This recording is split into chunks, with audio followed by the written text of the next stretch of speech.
Edmonton store. Come on, Joe. Presented.com. Score big on style with Mr. Dirk. Mr. Rupp with Peterson back in there. We're almost finished. Now, what am I looking at on this? With Peterson back in there. Peterson at the basket.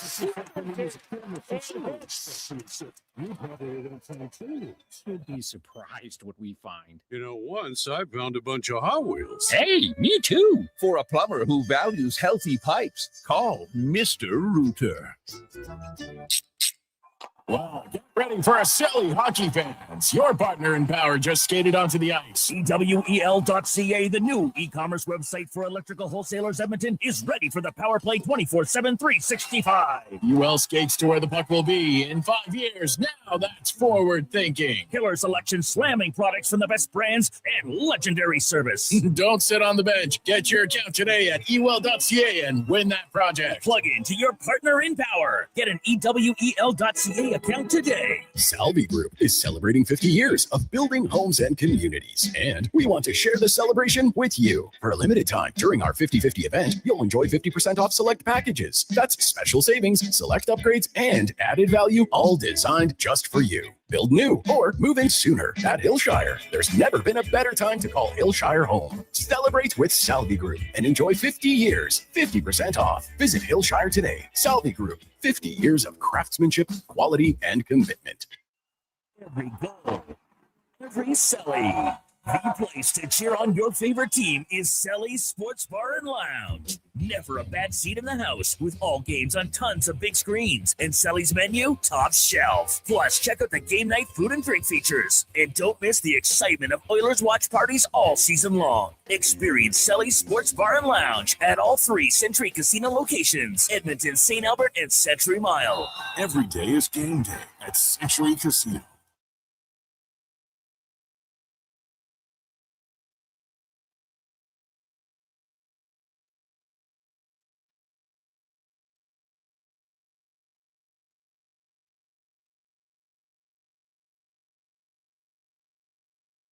From puck drop to kickoff, it's the Jason Gregor Show on Sports 1440. Presented by PlayAlberta.ca, Alberta's only regulated online gambling website.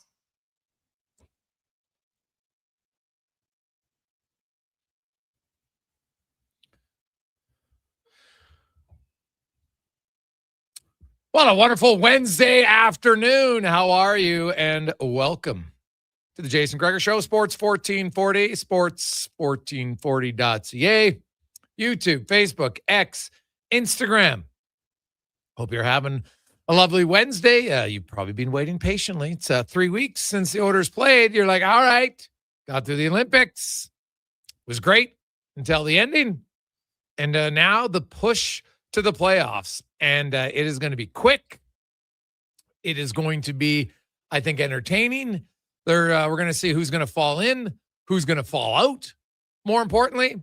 And I was looking last year, the St. Louis Blues, they made up 8 points after 4 Nations to get in the playoffs. The Montreal Canadiens, they made up 5 points, and they got in the playoffs, knocking out the Detroit Red Wings. And do you know who the St. Louis Blues knocked out of the playoffs last year, who was in a playoff position when we returned from 4 Nations? They haven't been the same since. The Vancouver Canucks. So, will we see 2 teams who are out of the playoffs right now make it in the playoffs? If you need a refresher, very simply, you got Colorado, you have Minnesota, and you have Dallas. Currently is the 1, 2, 3 in the Central. You got Vegas, Oilers, Seattle, 1, 2, 3 in the Pacific. Utah's in a wild card spot, as of the Anaheim Ducks. The LA Kings are currently 3 points out of a playoff spot behind the Ducks and the Seattle Kraken. Both have 63 points. The Kraken own the tiebreaker because they have more regulation wins. Now, that's the thing. The Kings probably aren't going to win a tiebreaker on anybody because they only have 14 regulation wins on the season. 14. Wow. So, but they're not out of it. And Vegas is resting all of their Olympians tonight. So the LA Kings are going to rest their Olympian and Darcy Kemper so he can go back-to-back tomorrow against the Edmonton Oilers. Makes sense. If I was the LA Kings, I'd be doing the exact same thing. You're looking and saying, like, there's no way we should not be able to beat a Vegas team that is without all of their Olympians, right? Like, you look at the lineup that they're icing tonight. It's going to be rather thin. So Lazon with Anderson, McNabb, and Coughlin, Ben Hutton, Keegan Korzak. So no Jack Eichel up front, no Hannafin on the back end, no Mark Stone, no Mitch Marner. Oh, that, hey, doesn't mean they can't win, but it's an interesting decision by them. Connor McDavid, what did we say yesterday, Cons? Like, zero chance McDavid wasn't playing. First of all, they only have 12 forwards. Second of all, that guy loves to play. Who would have been the coach to tell him you're not going tonight, Connor? Yeah. Well, he's not hurt, and you know what? He hasn't played a game since Sunday. I think he's fine. I know he had some travel, for sure, but you know what? Didn't have to go to the rink yesterday. Comes out today, takes a brief little tour. And, I'm sure he's not going to play 25 minutes, but I'm not going to guarantee that. I can't say for sure that he won't. Because what if they get a ton of power plays? And what if the game goes to overtime? He's probably going to play. You can have a strategy on how much you'd like him to play, but every game is different, and things always change. So we'll kind of see where that goes. 833-401-1440. 833-401-1440. You can text us in our inbox. The Oilers will get to the lines. Ooh, some combinations that I kind of like. So see the third line wingers, Frederick and Podkolzin. As the kids say, and when you coach U13, you hear a lot of lingo. Let him cook. Let him cook. So we'll see. We'll see how it goes. Adam Henrique is going to center them tonight. Draisaitl with Savoy and Roslovic. Nugent Hopkins, Hyman, and McDavid. And then that leaves Lazar with Janmark and Mangiapane. Defense will be the same. Ekholm, Bouchard, Nurse, Wallman. And then you have Emberson and Stastny playing on your defense. Regula stays down in the AHL for the time being. You want to get him as many games as possible because obviously he's probably not going to get in the lineup. PlayAlberta.ca, of course, title sponsor of the show. Casino, sports, live dealer, lottery, instance, they got it. No one won last night. So Friday's Lotto Max, 70 mil and 10 Max mil. And tonight, the Gold Bog jackpot in the OG of lotteries, Lotto 649, 36 million. So get your tickets at PlayAlberta.ca. We have a loaded show for you. Mike Rupp will join us right off the top. Paul Sir, talk a little hoops. We got Tyler Yaremchuk. We got Ritch Winter is going to join us today. Business of Sport. Now, this is going to touch a lot. We're going to touch hockey. We're going to touch college football. And we're going to touch a sport that is getting a lot of traction globally. Many of you are playing it. Many of you feel you could probably go on tour. You're that good. Or maybe not, but we'll see. So we'll touch on that in the I didn't know that you have a CEO of Pickleball. It's that big in the U.S. So we'll touch on that. I know it's obviously growing in Canada as well. There's obviously more pickleball leagues all the time. I know there's people talking about that they want professional pickleball. And a lot of it is former tennis players, which just leads me to the question. How many people watch the senior tour of golf? Connor Halley? How many? Like, there's some I know.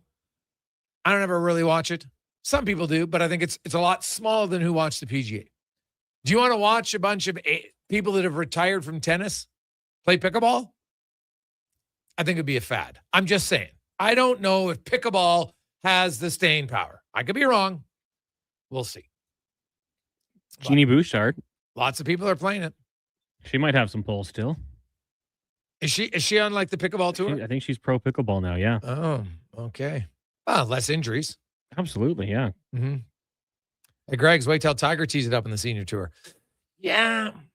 Well, he might do it. He's actually quite a ways away age-wise. He's still got quite a few years before he can go to it permanently. But, yeah, I don't know.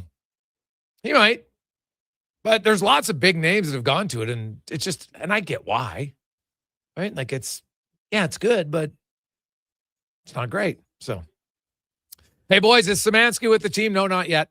They got to make some moves. Like I said, we would have known that yesterday because they would have had to put somebody on waivers to do it.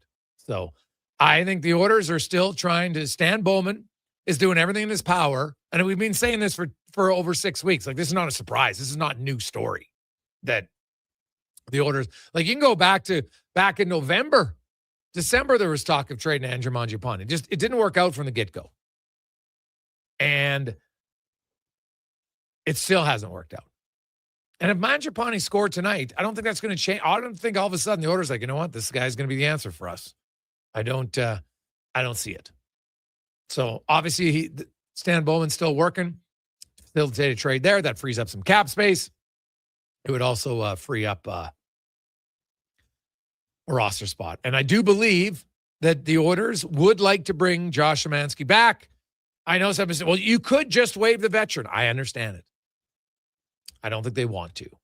For now, do I agree with that notion? No.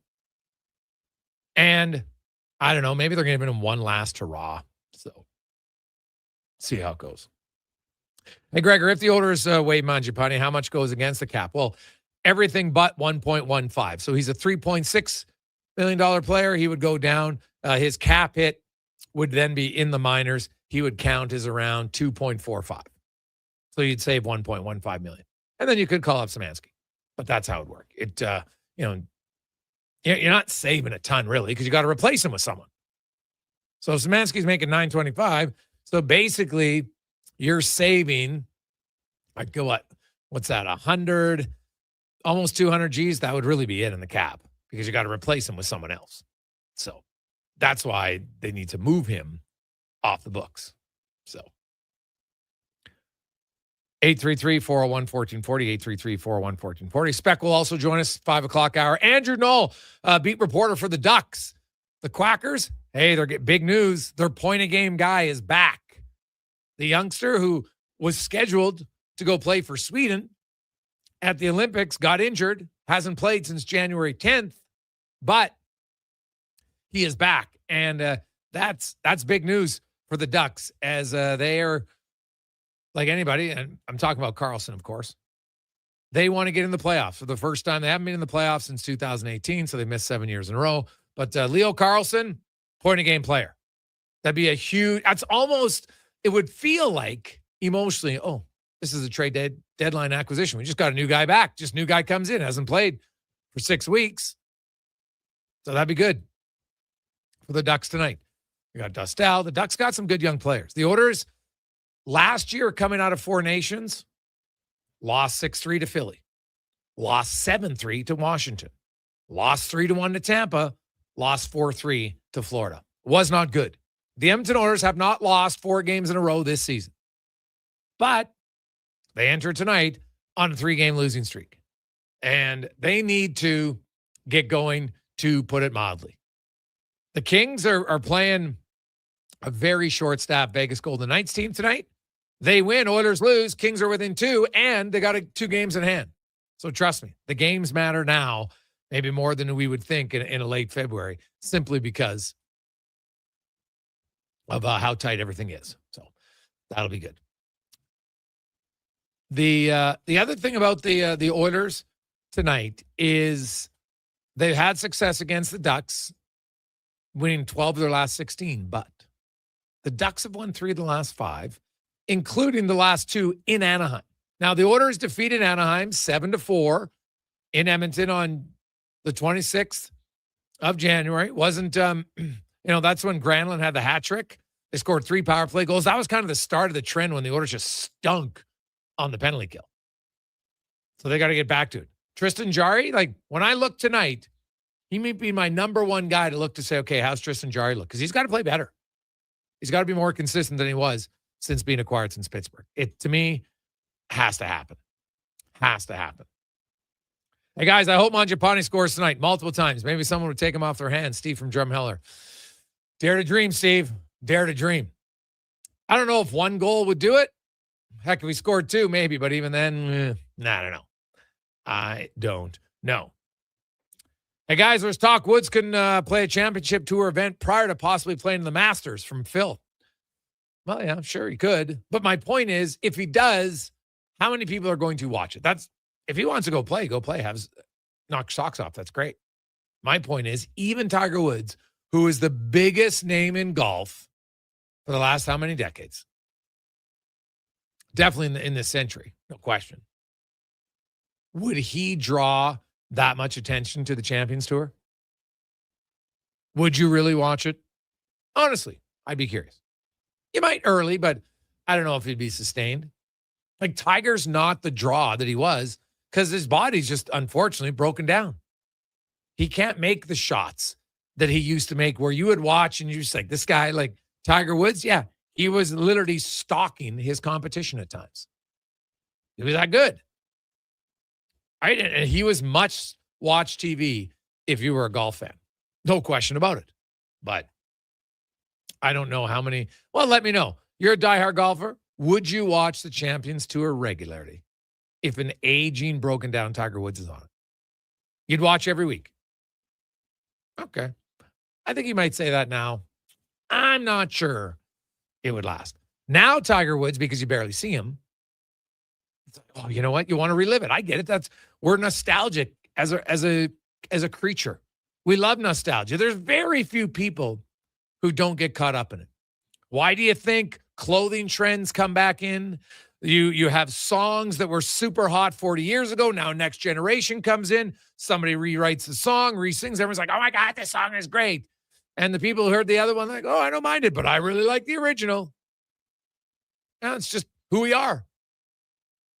So yes, I can see why you watch Tigers. You're like, yeah, but he might dominate again. And that's why you'd watch. I just don't think it's going to move the needle that much. I could be wrong. Pacquiao and Mayweather or Tyson coming back again. People want to see it. How likely? Even though you know it's a train wreck. Yeah, you know it's not going to be great. Yeah. But they want to see it. Hey guys, my dad's the Alberta Summer Games pickleball champ, 55 plus category from Dr. Wang. What happened to your athleticism, Wanger? That's what I want to know. What happened? Are you starting pickleball? Are you in the is there like a bar league for pickleball? I remember they always used to have the slow pitch teams. I'm just curious now. I could see there being that, Cons. I could see it happening. Right? I could see it, radio stations. They used to have a slow pitch league as well where they'd all play against each other. I could see someone starting a pickleball league. Right? I could see Josh, Declan, Brandon, Donovan all playing and all taking it way too serious. And that would be awesome. 100% I could see it. Deck would be like, hey, I could be the champ within probably 6 months of playing. Oh, Duke for sure. Duke thinks he could hit off a major league pitcher. So for sure he thinks he could be pro. Oh, does he actually think that? He thinks it's not 100 pitches, it's 100 at bats. He thinks he could get a hit, I believe, is what he says. In 100 at bats. Which pitcher? Well, we throw out the big names, of course, but I think a major league pitcher. Okay, but like when he says 100 at bats, because he thinks he'll wear them down. But I'm telling him, he'll get worn down. I was just gonna say, you think Duke's gonna stand in there? Like the guy's just gonna strike him out 1, 2, 3. The guy's like, okay, so that's still 300 strikes. That'd be a lot. Yeah. Right. But I'm saying anytime he makes contact, the vibration in his hand, I think that's going to play a role in it too. So I think he'd slow down. But we do want to try to set up a challenge with maybe the Riverhawks or something and get him out there. Even just do 10. Let's just start at 10. Now, and remember, we're talking a hit. So there'd have to be infielders. So it's not some little dwibbler. Or is he saying I could just make contact? No, I believe it says hit. Okay, because you could probably pull off a bunt, right? Maybe. I don't know. Even that would be tough. I'd be up for that. If I'm playing catcher, maybe. I think one of the hardest things to do in pro sports is hit a baseball. I mean, honestly, hitting a 100-mile-an-hour fastball, my God, that's crazy. But then you throw in guys now are throwing 96, 97-mile-an-hour slurves and curves. What? Come on. No. And even the young guys. And look how hard they throw. I don't I think Duke would be in for a little bit of a awakening. MTR says it was Scooble, he said. He'd hit Scooble? After 100 at-bats. Was he sober when he said this? I hope so. He was here. Oh, yeah. It was 11 a.m. 11 a.m. Well, say 5 o'clock somewhere. Now, do you think easier or tougher to return a serve in tennis? Then hit a. Ooh, that's a good one. Like actually return it, not let it hit your racket. Send it back. I think it'd be hard to return it. Yes, very much so. Well, you got to play a lot of tennis. Number one, right? Because it's not just like you got to. Not only do you have to hit it, you have to be able to control where you're hitting it. So easier said than done, but yeah, that'd be interesting. You get 100 serves against, like, I don't care, the Joker. Well, right now, imagine if it was Sinner. No, I think the average guy would not be able to return a serve. Now, somebody out there has probably played tennis and maybe you got on the junior tour. Well, you would at least have a standing chance. But people who just go out there with their buddies and play tennis, 3 times a year, no. So, now the interesting thing is, Cons, the tennis racket, I have more area to hit the ball. Now, I know that if I catch it off the edge of my racket, right, or the tighter part of it, like right near the edge, you want to obviously hit in the sweet spot. Yeah. But you might be able to get lucky on one, like get a piece of it and it goes up and somehow lands. Like maybe. I think it's harder in baseball to get a piece of it by luck. I agree. A wider range, though, that the pro could fire the shot at you a little bit. Like, we're talking baseball. For this situation, Duke has to get them coming down, like, in the strike zone, right? Yeah, dude, you think they're worried about they're going to throw curveballs all day? Oh, yeah. Right? I mean, breaking ball, then a curveball. He's going to have no clue what's going on. But with tennis, he's going to have to shuffle side to side. And then that one that comes right at you, how do you play that? Handcuffs you? Yeah, and he has to hit a forehand and a backhand. So, like, if it's Duke we're talking here, like, I don't think he has a chance in either one. Like, no offense, Duke. I would say the same for myself. Myself as well. That was part of his confidence. I had to say, like, I'm not saying I could do it. Like, I will say that now it's batting practice. It's totally different. But when we did batting practice, and I remember that, went to the morning and the guy gave me tips on, okay, this is how you swing, adjust your swing, do all these sorts of things. Now he was grooving it and I like down the pipe and, you still hit it. But there was like, I don't know, it was probably coming like 65. So, like pretty easy. You get up to high 80s, low 90s now, which is what a lot of these guys can throw. Yeah, I don't. Let's start like 10 outs. Could even get one hit on 10 outs. This summer, we're going to line this up for sure. I'll talk to Steve Hogel. We're making this happen. Oh, God. What we should do, we should make it happen. We could have crowd come down to watch before a game. I like it. I'm in. Yeah. I'm in for sure. I'll play short. That's where I think the majority of any contact he makes is rolling. Guys, way easier to turn a tennis serve. The tennis ball isn't going to possibly take your head off from hacksaw. True, but that doesn't mean it's easier to hit. You might feel more comfortable, but if I'm going up against a major league pitcher, the guy has great control. He's not up there trying to bean me. He's just like, I'm just going to strike this jump out. Right? He's just going to bring the heat. So that would be fun to watch. We'll take a quick break. Mike Rupp will join us.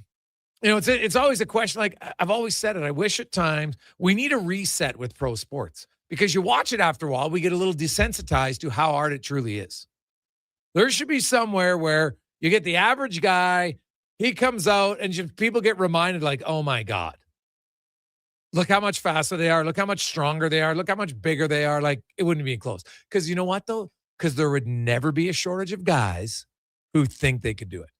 There'll never be a shortage of them. And that's okay, right? If you don't believe you can do something, then what's the enjoyment of life? When you're young, Duke's in his 20s, yeah, he's still at that point in his life where he thinks he can do things that he probably can't. But hey, that's how lots of people get married, right? Never know until you ask. So there you have it. Hey, guys, you should start mandating drug testing for Duke. No chance. Duke's a lot of things, but he's not a cheater. We'll return on the Gregor Show presented by PlayAlberta.ca. Edmonton, did you know a local Play Alberta winner scored over $500,000 on Mega Jackpots Ocean Bells? Think about the season tickets you could lock down with that kind of cash. From major casino winners every hour to jackpots worth millions and hundreds of popular games to money that stays in the province, there's never been a better time to sign up for Play Alberta. Download the app today to get started with casino, sports, and lottery all in one app. Must be 18 plus to play. When you gamble, use your game sense. A pizza from Papa John's is already pretty great, but you know what's even better? 2 pizzas from Papa John's. For a limited time, get a medium one-topping pizza for only $6 when you order any large specialty pizza at regular menu price. Whether you're feeding your family, your team, or yourself, get your next meal from your locally owned and operated Papa John's with a $6 one-top medium when you order any large specialty at regular menu price. Better ingredients, better pizza, Papa John's. Legacy Heating and Cooling offers no payments and no interest for 1 year on your new furnace. So, when you wake up to no heat, call Legacy, call Legacy. If you need it immediately with no overtime rates, call Legacy, call Legacy. If you need it immediately and want to combo it with AC, call Legacy, call Legacy. No payments and no interest for 1 year on your new furnace. It could only be Legacy Heating and Cooling. Something strange comes to Rogers Place. Family Fun Sunday. Your Edmonton Oil Kings look to capture a win from the Swift Current Broncos in the annual Ghostbusters game. Who you gonna call? Meet Ghostbusters characters on the concourse during the game as members of the Alberta Ghostbusters take over. Plus, enjoy the Kids Fun Zone with face painting and bouncy castles. Then score Calmont Kids food combos for $10 or less. The value is Stay Puft Marshmallow Man sized. The Oil Kings Ghostbusters game this Sunday at 4. Great seats at Rogers Place start at only $20 at oilkings.ca. Do you work for a company that wants to reach people who love sports? Or maybe you're looking to hire people who love sports. Sports 1440 partners with dozens of local businesses, connecting with tens of thousands of Edmonton sports fans every day. On the radio, on the listening apps, on YouTube, and on social media. Contact our sales team today to see what Sports 1440 can do for you. Email Gregor at sports1440.ca to get started. Planning your next event? Let Loca Quality Market cater. From made-to-order meals to gourmet platters to full chef tasting experiences, they make entertaining effortless. Visit loca.ca to start planning today. The job won't wait. Why should you? At AWS Welding Supplies and Repairs, conveniently located in Nisku, we've got everything you need to get it done. From product sales to servicing and calibrating machines, we're your one-stop shop. We're a proud, locally owned and operated business, committed to serving our community with a proven track record of customer service. Don't let a broken tool slow you down. We offer fast repairs and free same-day delivery of in-stock items to Leduc, Nisku, and South Edmonton. AWS Welding. We make it happen. McValue meals are here. Get the McDs you love for $5 plus tax every day with your choice of a McDouble, Junior Chicken, or Chicken Snack Wrap with small fries and small fountain drink. All for just $5 plus taxes. Canadian restaurants. Product availability varies. Prices exclude delivery. Sometimes you think about what you're going to do in the day. Go to work, pick up the kids from school, make supper. But at GS Construction, we think a little differently. Winter is our season to plan and to improve. We study, we innovate, we train. So when the thaw comes, we're ready to dig, build, and deliver even better, which means we need people like you. If you're thinking about joining the team at GS Construction, now's the time to do it. To apply and to see how we think, visit gsconstruction.ca.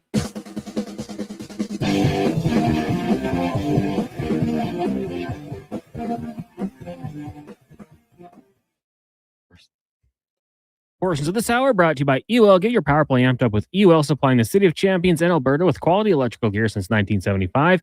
UL.ca is your partner in power. The Jason Gregor Show, the best of Edmonton sports talk and beyond. This is Sports 1440. Presented by PlayAlberta.ca, Alberta's only regulated online gambling website.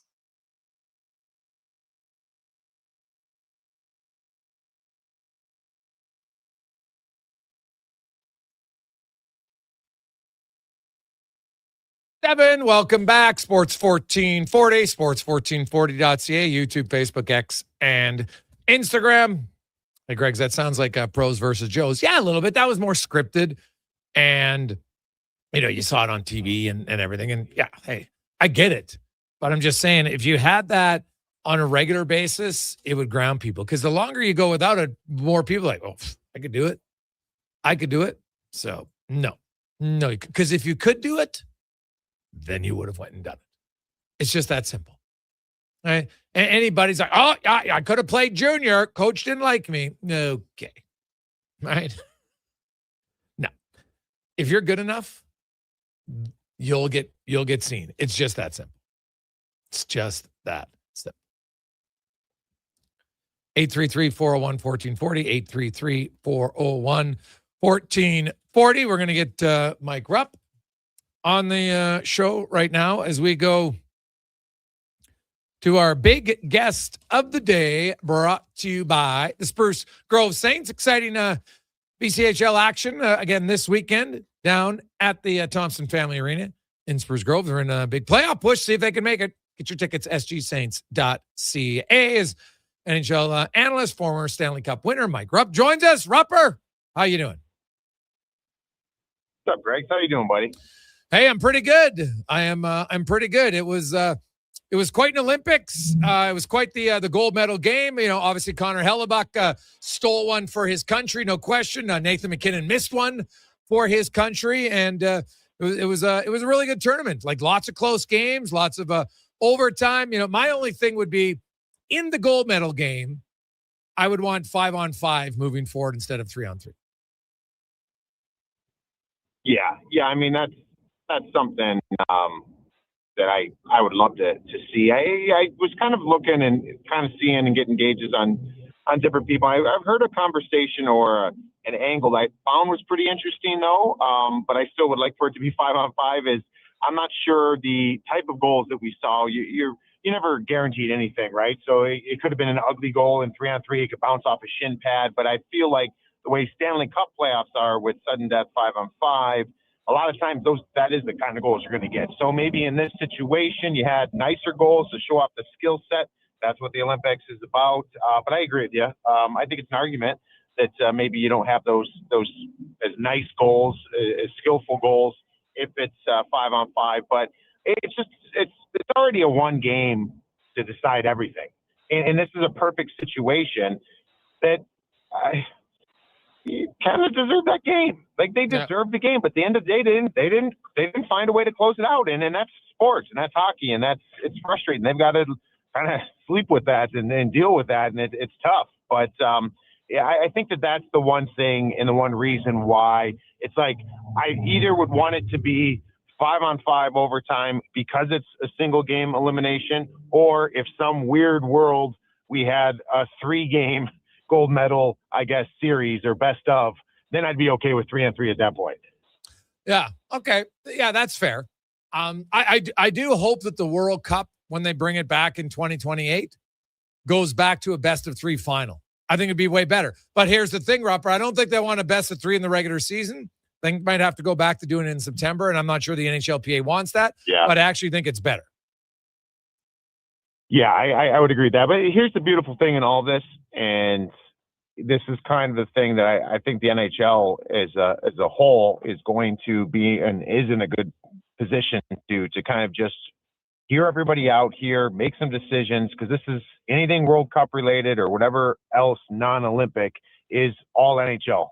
It's governed by the NHL, so you can make up and figure out and change everything you want. It could be NHL rules, NHL referee. You could do anything you want in this situation. So I think this is a really good time for the league, and I know that they are doing that, where they're going to say, okay, we like this part, this element seemed to work.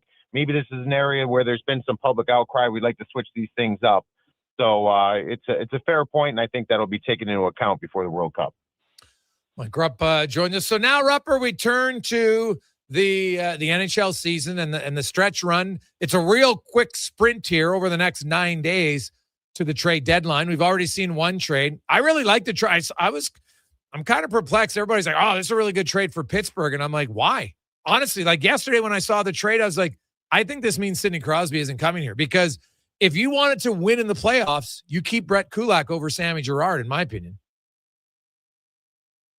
Yeah, so I mean that's one thing that we've seen, and you obviously being in Edmonton, like there's some good times. Brett Kulak played pretty well in the playoffs for the Edmonton Oilers, and he's a defenseman that can defend, and it's just kind of, you know, the element of it from Pittsburgh's standpoint, though, I think as you get Sam Girard, younger player, that second round pick, I think was huge in this kind of factoring in this case for Pittsburgh. Pittsburgh's, I mean, they're all gas, Greg. It's like they've got defensemen who push the pace, and that's the way their team is. Their team generates some of the best opportunities in hockey, and they kind of leaned into that a little bit more, and maybe you'll see a even more offensive, productive Sam Girard. But yeah, no, I like this one for Colorado. I mean, Colorado, if we're going to nitpick their game, I still don't think they defend overly well. Some of their underlying metrics and their numbers and the analytics will say otherwise, but some of those for me are skewed because they're so good offensively. You know what I mean? Like when you have the offensive numbers, it automatically will help your defensive metrics because you're playing with the puck a lot. So yeah, I think it's they get a player who can come in there. He's got a lot of experience going deep in the playoffs and can play a shutdown role. So I like this move for Colorado. Yeah, I like it a lot too. You know, there are obviously some names out there for sure. I think there's certain teams that are going to move, like the Seattle Kraken. I don't know if they would be a buyer, but I sense that they're going to try to be a buyer. What do you think? You know what? You and I have talked about them all season long, and we were kind of waiting for that time to be like, I don't know if it's like jumping on them or whatever, but it's like I feel like they need to pick a lane. And they've been in this in-between, like maybe it's best for them not to be good right now and to be sellers, but then here we are, they're in a playoff spot right now, and when you're talking about being close to 60 games into the season, like, I mean, you got to go for the playoffs now, and every team wants to make it there. The one thing that changed my opinion on them is I've heard it from different people, and I've got it on good merit, and it's been out there too. I think Elliot Friedman reported it. Seattle Kraken had a $60 million deal on the table for Artemi Panarin. And I don't know if that was a 4-year or 5-year, but that to me opened my eyes where like they understand they've still got to build this fan base. They've got, and the best way to do that is get into the playoffs. And, you know, that to me was, they obviously weren't able to land him, but shows the appetite of this team. So that leads me to what you just said. I think I don't know what the market is for big name players, but I bet you they're kicking the tires on a lot. And I think it is paramount for them after this stage of the season. They've got to get in. They've got to continue to build that fan base out there in Seattle. And when you've gone through about 60 games and you're in a playoff picture, you better find a way to get them over the top. Yeah. Wow. I kind of don't know where they're at. They're kind of stuck in that murky middle of, I like to call it NHL purgatory. They're not bad enough. And I'm not saying I agree with that way of doing it. Yeah. Like, I don't know where they are, but it's not, like, I guess that's my point, is that at least they're picking a lane right now. Like, they look like they're going to make a big push to get in. We'll see if it pays off. But yeah, I agree with you. They're in this middle ground purgatory that's it's not a good place to be in the NHL. No, not at all. The Tampa Bay Lightning, are they kind of running away as maybe the best team in the East? Yeah, I think so. I think that there's a decent margin between them and the next team. I mean, that tied in points right now going into this last home stretch. I mean, they are tied with Carolina. I just think to myself that the same questions we've always had with Carolina, we still kind of have with them. And they're a very good team. I mean, that's probably the closest team I would say to Tampa. But and I just think that for some reason just think Julien BriseBois's got a trick up his sleeve. This is a franchise that always does it. I mean, we talk about Vegas all the time, making the move when you don't think they can make it. I'm interested to see maybe if they do, but maybe they don't need to make a move, because what we saw this year with all their injuries, they've just located and found these players that stepped in. So all of a sudden, if you're healthy, you're going to the playoffs. And this year, you've shown that you've got like 8 NHL caliber defensemen. And there's going to be some good defensemen who have played really well for your franchise that are not going to play in games. So maybe they don't need to do anything, but to your point, yeah, they're the cream of the crop in the Eastern Conference. You mentioned Colorado and that you want them to defend better. Bill Guerin's riding a pretty big high, of course, just GM'd U.S. to a gold medal. He acquired Quinn Hughes earlier this year. He signed Kaprizov to a massive extension. You think he's got one big move left? Do you think there's a chance he moves Wallstead or Gustafsson before Friday? Yeah, I mean, I think it's going to be Vinny Trocheck. I mean, that's the biggest, worst kept secret I think out there is that this is something that is a fit. Obviously, what they experienced there, I think that's your move if you're the Minnesota Wild. And this is where it gets a little bit tricky because there's not a ton in the cupboard because of some of the moves in the past and the way this team has kind of moved into that mode of winning now and what they had to give up for Quinn Hughes. But, Wallstead, yeah, I mean, that's the piece. If you're talking about expendable pieces, and it's tough to say that on a young goaltender who's been awesome like he has and to get picked as high as he has. But, I mean, you've got Gustafsson signed. Like, you don't have to have both of those guys. And I don't know. You got Marc-Andre Fleury practicing. Like, part of me is just sitting there, like, seeing this picture of Flowers just going to come in there and he's going to sign and he's going to be their backup goaltender and they're going to go get Vinny Trocheck. It just kind of feels like that's inevitable right now. But he's going to do something. Billy Guerin is going to do something. He is a go-getter, and he made it very clear right now, dating back to the Kaprizov signing, and then the Quinn Hughes edition as well. Like, he is going for it this year, next year, and so on and so forth. Yeah, I think he kind of has to. Obviously, he's going to want to sign Quinn Hughes to a pretty big extension, and that's going to be their challenge. So we'll see where it goes. What do you make of Vegas and all of their Olympians sitting out tonight? Yeah, I mean, it's I don't know. This is one of the things I was watching and coming back to this, and you're sitting there. I don't know the circumstances for everybody, if you're talking banged up or whatever. But then some teams are in more dire situations than others. But I understand it from a standpoint, but then I also don't love the message. Just as far as, it makes it feel like tonight's game doesn't matter, and that's not the case. And I don't think anybody else that's playing in that game feels that way. So yeah, I don't know. It's a weird circumstance. It's something that I wasn't expecting seeing, but I kind of, like everybody else, I think was watching. All right. Most of us are probably watching the Team USA guys because of where they've been and not being back on Tuesday and if they were going to play. And then you start seeing around the league, some other players that are out even earlier in the tournament haven't been on the ice yet or back with their respective clubs. So, yeah, I mean, I don't overly pay attention to it. We'll see how the team plays and kind of, I guess, go from there. Rupper, what do you make of the Oilers? And, you know what? Hey, Connor McDavid, they've lost back-to-back cups, loses a heartbreaker in overtime.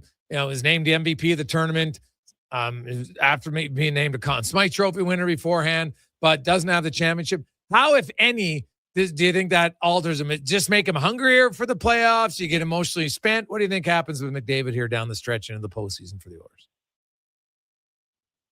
That's a great question. I don't know. I mean, it seems exhausting I'm exhausted hearing everybody say the same things about, he hasn't won. Like, what else do you want the guy to do? I thought Sidney Crosby handled the post-Olympic press conference really well, just saying that he gave everything. And it was very interesting seeing it up close and personal, how Connor goes about and leads. And, yeah, I mean, I would think for him, the way he's built, it's going to, how much more hungrier can he be, I guess, is where my mind is, There's frustration, I'm sure. So, yeah, I don't know, because I sit there and I look at this guy and I think to myself, like, I don't think he can do anything more. And maybe that's what makes him great is he'll find another level that we never thought he can get to, because he seems to do that all the time. But, I think the bigger thing is like just not – I think most people it would dull them a little bit. It would almost like numb you to certain things. And I think the greats of the greats in sports, they use it as motivation, and it keeps happening here with Connor in the last 2+ years. I don't know what else you could do though. So yeah, I'm looking at him from that standpoint of just continually getting better and leading this team. But yeah, it's tough, man. As an American, I'm sitting there. The one reason why I wanted Canada to win, Connor McDavid, and what he does and what he means to the game of hockey. So he'll be hungrier, but geez, I don't know how much hungrier he could be. Yeah, no, I definitely don't think he's hungrier. It's harder to be full in as he is. He obviously played very well. They couldn't get it done, and like I still can't believe that Nathan McKinnon missed the empty net. Like, and here's the thing, Rupper, that I find unique in how a lot of people analyze games. If a goalie lets in a weak goal, people rip him. Got to make that save. Got to make that save. It's a weak goal. A guy misses an empty net. I missed the net. Like, it's wild to me. Missing that empty net is more egregious than letting in a weak goal. I'm sorry, it is. That's a wide open net that you have two Mississippis to hit the net. Yeah, that was a tough one. I'm sure he has lost sleep over and will probably continue. Honestly though, more so into the play. Not to pick on him. It just, here's the thing that I think with Nathan McKinnon. And you're talking, I have him as the second best player in the world. I mean, Leon's right there for me. But I probably have Nathan edging him out. But here's the thing that I feel like we see with Nate is when the pressure situations happen, he's still very good. He's so tightly wound that I just feel like things happen, and it always isn't a positive thing for him. And I'm not saying that he missed that shot because he's so tightly wound, maybe, but we've also seen frustration from all those things that maybe are negative at times are also the things that are strengths of his. And he's an absolute bull, and he'll go through you and everything. I just wonder where he was at mentally in that game, because even the winning goal, like Greg's, that's his puck. He hesitated twice going to get to that puck. And then you had it's two hard strides, and nobody, when I say nobody in the NHL is going to take that puck away from Nathan McKinnon when he plays with that type of conviction. He didn't have conviction on that play. Yeah. And then he gets kind of thrown off the puck by Zach Werenski, and then kind of circles away from him and allows that play to happen. So I'm not blaming everything on him. It's just something didn't seem right in that situation with Nathan McKinnon. I guess that's the one thing I still think in those big games, I don't know what you're going to get from him. You're going to get effort. You're going to get, but sometimes it's too much, and it ends up being kind of working against him. Rupper, which team in the East who's currently not in a playoff spot do you give the best chance to get into a playoff spot when the season's over? Columbus. I think the Blue Jackets, they were certainly on a run. 9-1 their last 10 before the break. So that break didn't come at a great time for them, but they're just a team that I think is, they could surprise somebody. It's going to be interesting what they're going to do though, because I think Charlie Coyle's a pending UFA. Like, he's been really good for them, but like, I don't think you're going to go trade the guy when you're right in the middle of a hunt here, but the Columbus is that one team. Like, I don't believe that Boston's going to hang on. I think another team's going to move in there. And the Washington Capitals, I'm pretty sure off the top of my head, have less games, maybe a couple less games to play than some of the other teams. They would be the only ones that maybe scare me besides Columbus, but I think Columbus gets in. Awesome. Thanks, Rupper. We'll chat with you Friday on the Rundown. Have a great day.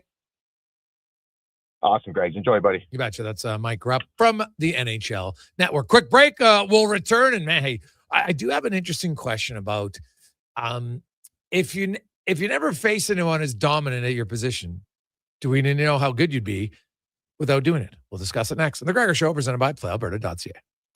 Need a new ride for road trips, errands, or just life on the go?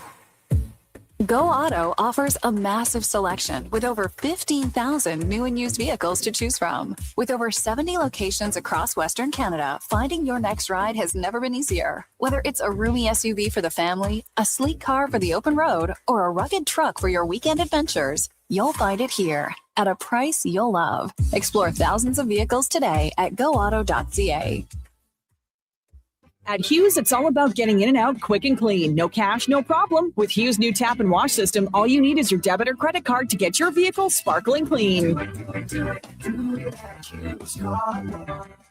Find us at HughesCarWash.com. McValue meals are here. Get the McD's you love for $5 plus tax every day. With your choice of a McDouble, Junior Chicken, or Chicken Snack Wrap with small fries and small fountain drink. All for just $5 plus taxes. Canadian restaurants. Product availability varies. Prices exclude delivery. Scott McGilvery here, HGTV host and renovation expert. The one upgrade I know homeowners will love: better, fresher Culligan water straight from the tap.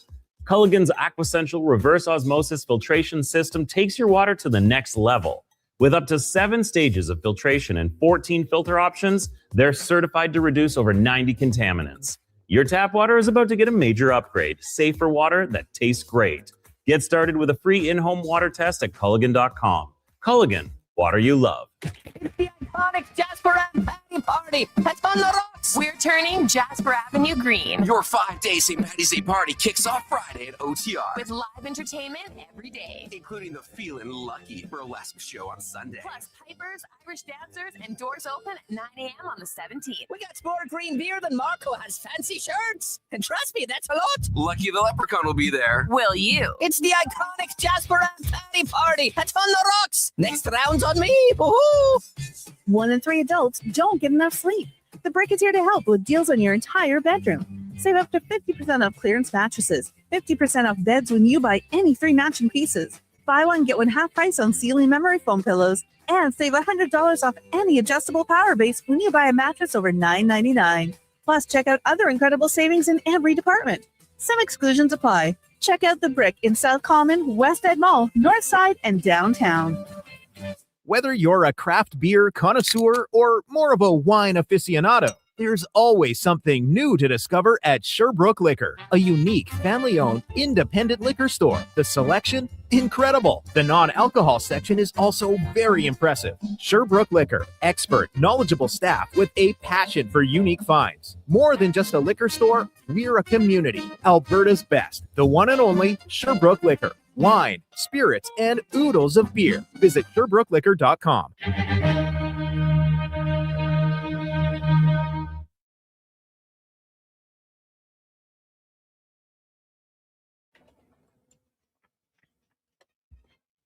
Portions of this hour brought to you by Sherbrooke Liquor, the best place for wine, cocktails, and beers from all over the world. Also a variety of excellent non-alcoholic options. See more at SherbrookeLiquor.com. This is Sports 1440, where Edmonton talks sports. On YouTube, Facebook, and X. Here's Jason Gregor. Brought to you by PlayAlberta.ca.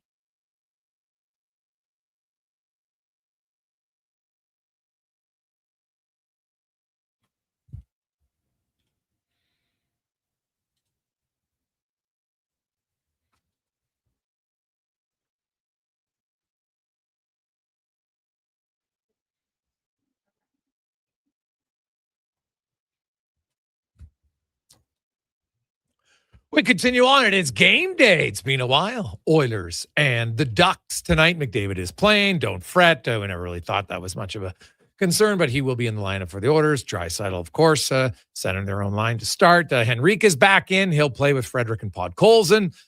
Rosovic and Savoy are with Draisaitl. McDavid, usual line. And then you have Lazar with Janmark and Mangiapane. Defense will see the usual culprits.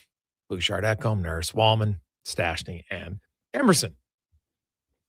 Tristan Jarry will start in goal tonight, and looks like Connor Ingram will go tomorrow. The Ducks, they do get Leo Carlson back. Also, Dostal will start in goal. Let's get to our NBA report brought to you by Legacy Heating and Cooling, home of the no payments, no interest for 1 year on your furnace. Stay warm all winter. LegacyHeating.ca, the host of Hoops City, Saturdays, 10 a.m. on Sports 1440. Paul Sir joins us again. Paul, how you doing? Doing great, Jason. Good to see you. Yeah, you too, man. I got an interesting question for you because you were a big man when you played, and I was listening to a conversation, and a few NBA coaches were talking about Jokic, and they were saying how, you know what, when you had Shaq and you had Ewing and you had Hakeem Olajuwon, you had lots of centers who were the number one option on their teams. And so when you had to defend them, you know what? Then maybe you got into foul trouble. It impacted how you play. Now, the game has changed today, but Jokic, outside of maybe Wemby, there's not a lot of centers who are the go-to option. Do you think that makes it easier for him to defend, thus put up his offensive numbers? Well, what you're saying is that he doesn't have to put the effort in on the defensive side of the ball, which means he's fresher when he has the ball on the offensive end and doesn't get worn out. I wouldn't go with that. Okay. Not because I don't think that it's a factor, but it's not the factor for me with Jokic. Jokic, the way I read him is the same way I read the great competitors that have played the game over the years. Bird, Magic, Jordan. Guys that have the ability in the moment that they're needed to do what's necessary for the team to win. They'll find the energy in that particular moment. So I don't think he gets a pass because he doesn't have to guard all those great centers like you're mentioning about. Now, having said that, it would take more of a physical toll if he was banging down low, game in and game out with great guys. But I still think it's more him than it is his competition, because I think he supersedes his competition. No matter what they throw at him, he finds a way to succeed because his game is so versatile and so unique. So I get where they're coming from. There's certainly validity to it, but I don't think when you have a transcendent player like that, I don't look at that as the determining factor. Okay. That's fair. And it was Raptors coach Sam Casey who was the one who was who had mentioned it. And I was kind of like, oh, all right, just something I hadn't really thought of. So I wanted to ask more of a basketball guy what he thought about it. You look at right now in the NBA and the Raptors got a very good record, Paul, but they're not a very good record against the top teams. And we saw them last night against OKC, even without some guys. And I like the Raptors team. They're a playoff team, but they're still they don't have a superstar. And I think when they play the top teams, that they're kind of like the Carolina Hurricanes to me of the NBA. They work really hard. They're consistent. They got some good players, but they don't got a game breaker. I think you're right. I think last night is your case. It makes your case, Jason, is that they don't have quite enough of what it takes to beat a really good team. And but the great thing that they're doing, as opposed to say the Minnesota Timberwolves, is they're generally beating the teams they're supposed to beat. They beat teams with worse records or equal records to them. And that's a tribute to consistent play on their part, because a lot of times teams will lay an egg. The Raptors haven't laid too many eggs against inferior or slightly weaker competition, but they are one or two players short. If Pirtle's back, that makes a difference. They're kind of duct taping up the center position right now, and that's tough to do game in and game out. And when you're playing against a good team like OKC, you just Murray Boyles just can't get it done in a situation like that. Sorry about that. They still need a guy that is more of a wing scorer. And I'll use the kind of taboo guy right now, Peterson from Kansas. Wouldn't he look nice in as long as he wanted to play?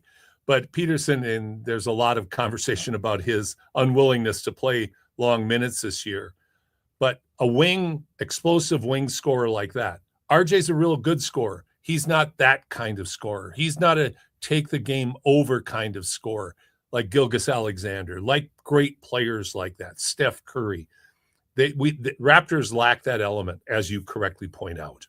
Yeah, and it's hard to get it. Like you gotta, maybe you can luck out and get a guy late, but usually, you know what, you got to get a top pick, and that's hard to do. So there's obviously exceptions for it, but it's very difficult to do. Trade deadline came and went in the NBA, and so now we kind of know what we have and the rosters, and OKC and the Spurs seem to be the top two teams. Obviously, the Celtics with some potential, if they get their superstar back, that's obviously going to change things for them. But is there anybody else? Where do you come out on Houston and some of the other teams in the West? Do you see any of them who could have a potential to disrupt the Thunder Spurs Western Conference final?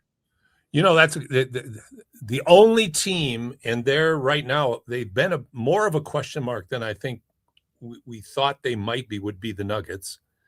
And, I think it's safe to say that Jokic, he's playing well, but he's still not playing at the MVP level he was playing before he got injured. He's close and getting closer. If he gets that back, which I anticipate that he will, if they're completely healthy, they're a threat. They're going to be very good. And we all know how Jokic performs in the playoffs. He's a playoff guy.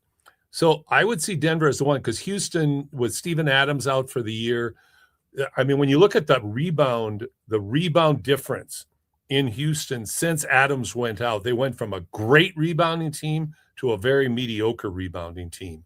So they no longer have that ability to keep the ball alive like Adams did, to get more field goal attempts, frankly, for Kevin Durant, who's playing really well for a 37-year-old guy. Like, he's having a real nice season. Fred VanVleet's not there. They're not that set at point guard. They're nicks and bruises here and there. So I don't look for them to be a threat in the West. Now in the East, the Celtics are intriguing. And I would go so far as to say they're somewhat intriguing even without Tatum. And they're certainly more intriguing if he's able to come back. And it looks, for all intents and purposes, unless something changes, I think we're going to see Tatum in the green and white by the end of this month, by the end of March, rather. He's bound and determined to be back in. So, but in the East, it's an interesting thing. Detroit shows a few cracks in their armor right now, and the Celtics, the Knicks, they're just kind of they're nipping at their heels. And I still think Vucevic, the acquisition of the big Vucevic with the excellent play, MVP level play almost of Jaylen Brown, the continued emergence of the guy that Jason, if you put a lineup of NBA guys on the wall, wouldn't Peyton Pritchard be the last guy you pick and say he's going to be really good in the NBA right now? A 6'1" white guy from Oregon, is kind of stocky looking guy, just atypical in every way. He's tearing it up. He's a heck of a player. Derek White on defense. They're becoming more and more, I think, of a threat. And if you inject Tatum back into the mix, I think they could be really interesting in the East. Yeah, no question about it. Quickly looking, you talk about young guys. What do you make of the draft? Right. I think Dibansa might be the number one pick potentially. Maybe Darren Peterson, Cameron Boozer. You see any of these guys as real big difference makers? Or is it too hard to tell? I see all of them as major contributors. Peterson, the questions about him as because of his character, because he's been really load managing himself, and it's U.S. media, everybody's going crazy over his attitude, etc. But I think if he's healthy, he's going to be a really good impact player. I would say none of, you look at the top three, like Dibansa, I think he's going to make somebody really good. I think he's going to be a 25-plus point scorer in the NBA. I think Boozer's going to be an outstanding kind of Scotty Barnes guy, really good, gets you down 20, 23 a game, that sort of thing. Still really good, tough rebounder, really good passer. They don't have a Cooper Flag this year, but what they do have is once you go past those three, there's probably another 10 to 12 players that are really good. That's, I think, what's intriguing about this draft is whoever drafts in the top 15 should get a player that can step right in and contribute. And that's unusual because Fleming, for instance, from Houston, the guard, he's really good. You watch him play, my gosh, the versatility in his game, he's going to be a great NBA guard. So it's an exciting draft. It's great to see, but thing I'm most curious about is when Cooper Flag comes back, is it's going to be one of those neck and neck dog sled races between he and Concanepo on who's going to be Rookie of the Year, because they're both just having phenomenal seasons. And Canepo he just doesn't let up. He just is great night in and night out. And before we go, Paul, because I know you'll talk about it a lot on the Saturday show, but locals say, hey, we're heading into, it's the fun time of year. Give me an update on what's going on locally in the basketball scene and who people should be watching. University teams are all done. Bears lost last weekend. The Pandas did, disappointing into their season. I was going to ask you about the Bears though, and because they had a really good year, but do you think they finished how they should have? I think so. I don't think they to beat Vic. That would be really tough. Vic's better, quite honestly, top to bottom. They got experience. They just have more talent. An ex-member of the Bears, Jeffrey James, is a big contributor for you, Vic, as well, which is a shame. But Edmonton boy. But I think the Bears exceeded expectations this year, and they have the platform. As long as Simons, their really good guard, comes back next year, I think they have the platform to be a very good team. And Coach Pippas has done a remarkable job. Pandas will reload again. University of Saskatchewan, the women's team, undefeated all year, defending national champs, got beat by Calgary, but they'll get in on the women's side on an at-large bid. ACAC playoffs start right away. And Keanu out of the north, Fort McMurray just finds a way to get all these kids to come from all over the U.S. and all over Canada up to oil country. But then on the high school scene right now, it looks like the perennial power, the powerhouses in Alberta are SFX from here in Edmonton. On the guys' side, they're really good. And Raymond, once again, with another Gibb on the girls' side. Looks like they're going to roll everybody as well right now. So, yeah, you're right. Magical time of the year right here, March Madness, a couple of weeks away. Is Jeffrey James, is he going to go pro? Because this is his fifth year, is it not? It should be his fifth year. I'm pretty sure. Yeah, I'm 99% sure it is. And I think we'll see him in the CEBL again, certainly for sure. And I don't see why Jeffrey couldn't play overseas. He certainly has the athleticism and the all-around game to do it. I'm not sure he'll be back in a Stingers uniform again this year, but he's had two real nice seasons for UVic. Was great after he ruptured his Achilles to see him come back. But I would expect to see him in the CEBL this year again. Okay. Awesome. Paul, we will tune in Saturday morning, 10 a.m. Got a couple of good guests. So, yeah, I hope folks will. So, thanks a lot. You betcha. That's Paul Sir, host of Hoop City Saturday morning. Him and the Josh man bouncing around. So you can check it out on Sports 1440. Let's get to the con man. Sports 1440 update brought to you by Fountain Tire. They can meet all your car needs and more with their digital vehicle report. They don't just tell you what your car needs, they'll show you. Book an appointment, fountaintire.com. The Sports 1440 update. The NHL returning from the Olympic break tonight. 8 games on the schedule, including the Oilers down in Anaheim taking on the Ducks. Puck drop 8:30. Pre-game coverage with Andrew Walker gets going at 7 here on Sports 1440. Elsewhere, Kings taking on the Golden Knights. Jets in Vancouver. Avs and Mammoth. Stars host the Kraken. Leafs taking on the Lightning. Sabres and Devils, and the Caps host the Flyers. Pittsburgh Penguins captain Sidney Crosby was placed on the IR today and is expected to miss a minimum of 4 weeks with a lower body injury. He suffered while playing for Team Canada. He was injured in the quarterfinal win over Czechia. He missed the semifinal against the Finns and the gold medal loss to the United States. In the association, Toronto Raptors' tough schedule continues with the Spurs in town. Tip-off 5:30 from Scotiabank Arena. You've also got the Thunder taking on the Pistons, Grizz, Warriors, Kings in Houston, Bucks taking on the Cavaliers, and the Celtics in Denver. Promise David will have surgery to repair a ruptured tendon in his hip on Friday, but the Canadian striker is not ruling himself out of the World Cup per sources following the surgery. His rehabilitation process is expected to take 3 to 5 months, with Canada's first match coming up in the World Cup on June 12th. And then the AJ Fort Max in Bonnyville, and Devin takes on Lloyd. Coming up in hour 2 of the Jason Gregor Show, we'll get to the stat of the day. Be joined by Tyler, your Truck of Oilers Nation, and ask 5 questions. I'm Connor Halley. This has been a Sports 1440 update.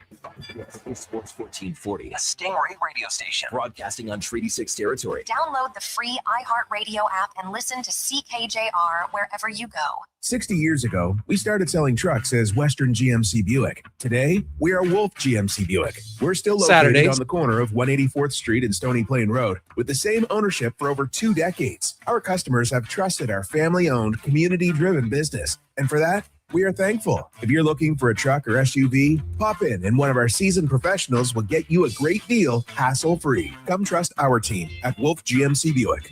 Wolf, GMC Buick. We're making it easy. Awesome. Thanks a lot. It can You make betcha, even the that's- simplest things like reaching up, lifting a bag, brushing your teeth, or sleeping frustrating. Rotator cuff strains, impingement, arthritis, they're some of the most common issues we treat every day. I'm Grant Fedoruk, and at Leading Edge Physio, our team brings postgraduate training, evidence-based technology, and just the right amount of humor and humility to help you feel better. Because we never forget the most important part, the gratitude we feel for every patient who allows Wednesday. us the opportunity to care for them. Because life shouldn't hurt. When it does, leadingedgephysio.com. Just think, Kevin Carius has been covering Edmonton sports since before TikTok, Twitter, texting, and the Titanic.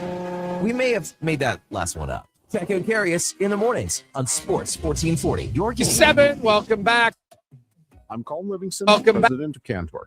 Cantork has always been a forward-thinking company, but now that we've turned 25, I can't help but take a minute to take a look back. Thank you to everyone that's been with us along the way. Great news for your weekend project. CFI, that's Custom Floors Inc., is now open 6 days a Fair week. show presented by Saturday hours from 10 till 2. Get top quality Canadian products from Beaulieu with the convenience you need. For your free estimate, day, visit Mina CFI Wine. at customfloorsinc.ca. Okay. Hey, How about it's you Mina- give us your star winger for a bag of pucks? What if I throw in some Will Hawk beef jerky? Yourself a trade. With Will Hawk Beef Jerky on their side, the Alberta teams definitely have an unfair advantage this trade deadline. Pick up some today and use it for trade leverage in your fantasy league. No way, man. It's way too good. Will Hawk Beef Jerky, only available in Leduc. Get yours today because you don't win trades with salad. McValue meals are here. Get the McD's you love for $5 plus tax every day with your choice of a McDouble, Junior Chicken, or Chicken Snack Wrap with small fries and small fountain drink. All for just $5 plus taxes. Canadian restaurants. Product availability varies. Prices exclude delivery. Salvi Group is celebrating 50 years of building homes and communities, and we want to share the celebration with you. For a limited time during our 50/50 event, you'll enjoy 50% off select packages. That's special savings, select upgrades, and added value, all designed just for you. Build new or move in sooner at Hillshire. There's never been a better time to call Hillshire home. Celebrate with Salvi Group and enjoy 50 years, 50% off. Visit Hillshire today. Salvi Group, 50 years of craftsmanship, quality, and commitment. Every lunchtime, hang with Low Tide. Weekdays from noon to 2 on Sports 1440. Low Tide and Declan Kruger gives you the deep dives, sharp analysis, and Edmonton sports talk done right. Your game, your station, Sports 1440. Portions of this hour brought to you by Crystal Glass, your clear choice for residential windows, locally manufactured and installed. Crystal Glass provides a beautiful product and incredible customer services for all of your residential needs. Call 310 Glass or visit crystalglass.ca for a quote. The Jason Gregor Show, the best of Edmonton sports talk and beyond. This is Sports 1440. Presented by PlayAlberta.ca, Alberta's only regulated online gambling website.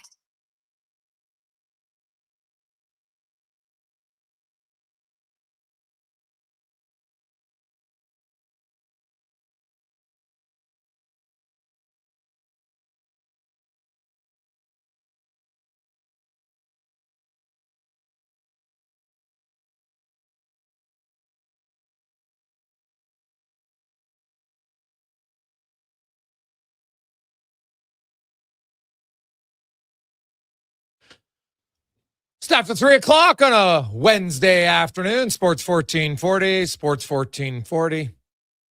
That's YouTube, Facebook, X, Instagram. Thanks for listening. Thanks for watching. Hope you guys are having an awesome day. The Oilers, of course, back in action tonight to take on the Anaheim Ducks. Oilers will have McDavid in the lineup, no surprise. Draisaitl's in the lineup, no surprise. Henrique just officially activated from LTI. Savoy's being recalled. All the things we talked about last few days have come to fruition. Even Frederick and Podkolzin start the game together as third line. God, if they could get a third line up and down, bang some bodies, add some energy, would that be a welcome addition? Welcome addition. Trent Frederick, just pretend it's a brand new season. That's how you have to approach this. It's a brand new year. It doesn't matter what you've done in the first part of the season. It doesn't matter. You just got to focus on what's happening right now and say, hey, you know what? Going to get off to a good start in this new season. Imagine if he scored tonight. Oh, no. Would I be a little surprised? Yeah, I'd be a little surprised, but that would be massive just for his confidence. Just for his confidence. Now, he did score in the 4th game of the season. Or was it even the 3rd? No, I think it was the 4th against the Rangers. It's a game-winning goal. First goal of the game, they won 2-0. But when you score 4 games into the season, you can't tell me that, well, he had no confidence early on. I don't really buy that. So he's got to find a way to be better. 833-401-1440, 833-401-1440. You can text or call us. The Gregor Show is always brought to you by PlayAlberta.ca.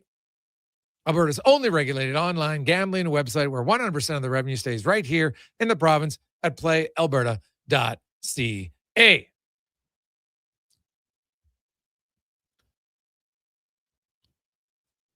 I look at we're going to get to our stat of the day because I got some stats to get to. We always like to look at the good ones and some of the surprising ones and maybe some of the ones that are like, we'll see what happens. But so why don't we do it? Let's get to our stats of the day. Brought to you by All Star Construction, founded in 2009. The largest contractor in their space in land development for power and gas insulation. Of course, they do underground utilities, power, gas, telecommunications, street lighting, directional drilling, and hydro vacuuming. That is All Star Construction. And a few stats. Did you know the Oilers? Now, you knew this. The Oilers play 3 games in 4 days. Some of you probably knew that Connor McDavid has 96 points. He is 4 points away from his 9th 100-point season. He's currently tied for 3rd most with Marcel Dion at 8.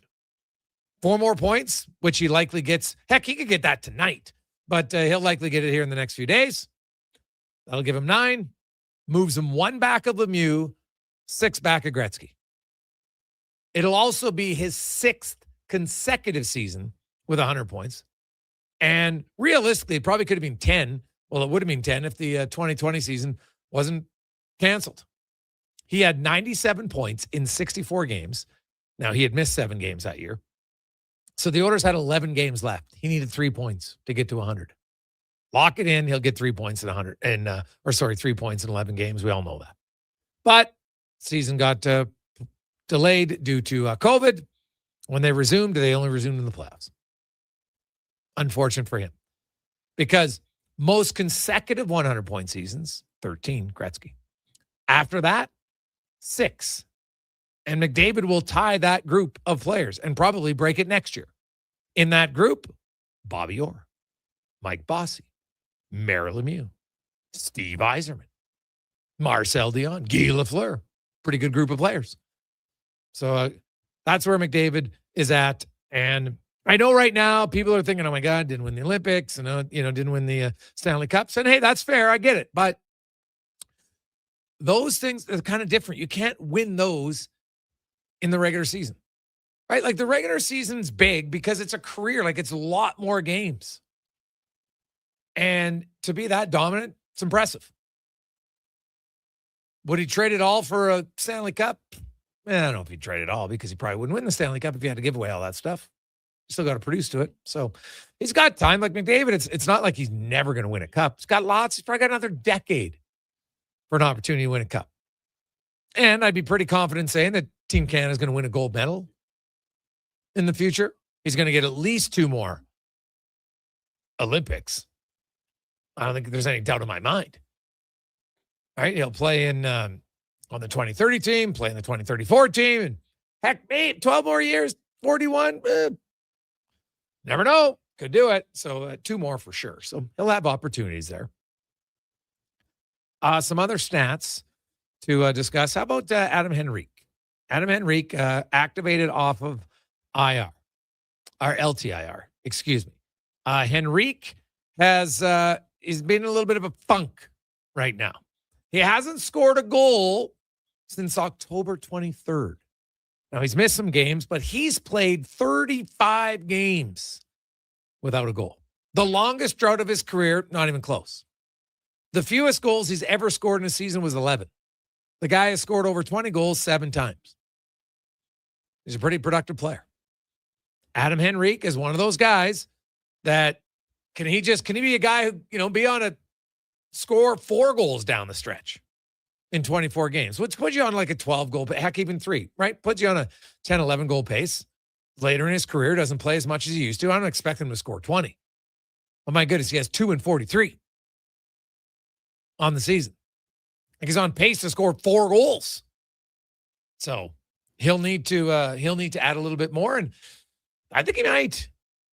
I think Adam Henrique is one of those guys who you're going to see be a little bit better offensively than he has been early on. I know it's not saying much because he only has 2 goals, but I would look for that. The other thing, very quietly, that's not getting talked a lot about in Edmonton.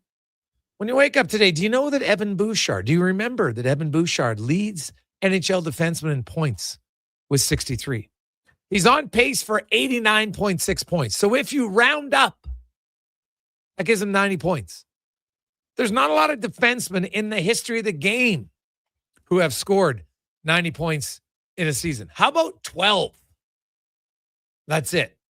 And you know the names: Coffey, Bork, Orr, Makar, Carlson, Yossi, Ryan Suter, Al McInnes, Phil Housley, Brian Leach. I think I'm missing one, but those are the names. Bouchard is very quietly, probably a little bit under the radar, having an unbelievable season offensively. I know that early on in the year, people, but Gregor, don't you remember on November 7th, he had a terrible giveaway? Yeah, I remember that.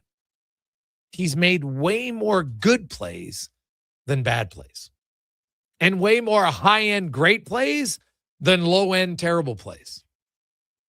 But people remember the low-end ones more. But you're seeing a pretty good season from Evan Bouchard, and it'll be interesting to see can he outscore Quinn Hughes and Makar and Werenski down the stretch. The Oilers are going to need him to. If he does, that'll severely increase their chances of holding on to a playoff spot, and maybe, just maybe, getting in the playoff. I think I forgot one name, Peter Stastny, in that 6 consecutive 100-point seasons. He was the other guy who did it. So not bad at all. A few other ones. I think the Kasperi Kapanen injury is bigger than some. Kasperi Kapanen's been really good. 10 points in his last 13 games, plus 10 at that time, 5-on-5. For a team that's been giving up a lot 5-on-5, for him to be plus 10, it's pretty damn impressive. He's only been on for 5 goals against in those 13 games at 5-on-5. And that's a big reason why Kapanen, for me, when he's healthy, he's playing with Draisaitl and Roslovic. I like his size. I like his speed. I like his shot. I also like that he's really improved his defensive game. Quite a bit, in fact, for me. So there you go. Hey, Greg, do you think McDavid will win a cup here? He's got a pretty good chance. It's hard to win, man. Like,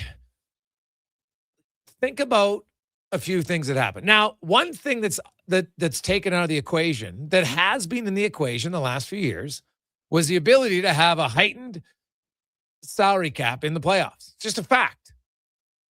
And teams who've won in the past use that to their advantage at times. But the other thing, and probably the most important one, is health. Year after year. What if Leon Draisaitl's healthy in 2024 in the Cup final? What if, and Nurse, by the way, too, both of them hurt. What if Ekholm and Hyman aren't injured last year? Could the Oilers have won? We'll never know. But I think it's fair to say their odds of winning go up if those two are healthy.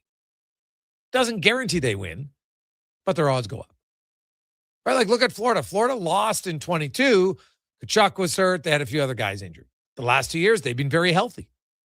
So the hard part about predicting a Stanley Cup win is it isn't just based on talent. Talent plays a big part of it.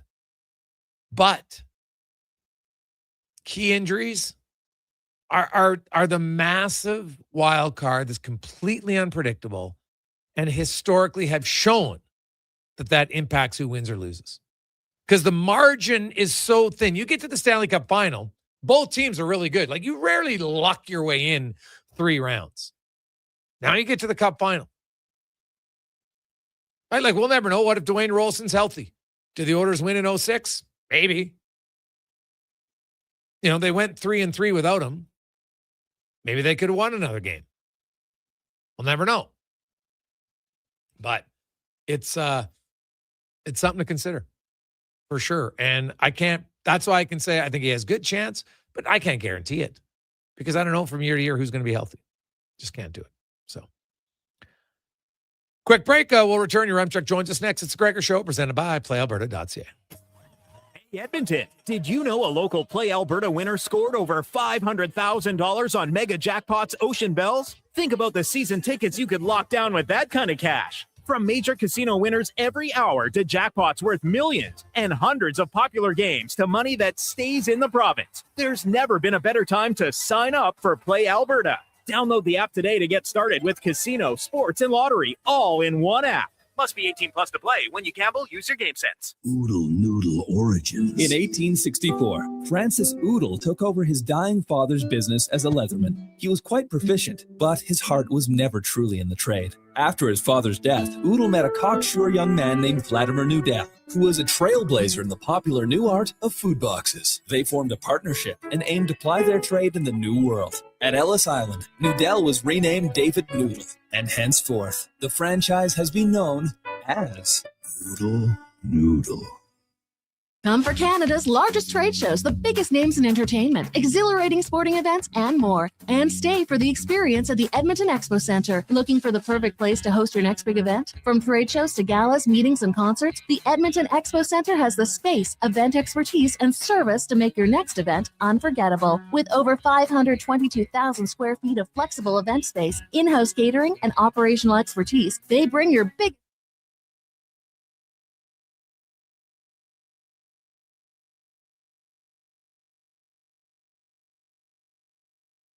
I got your name, you little scumbag.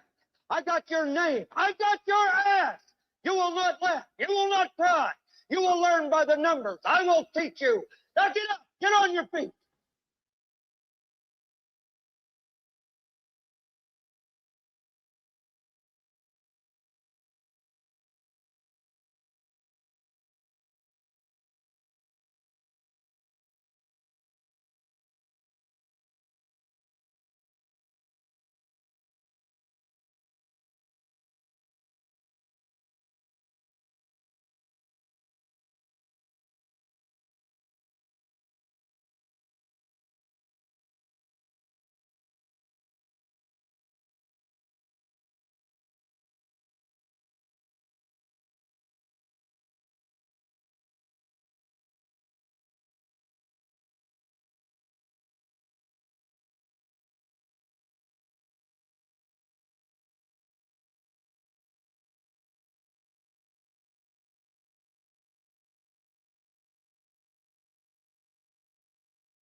.com.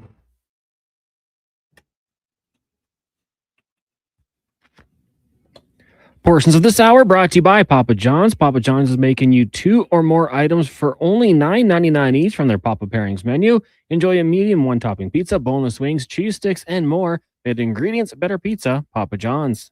This is Sports 1440, where Edmonton talks sports. On YouTube, Facebook, and X. Here's Jason Gregor. Brought to you by PlayAlberta.ca.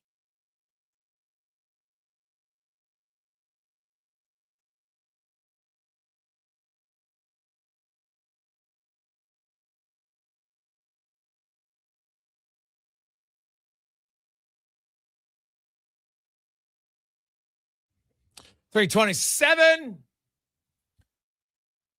It is game day. Sports 1440. Haven't said that for 3 weeks for the Oilers anyway. They're back in action tonight to take on the Quackers in Anaheim. And hey, you're used to 8:30 starts. They've just been in the morning. Now it'll be 8:30 at night. And we all know that's closer to 8:40 as they take on the Ducks tonight. Then they got the LA Kings tomorrow. But then you have a matinee game on Saturday. And then the Oilers come home, lighter schedule. Next week, only 2 games.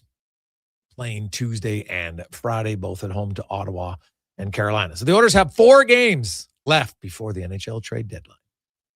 And we'll get that and more in our discussions as we get to the Oil Report, brought to you by Go Auto. Cars, trucks, vans, SUVs, you name it, they have it.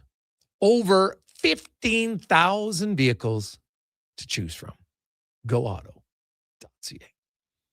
From Oilers Nation and Daily Faceoff, Tyler Yaremchuk joins us. And Ty, how many new players do you think will be on the Oilers roster by Friday at 3:00 our time next week?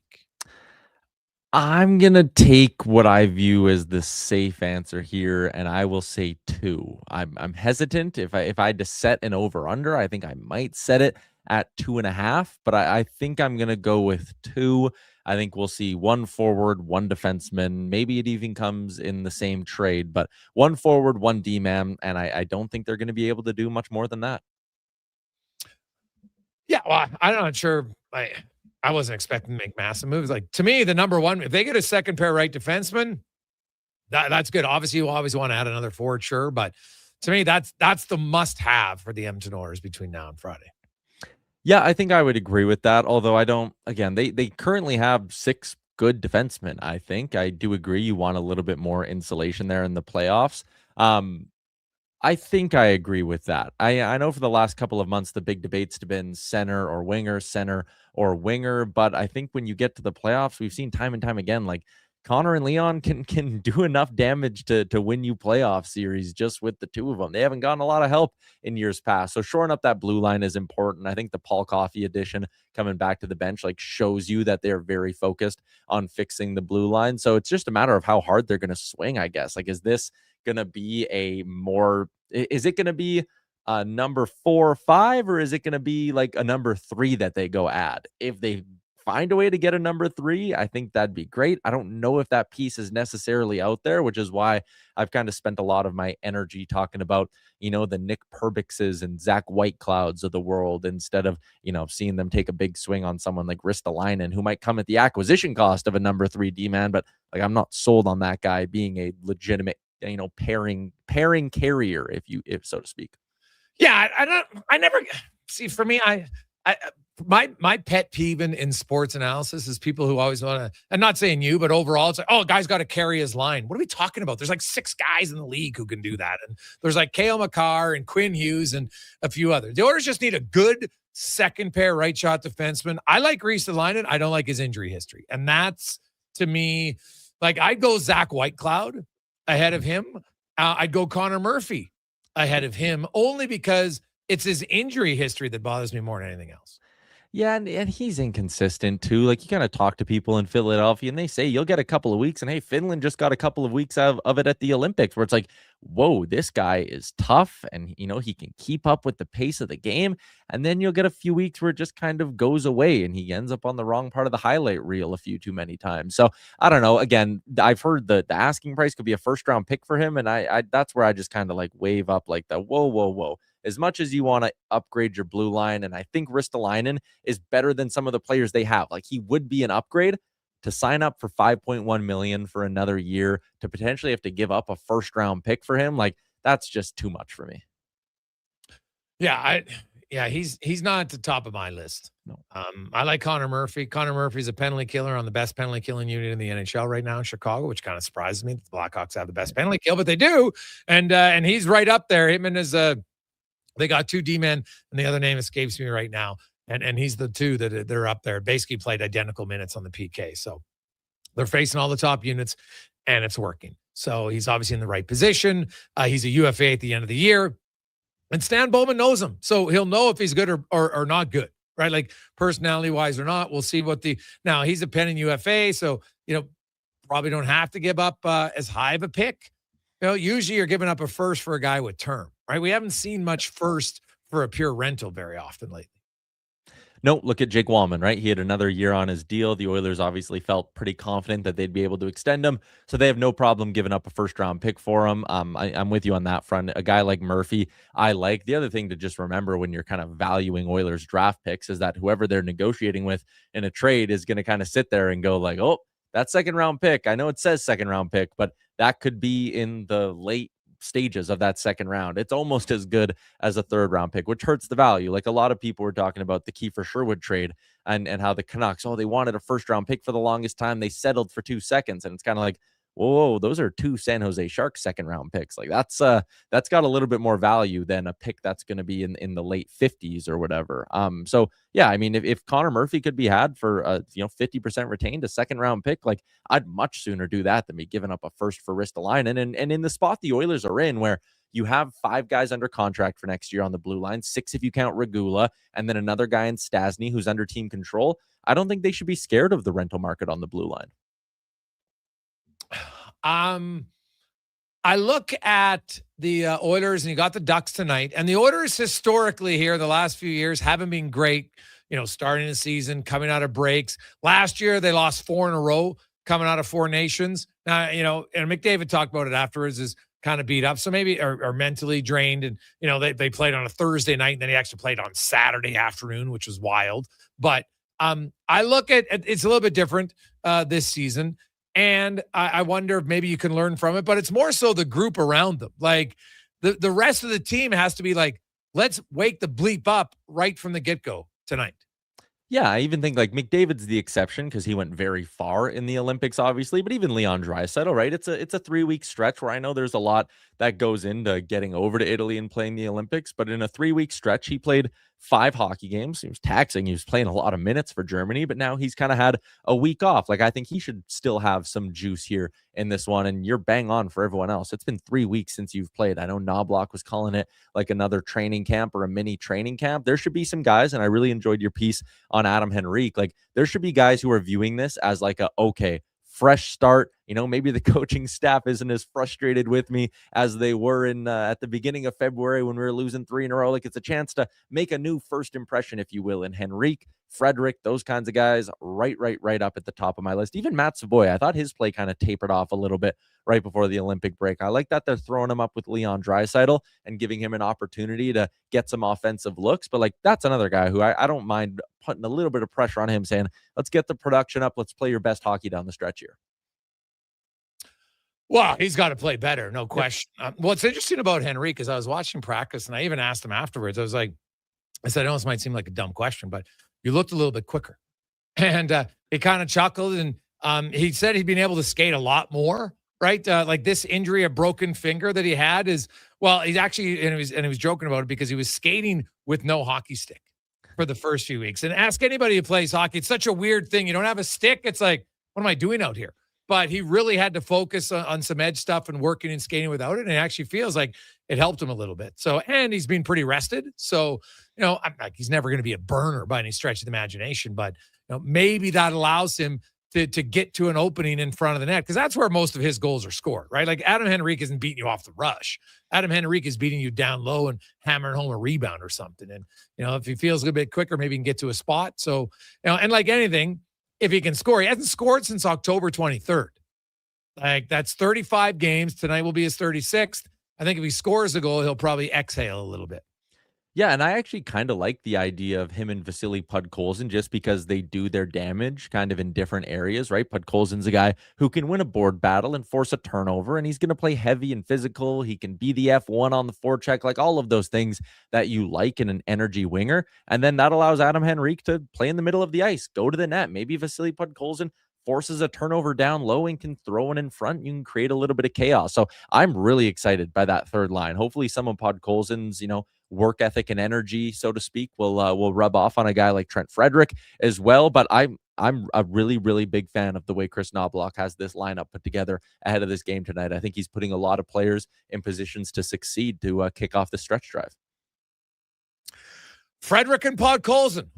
I thought they could be a winning tandem as wingers, and obviously that means that Frederick's got to play how he did in Boston a few years ago for 2 years in a row. Do you think he can?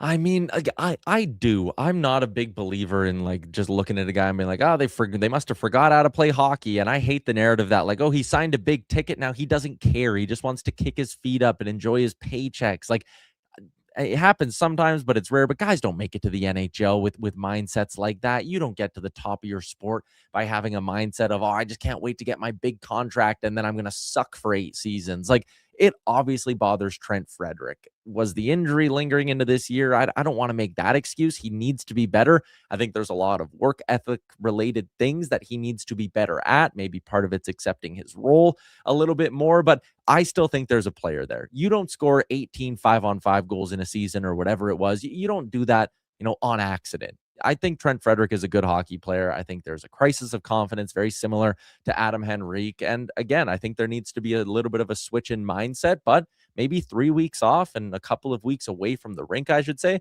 maybe that allowed Trent Frederick to clear his head a little bit. So I'm kind of, and I'm hoping the coaching staff has the same view. I hope this isn't a scenario where if Trent Frederick has a bad first period tonight against Anaheim, he's sitting on the bench, or Matthias Janmark's in his spot on the third line or anything like that. I'm kind of willing to say, like, yeah, if you're Chris Knobloch, you talk about this as being a second training camp and a fresh start. Like, I want to see him kind of, walk the walk a little bit and give these guys honest opportunities to kind of, again, make a new first impression, like I said earlier. People asking, do you think the Oilers should not spend big because their team's not that good? What do you think to that? I don't agree with the second part that like the team's not that good, because I do think the team can still win playoff rounds. And I think you should, every year you have Connor McDavid and Leon Draisaitl, you have to do something to give them some help heading into the playoffs. The last thing you want, and you don't need 7 defensemen to get through a playoff run. You need 8. Sometimes you need 9. Right now, if there's 2 injuries on the back end, we're talking about Josh Brown and Atro Leppinen having to play. Like, that absolutely cannot happen for the Edmonton Oilers. So I think they have to do something. Again, I'm working on a piece right now for Oilers Nation that's kind of the best case, most realistic case, and worst case scenarios for the deadline. And the worst case for me would be either A, they do absolutely nothing. Like, that just cannot happen. And B would be that you make a panic trade. I don't want Stan Bowman to get to whatever time next Friday and be like, oh God, I haven't found anything. Screw it. I'm doing the first round pick for Rasmus Ristolainen. Like, that's also a terrible scenario, but you have to give Connor and Leon some help. You have to send that message to the room that you believe in them this season. Even if deep down and you're Stan Bowman, you don't think this team has as good of a shot at going deep as they did in 2025 or in 2024 before Stan got there. Even if you believe that, you have to do something. Maybe you keep your first round pick dry. Maybe you don't go do something crazy and trade Ike Howard or whatever. Maybe you save a big move like that for the summer when there's more guys on the market, when you have some cap flexibility. But that doesn't mean you do nothing. Add a top 9 forward, or even if it's a third liner, however you want to phrase it or define them, go out there and add a defenseman, even if it's not a Braden Schneider, maybe it's someone lesser than that. You have to do something. Sitting on your hands just isn't an option. No, it's not an option. Like, hey, the Oilers, I think people forget that they had a run there where they're the hottest team in the NHL, third best defensive team in the NHL. They just have been inconsistent. And I can go back through years of teams that go back when Tampa won. They didn't dominate all year long, right? It's about when you get to the playoffs. So because you have 97 and 29, I'm always looking to add something. Now, I'm not going to go and throw all my chips in on one, because it's too risky, because, you could have somebody get hurt 3 weeks later and that really derails it. Like last year, if Ekholm and Hyman aren't hurt, who knows what happens? We'll never know. But so you kind of play the injury card and hope. I think the Oilers have garnered a few more assets than they've had in the past, because some young guys, they have value. Like, I would argue right now, like there's guys in the minors that might have more value than a late first round pick for some teams, because they're 22 and 23 and they're like, I think this guy's going to be an NHL player, because a late first rounder isn't a lock to be a dominant player. Pretty good chance to be a good player. But after you see a guy for 3 years of pro or 2 years of pro and, a few years in NCAA, you feel like you have a better read rather than seeing a 17-year-old kid. So they've got some guys who at least I think could get them a piece. Some teams might say, you know what? I don't want a first rounder in 2026 or 2027 because the Oilers don't, because that's what it would be. It'd be a first rounder next year.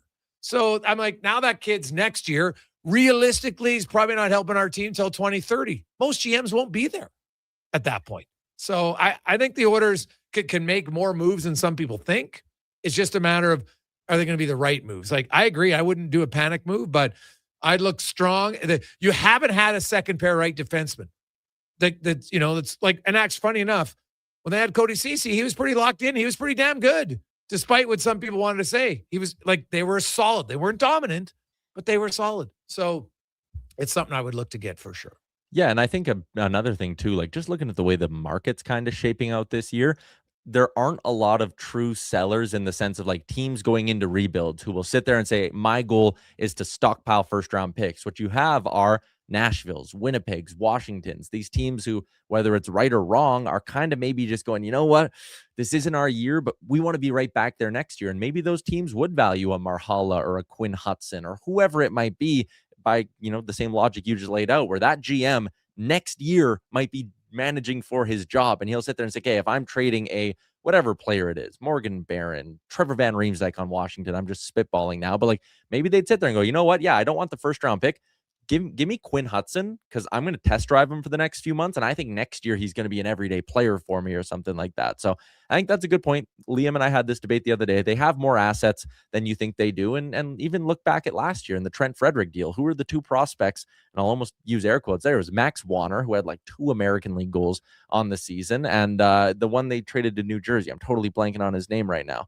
But he wasn't even going to sign here. The big Lachance. Yeah, Lachance. He wasn't going to sign here, right? Like the Oilers found, and I know there was a pick in that Frederick deal too, or a couple of them, but like the prospects, just the second rounder, like but the prospects they had to add in weren't the Matt Savoys or whatever, and it rarely ever is. But remember, people acted like losing Max Wayner was like just a crushing loss. I'm like, there's, you know what? At trade deadline, prospects are more overrated. The only thing maybe more overrated is when teams sign UFA NCAA players. Might be the only one who's overrated more. So. And every year it's like, oh, this guy, if he was in the draft, he'd be a first or second round pick, blah, blah, blah. They like never work out. Yeah. Well, shocking. Yeah. Shocking why that is. So Ty, enjoy the game tonight. Go have a nap. Late start. Yeah. Oh, absolutely. Thanks, Greggs. That's Talia Remtruck from Oilers Nation and Daily Face-Off. Quick break. We'll return. It's the Gregor Show presented by PlayAlberta.ca. We'll come back. We got 5 questions. Gregor Show. Hi, Mike here from Northgate Chevrolet Buick GMC. Free trips, free iPads, a barbecue, a wood stove, the #1 dealer in the world. What? Who cares? How about no pressure, a great deal, finance rates as low as 0%, trade values you can be happy with, and an indoor showroom. And we're pretty good people. Stop in and see us today, 13215 97th Street, or visit us online at northgategm.com. There's a lot of great seasons in Alberta. Hockey season, harvest season, the winter season, and the even more winter season. But GS Construction is already preparing for our next great season, because while the city slows down, we plan ahead. Projects, people, and pipelines. Everything starts taking shape for another strong year underground. We're also getting ready for our next hiring season in March. We want new people who want to build something that lasts. For more on us and to apply, visit gsconstruction.ca. You've got a go-to coffee spot, a trusted barber, even a lucky game day jersey.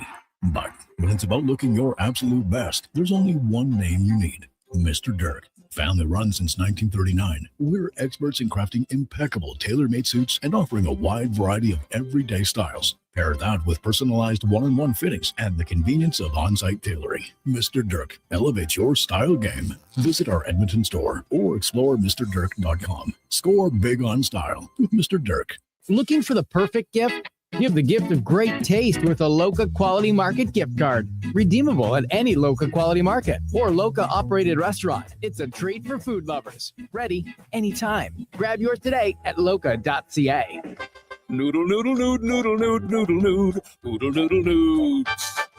Noodle, noodle, noodle, noodle, noodle, noodle, noodle, noodle, noodle, noodle, noodle, noodle,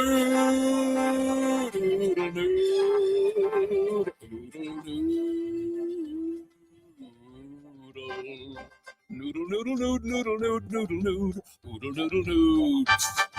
Noodle, noodle, noodle, noodle, noodle, noodle, noodle, noodle, noodle, noodle. Throw the load down to Oodle Noodle tonight because dine-in is open.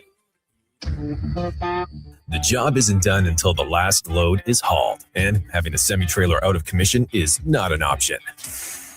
Whether replacing or adding to your convoy, Edmonton Trailer has a huge inventory of new and used semi-trailers, trusted by the gravel, logging, oil field, fluids, and freight industries. Find a trailer right for you online or at one of their 3 locations. For sales, service, parts, rental, and finance, when you're in it for the long haul, Edmonton Trailer. It's the iconic Jasper Ave Patty Party. That's on the rocks. We're turning Jasper Avenue green. Your 5-day St. Paddy's Day party kicks off Friday at OTR. With live entertainment every day. Including the Feelin' Lucky burlesque show on Sunday. Plus pipers, Irish dancers, and doors open at 9 a.m. on the 17th. We got more green beer than Marco has fancy shirts. And trust me, that's a lot. Lucky the Leprechaun will be there. Will you? It's the iconic Jasper Ave Patty Party. That's on the rocks. Next round's on me. Woohoo! Debt can take over your life. The stress, the constant worry, it can feel like you're drowning. When people come to see me, they're often anxious and feeling hopeless. But when I explain how I can help them get out of debt, those feelings melt away. I'm Parveen Middleton, licensed insolvency trustee at BDO here in Edmonton. I will create a personalized debt relief plan so you can move forward with confidence. Call 1-833-BDO-TALK or visit bdodebt.ca to discover your debt-free future.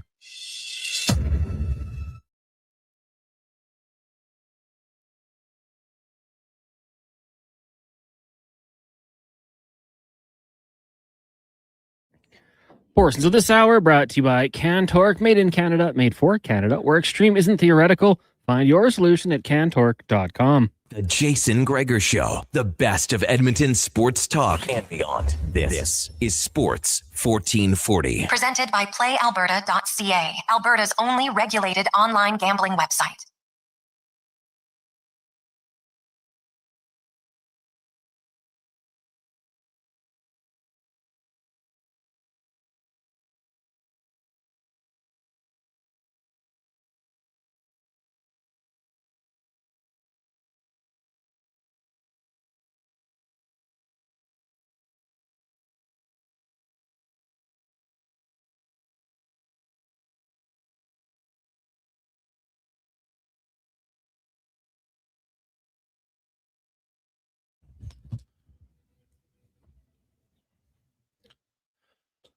$3.49. Welcome back. Jason Gregor, Connor Halley, Sports 1440, sports1440.ca.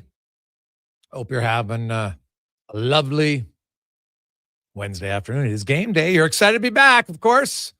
Maybe you're excited to play a little Lotto 649. You get your tickets at playalberta.ca. $36 million up for grabs. Tonight, also, you could check out the Jason Gregor Show odds boost. So we got some Oiler game action, some other NHL action. We're going with the Adam Henrique special. So check that one out at playalberta.ca. Now let's get to 5 questions brought to you by The Brick. Are you suffering from not a very good sleep, restless, tossing and turning? Well, maybe you need a new mattress. Great deals on mattresses. Save up to $1,000 or more right now. 50% off at The Brick and thebrick.com. It's time for 5 questions on the Jason Gregor Show. All right, Jason, question number 1. Oilers back in action, so let's get back to the predictions. And a bold prediction as well as they take on the Ducks. Go ahead. I'm going to say, usually we go with wins here, so let's keep it going. The Oilers don't have that slow start returning to action. I'm going to say they find a way to get a good win, 4-2 with an empty net. Bold prediction, Trent Frederick gets on the score sheet and kicks off the unofficial second half of the season with a pretty good night. Well, it's tough, man, because everything in my brain says the Oilers aren't going to play well tonight because they stink coming off. But I haven't talked to the players. I think they realize how crucial this is. They've lost 3 in a row. They see the standings. So, and the Ducks are a one team that they give up a ton of chances. So, I think it'll probably be a high scoring game. So I'm going to say 5-3. And I'll say Henrique scores a goal to end his drought. All right. Question number 2. Under the circumstances, you're playing back to back. Would you have any limits on McDavid's ice time? It's hard. Like I said, his 5-on-5 minutes, yes. But if this is a penalty-filled game and your power play gets like 7 chances, well, then he's going to play more minutes. So you can't just set a number and say he can only play 18 minutes, right? You just can't do that. It's which type of minutes is he going to get? So I think it's 5-on-5 minutes. You can probably have a number in your head to say, hey, that's where we'd like to be at. But if it's a heavy penalty game, then his numbers are naturally going to go up. And those minutes, they're not hard minutes. Yeah, I would agree with you, especially, power play. Obviously, we know that not going to be the toughest thing. I would be, obviously, if the Oilers have a lead or it gets out of hand in any situation down the stretch, maybe look to just kind of take it off for a little bit down in the third period, limit him that way. But, he's obviously going to be ready to go. The guy's a gamer. Question number 3 for you. If you're Kyle Dubas, what do you do with the Penguins roster now that Crosby will be out for 4 weeks or so? Oh, buddy, I think they showed their hand yesterday. I honestly thought that trade for them was they're taking on money to get a draft pick. And I'm sorry. Like, I know people, yeah, but he's younger. Yes, he's younger. He being Gerard, and he's way smaller. So I think that's a trade for a team that isn't planning to win. And I think I won't be shocked here if the Penguins make a few more. I know it's going to look crazy and their fans are probably going to be annoyed. But without Sid, do you honestly think they can hold on to the playoff spot? No, I don't think so. No, I'm with you. I mean, it's an absolutely crucial blow to this team, and I'd be kind of fire selling it here. If it were me, try to get some draft picks, maybe some players if you can go down that route. But for me, I think this pretty much spells the end for the Penguins.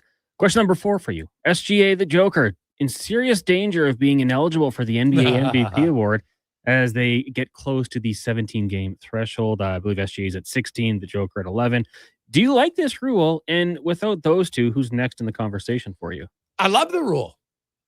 Because how can you be MVP if it's most valuable to your team if you're missing over a quarter of the season? Doesn't make sense to me. Right? Especially because lots of time guys will be good. So I don't mind it at all. I think what it also does is players look and say, damn, you know what? I'm not going to take certain nights off, too many of them. So I don't mind it at all, to be honest. I think if you're a sane voter and you're doing an MVP and you're looking at it, and one guy's played 80 games and one guy's played 60, or even if they're averaging the same, it's harder to average the same points over a longer period of time. Everybody knows that. So no, I like it. I think it takes a little bit of the favoritism out of it. Yeah, I mean, I love it. Takes the debate out there too as well. Like, oh, this guy only played in 60 games. No, he didn't play enough. He's not in the conversation. Vote elsewhere. So I do like that it's kind of black and white. I think Cunningham's probably a favorite, but I'm going to say Wemby. This guy's an absolute freak for the Spurs, and they're having such a good season. I'll go Wemby as my dark horse MVP here. Final question for you today is Pink Shirt Day, which represents anti-bullying. I finally have a pink shirt because it's Sports 1441, which you can kind of see on the camera here. We don't like bullies, Jason. So when it comes to fictional bullies, who do we dislike the most? Go ahead. There's a couple turnarounds I would bring up, like in Ted Lasso. Jamie Tart has a pretty good turnaround. I didn't like him in the beginning.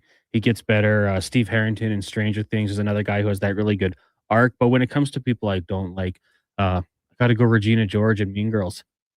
The movie's called Mean Girls. She's the meanest of all. Even when you think there's redemption, it's not there. So she would be the top of the list for me. Great movie. Holds up.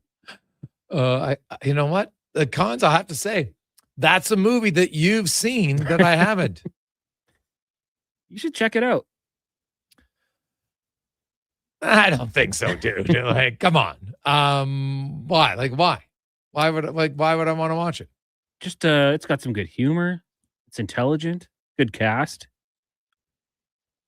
I guess, there's so many movies out there, but if you were really bored, I bet a few texters would back me up that's saying it's worth a watch. Yeah. Like, are they better bully than Biff? Right? Like Biff Tannen? It's pretty bad. Right? Biff's pretty bad, right? Like, what about Nelson Muntz? Yeah. He's classic. He's classic. Yeah. You know what? I'm actually like, if I'm going bully, I got to go King Joffrey. I don't think there's a better one. He was a jerk for like, dude, he bullied everybody. right? Like, well, and did more than bullying. Like, it was so maybe he even went too far for bullies. But I'd probably have to go with. I might go with him. So good pick. Yeah, there's a few though. What was that? What was the God? What was that kid's name? I know we were just talking about it yesterday. Did you by chance watch the trailer for Toy Story? No. Oh, you got to watch for Toy Story. Oh, the 5. guy that looks like Derek Carr? No. Toy Story 5. Just for Woody. And how we were laughing about Struds and Shogger. So I thought there was a new bully in that. No. But what's in Toy Story? What was the kid's name that was wrecking all the toys? God. Was it Sid? Yeah. Sid? Yeah, okay. Sid There Phillips. you go. He was pretty good, right?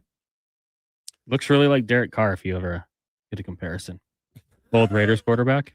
Come on. Yeah, it's shockingly similar. Yeah. So we'll see. Coming up, we got a very interesting business of sports. But first, let's get to the con man and a sports 1440 update brought to you by Loca. Do you like good quality food? You can go get it in person. Chef prepared to have over 200 meals. Sherwood Park, West End of Edmonton on 142nd Street, or even better, they'll deliver it right to your door. Meals.loca.ca. The Sports 1440 update. The NHL returns from their Olympic break with 8 games on the schedule, including the Oilers taking on the Ducks. Puck drop 8:30 pregame here on Sports 1440, starting at 7. You also have the Kings and the Golden Knights, Jets in Vancouver, Mammoth hosts the Avs, Kraken taking on the Stars, Leafs and Lightning, Flyers, Caps, and the Devils up against the Sabres. Pittsburgh Penguins captain Sidney Crosby was placed on the IR today and expected to miss a minimum of 4 weeks with a lower body injury they suffered while playing for Canada at the Olympic Games. In the association tonight, Toronto Raptors taking on the Spurs just after 5:30. Also the Pistons and the Thunder, Warriors in Memphis, Bucks host the Cavaliers, and the Celtics taking on the Nuggets. Canadian soccer player promised that David will have surgery to repair a ruptured tendon in his hip on Friday, but is not ruling himself out of the World Cup per sources. Following surgery, his rehabilitation will take 3 to 5 months. Canada's first match coming on June 12th. And in the AJ Fort Mac in Bonneville, Devon heads to Lloydminster. Coming up in hour 3 of the Jason Gregor Show, it's another edition of the Business of Sport. I'm Connor Halley. This has been a Sports 1440 update. Sports 1440, Stingray Radio Station. CKJR broadcasts from West Edmonton Mall and Wetaskiwin. Download the free Stingray music app and listen wherever you go. Bringing every project to life requires the right team. By joining the Japa Machinery Group service or sales teams, you can be part of setting a new industry standard. Celebrating a legacy of excellence with Japa. Learn more at japamachinery.com. Hello. You're never going to believe this. Booster Juice called your name today. You can get a free smoothie or acai bowl. No way. Heading there now. Oh my gosh, you and my brother have the same name. Okay, I'm calling him next. I'm hanging up. Booster Juice Names of the Day is back. 2 names are selected each day, and if your name matches, you can get a free smoothie or an acai bowl. Watch for your name on the Booster Rewards app and social media. Must be an app member to qualify. Booster Juice, Canadian born, blending since 1999. You've got a go-to coffee spot, a trusted barber, even a lucky game day jersey. But when it's about looking your absolute best, there's only one name you need. Mr. Dirk. Family run since 1939, we're experts in crafting impeccable tailor-made suits and offering a wide variety of everyday styles. Pair that with personalized one-on-one fittings and the convenience of on-site tailoring. Mr. Dirk elevates your style game. Visit our Edmonton store or explore MrDirk.com. Score big on style with Mr. Dirk. At Fountain Tire, success is a team effort. They're committed to their team members and their customers. And that means treating your vehicle like it's their own and finding solutions that suit your needs. Because whatever the road brings ahead, they're on it with you. Visit FountainTire.com today. Jason Gregor isn't just a sports guy. He's a community builder. With over $2 million raised for local charities and his Gregor Foundation, he's making a difference on and off the air. Check out Gregor weekday afternoons on Sports 1440. Made for some rough roads, but it means trails are now packed and ready for action. Don't miss out on riding adventures this winter with a Ski-Doo from Riverside Honda and Ski-Doo. Work or play with new 2026 Generation 5 models with class-leading design and power. And right now, take advantage of 5.99% financing OAC. Only at Riverside Honda and Ski-Doo. 15 Inglewood Drive in St. Albert. And always at riversidehonda.com. Shop local, shop Canadian. Mr. Reuter gets a colonoscopy. All right, Mr. Reuter, just relax. We're almost finished. Now, what am I looking at on the screen? That's your large intestine. Wow, the pipes of the human body. Incredible. This is just like when we use a camera for sewer inspection, except you probably don't find tree roots. You'd be surprised what we find. You know, once I found a bunch of Hot Wheels. Hey, me too. For a plumber who values healthy pipes, call Mr. Reuter. Well, get ready for a silly hockey fans. Your partner in power just skated onto the ice. EWEL.ca, the new e-commerce website for electrical wholesalers Edmonton, is ready for the power play 24/7, 365. UL skates to where the puck will be in 5 years. Now that's forward thinking. Killer selection, slamming products from the best brands, and legendary service. Don't sit on the bench. Get your account today at EWEL.ca and win that project. Plug into your partner in power. Wednesday afternoon, Sports 1440, Sports 14.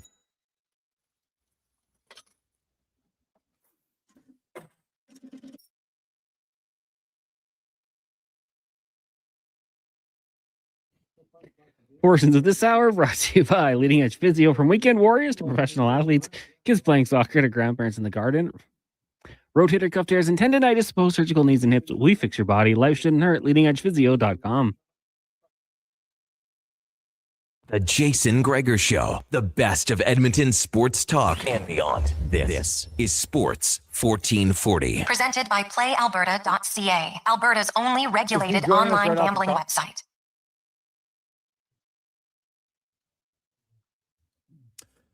It's after 4 o'clock on a game day. How are you? Welcome back to the Gregor Show, presented by PlayAlberta.ca, Alberta's only regulated online gambling website where 100% of the revenue stays right here in the province. PlayAlberta.ca. Oilers and the Ducks. You can get in some Jason Gregor Show odds boost there, including a win, maybe Draisaitl, Hyman. We didn't even use McDavid today. Going something different, but Is he playing? oh yeah, he's playing. Of course he was going to. Well, I figured he would, but One-legged duck swim in a circle.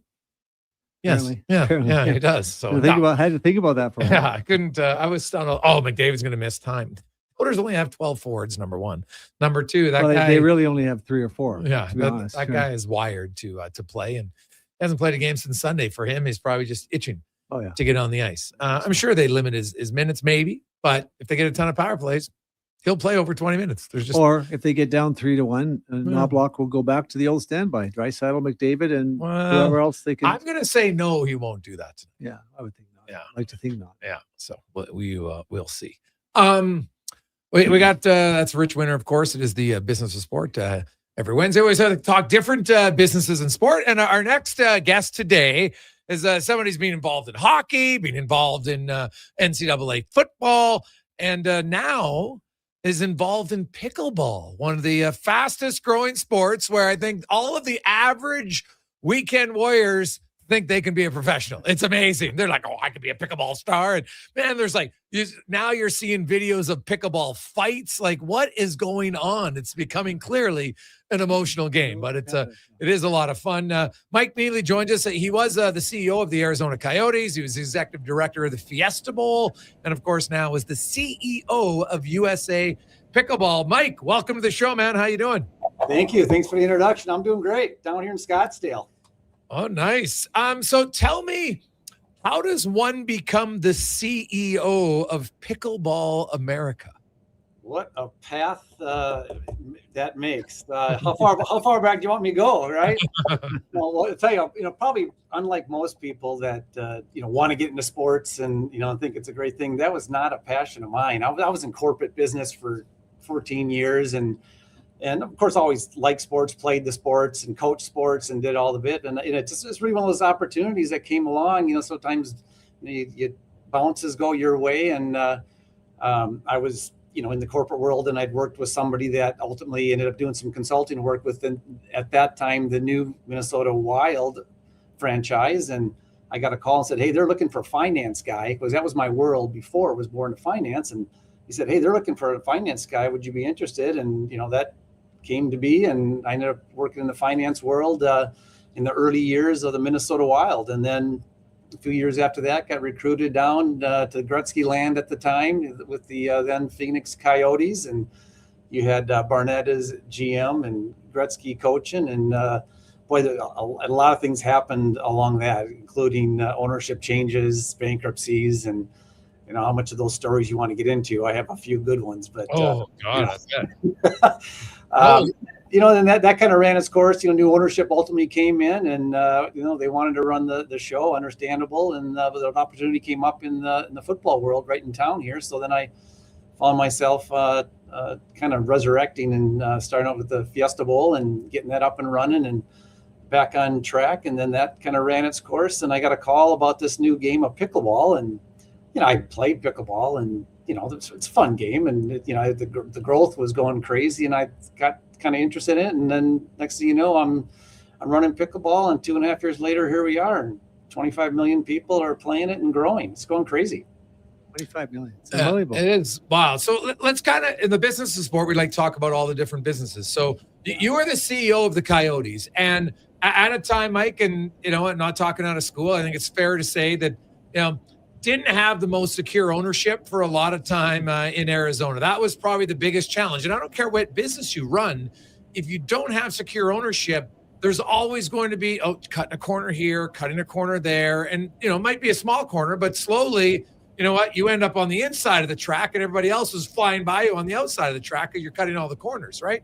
So, What was, as a CEO there in that, what was the biggest challenge when you just didn't have like that secure ownership? That was the issue, and that really is the story of the Coyotes. I mean, I'll argue all day that Phoenix is not a hockey market. This is a hockey market. People like myself moved down here from Minnesota and Canada and all the hockey markets, and there's a lot of great hockey going on down here. You have to have a product, right? That people want to believe in, and when you don't have secure ownership and you don't have a competitive team, people are not, especially in markets like this, you need to compete with a lot of other sports. And if you're not winning and putting on a good product, and we weren't for a long time. And, the early days really was, I was on the CFO role, so I'm counting the beans and trying to do what we can while ownership changed a few months after I showed up. And then Jerry Moyes came in, and the market tanked not long after that. And he got into a situation where he was farming the team out, and ultimately that, filed for bankruptcy. And if you want to get into a good story, I can tell you the inside story about that a little bit. But some interesting things happened, and pretty soon a lot of people kicking the tires. The league ended up taking over the organization, and under the league's leadership, that was a year we went to the conference finals. But 2012. I'd mark that off to, we didn't have ownership issues. We didn't have, an ownership son trying to get involved. We didn't have noise. Maloney and I just did what we thought needed to happen and focused on it, had a chip on our shoulder, and we had a very successful year. Yeah, but it was without Brizgalov. Doesn't matter what Maloney did, right? Yeah. You catch a goalie. We just saw that in the Olympics, right? The goalies can make a huge difference. No, and actually, but that was an interesting experience for me too, Mike, because I represent Briz at the time, and I remember, Mike, you guys had no money, so there was no way you could pay Briz as much as you wanted to have him. I remember going to Maloney and saying, "Don, well, why don't we try and trade him? Because we all win. You get something for him." So they got a 3rd round pick. And then if they signed him, they get another 3rd round pick. And it worked out amazing for all of us because you guys got 2 3rd round picks. I fly into Philadelphia with Brizgalov and go directly to Joe's for a Philly cheesesteak and do lots of video. And all of a sudden, the whole town's, rabid with the possibility of getting this Vezina Trophy nominee. And we get crazy money. You get 2 3rd round picks, and we all make out like banshees. It was interesting. And then, but the funny thing about it, I was nervous when we did that. If we didn't do that deal, I said to Briz, buddy, we go to July 1st, and Vokun, a little older, he's out there with exactly the same stats. They're going to find his interest in maybe a 3-year deal at $3 or $4 million to be appealing. So it ended up working out well. We got $58 million, and Vokun ended up with there wasn't another dance chair when the music stopped, and he got 1.5 million over years. So it was that was a really good experience for me. So thank goodness you guys were. Well, I guess it wouldn't have mattered if you weren't broke. You would have signed him, and he would have been in a great spot there too. Yeah, that's true. And the business of hockey, right? Yeah, and Briz loved it there. Yeah, he loved Marble Slab Creamy, Kierland Resort over there. He's a regular, and he really enjoyed his time there. Just unfortunately, of course, we ended up with Smith, right? And he brought us to a lot of success as well. Smitty's a good goalie, yeah, for sure. So Mike, you're CEO. When you're a CEO of an NHL team, can you kind of describe what do you like? I know you're responsible for everything, but you have to hire people, so you can't do everything, right? But when you're the CEO of an NHL team, what did you feel were the main responsibilities, and what did you learn kind of from, I guess, just trial and error in the better ways to do things as a CEO, maybe later in your career than you did the first years as a CEO? Yeah, well, you're always learning at any point in time, and CEO. That was my first stint as a CEO, and that chair is a lot different than being a number two guy. But I don't think anybody really appreciates or understands that until you're the guy, right? But it is a learning experience. That was it was tasking because we were financially strapped, so you couldn't do a whole lot. But a real key for anything is you get a good team, right? You're not going to do it yourself. And you can't have the ego where you want to build people around you that are either yes men or people that aren't going to challenge you.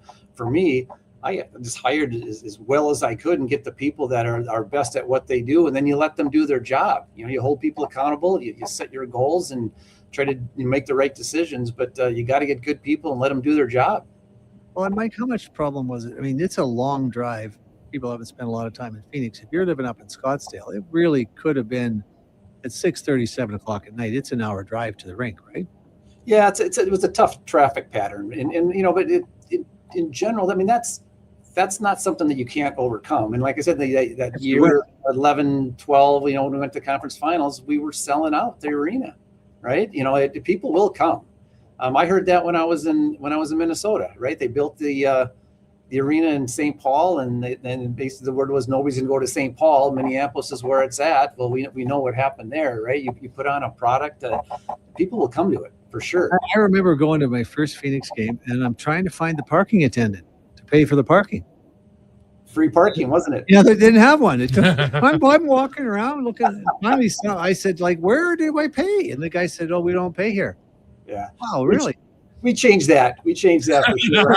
Well, to your point, Jason, we operated the arena, right? So that was a big part of the organization as well. So that was a whole nuance, of booking shows and organizing. And so you're running a whole arena staff and a whole bunch of stuff that it takes to operate arena, which is good as a organization, as a franchise, to actually control the arena as well is a bonus.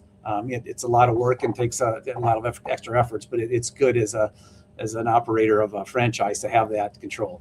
And Mike, you're still there in Arizona, and now that the team's gone, I know it's only been a few years, and there's already talk that they'd like to bring hockey back. It is, I think, like the 7th largest TV market in the United States. So I understand why the NHL would want to be there, but the only way they're coming back is if solid ownership. Like, I just look at the difference between Utah under Smith and just how they run things compared to how it was in Arizona, and it's night and day. You can make fans become. I think a lot of people like to be part of something, and so even if they're not the most educated hockey fan to start, they'll be like, I'll go there. It's fun. The team's winning. It's in the community. Man, the owner's doing lots of stuff, and he's got tons of money, so he's not worried about if he's losing money, because if he's losing money on hockey, he's using it as a write-off for his other companies that are making money. Like, these guys aren't idiots. Like, they're billionaires. They've done something right. So.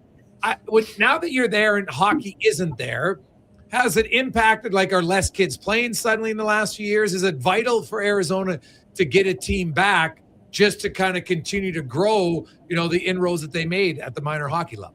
Yeah, I think the answer would be it certainly would be advantageous. The ASU here has a strong collegiate hockey program, and the youth development programs that are pretty well developed here.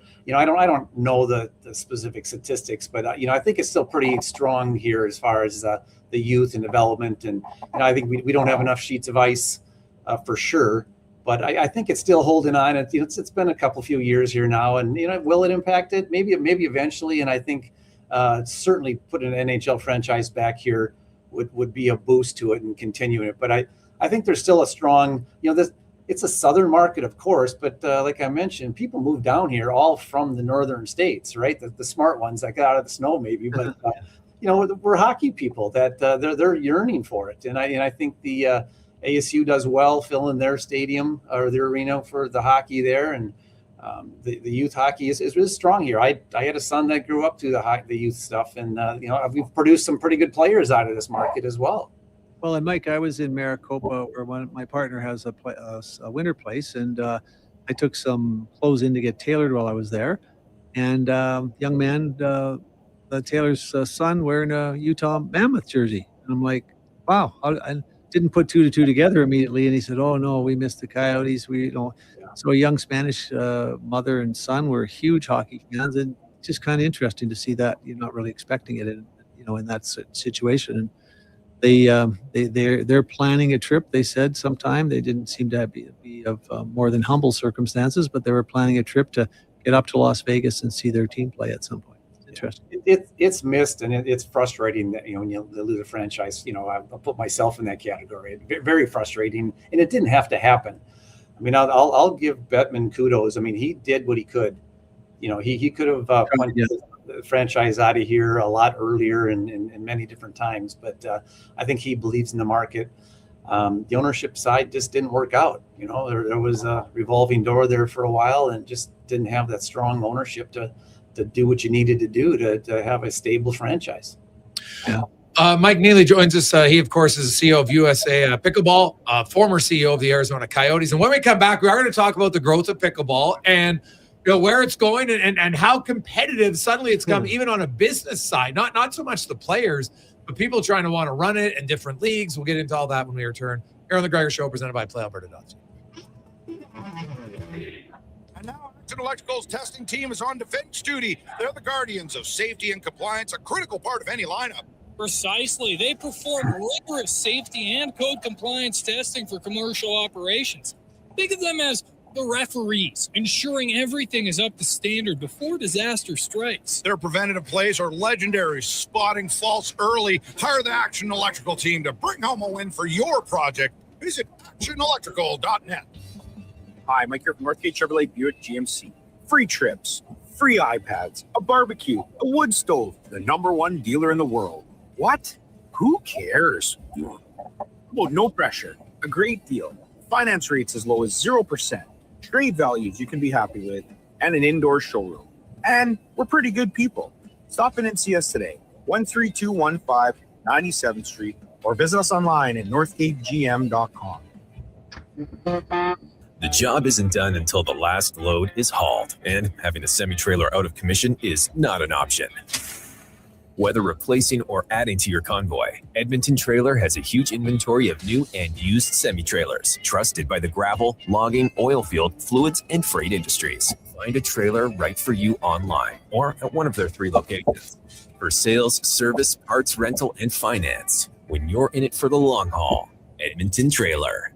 Silent Ice Sports and Entertainment is an innovative market leader across Western Canada. Properties include the Spruce Grove Saints, the Junior Prospects Hockey League, Silent Rides Charter Company, the Hockey Super League, the newly launched Female Super League. Silent Ice also owns the Western Hockey League Seattle Thunderbirds and operates the Morinville AAA Arena, the Silent Ice Center. A new state-of-the-art entertainment facility in Nisku features 2 sheets of ice, a 1,600-seat arena, as well as Summit Restaurant. Learn more at silentice.com. McValue meals are here. Get the McD's you love for $5 plus tax every day with your choice of a McDouble, Junior Chicken, or Chicken Snack Wrap with small fries and small fountain drink. All for just $5 plus taxes. Canadian restaurants. Product availability varies. Prices exclude delivery.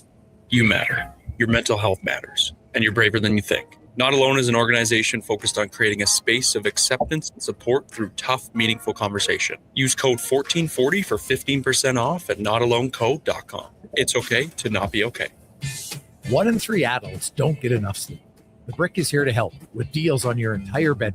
Save up to 50% off clearance mattresses, 50% off beds when you buy any 3 matching pieces. Buy one, get one half price on Sealy memory foam pillows, and save $100 off any adjustable power base when you buy a mattress over $9.99. Plus, check out other incredible savings in every department. Some exclusions apply. Check out the Brick at South Common, West Edmonton Mall, North Side, and downtown.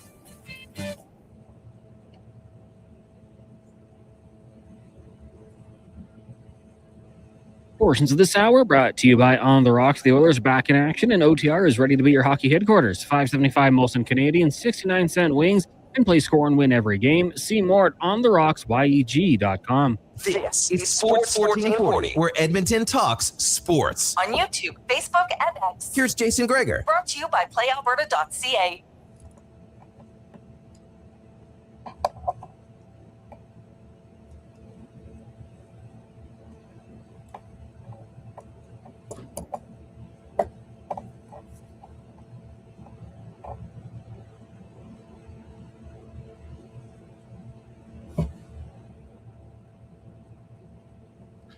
Sport 22, we continue on. Game day, Sports 1440. Oilers taking on the Ducks. If you missed it, McDavid is playing, of course. Tristan Jarry will start. Carlson's back in the lineup for the Ducks. He hasn't played since January 10th, so that'll be a big boost for them. Point-a-game player, 44 points in 44 games for a team that's 1 point back of the Oilers. This is a pretty big game. Both of them tonight and tomorrow take on the LA Kings. Kings beat Vegas. Vegas, they're 5 American and Canadian Olympians. They're not in the lineup tonight for Vegas, so it's probably a game you would think LA, like, they got to win. You're out of the playoff spot, so lots going on there. So am I the only guy? Is it Calvin Pickett's agent, the only guy hoping for 7-3 loss tonight, or is everybody else hoping for that? Because going to get that big pick if we go down. Yeah. We continue on the business of sport with Mike Neely. He's the CEO of USA Pickleball, of course, former CEO of the Arizona Coyotes. And being for one team, Mike, I'm assuming it's different when you're the CEO of Pickleball America. Now you oversee everything. So there's 25 million players now. I guess let's talk, like, what is Pickleball America? Like, who are you catering to? Who are you trying to attract? What's the plan? Yeah, it's a lot different than CEO of a team or an organization. I'm the CEO of the governing body. So USA Pickleball is the governing body of pickleball. So that really, the best analogy that I use is in golf. You got the USGA. So we're responsible for setting the rules, sanctioning tournaments, the equipment certification, those types of things. Then we also run kind of the marquee event in nationals, that the culmination of making it and playing in nationals. We actually operate that nationals event. But the other players that are in the business would be there's 2 pro tours that play. There's actually a pro league that plays. Now they would all operate theoretically under the rules of USA Pickleball. They have some of their own nuances of the rules at the professional level and stuff, but it's kind of confusing to some people, but I'm really representing the governing body. So that is a little bit different than, we don't have a team or specifically a league that we are aligned with, if you will. What are the goals, Mike, every year? Obviously you're not winning the cup, but what are the goals? Just grow the sport, open it to more different demographic groups? Geographically? Yeah, I mean, our mission really is to grow and to facilitate the growth of this sport, is more than anything. So, the sport, for most people think that it's a pretty new sport. It was invented back in 1965. So it's been around a long time. The growth really happened around the COVID timeframe, and when people got out, and then the entrance of some of these pro tours. I started 2.5 years ago in my position. I think there was 13 million players, right? Now we're up to 25. The projection, if you believe this or not, after next year, we'll surpass the number of people that are playing tennis. Wow. And tennis is healthy and tennis is growing, but this sport just continues to grow so much. And there's great growth up there in Canada too.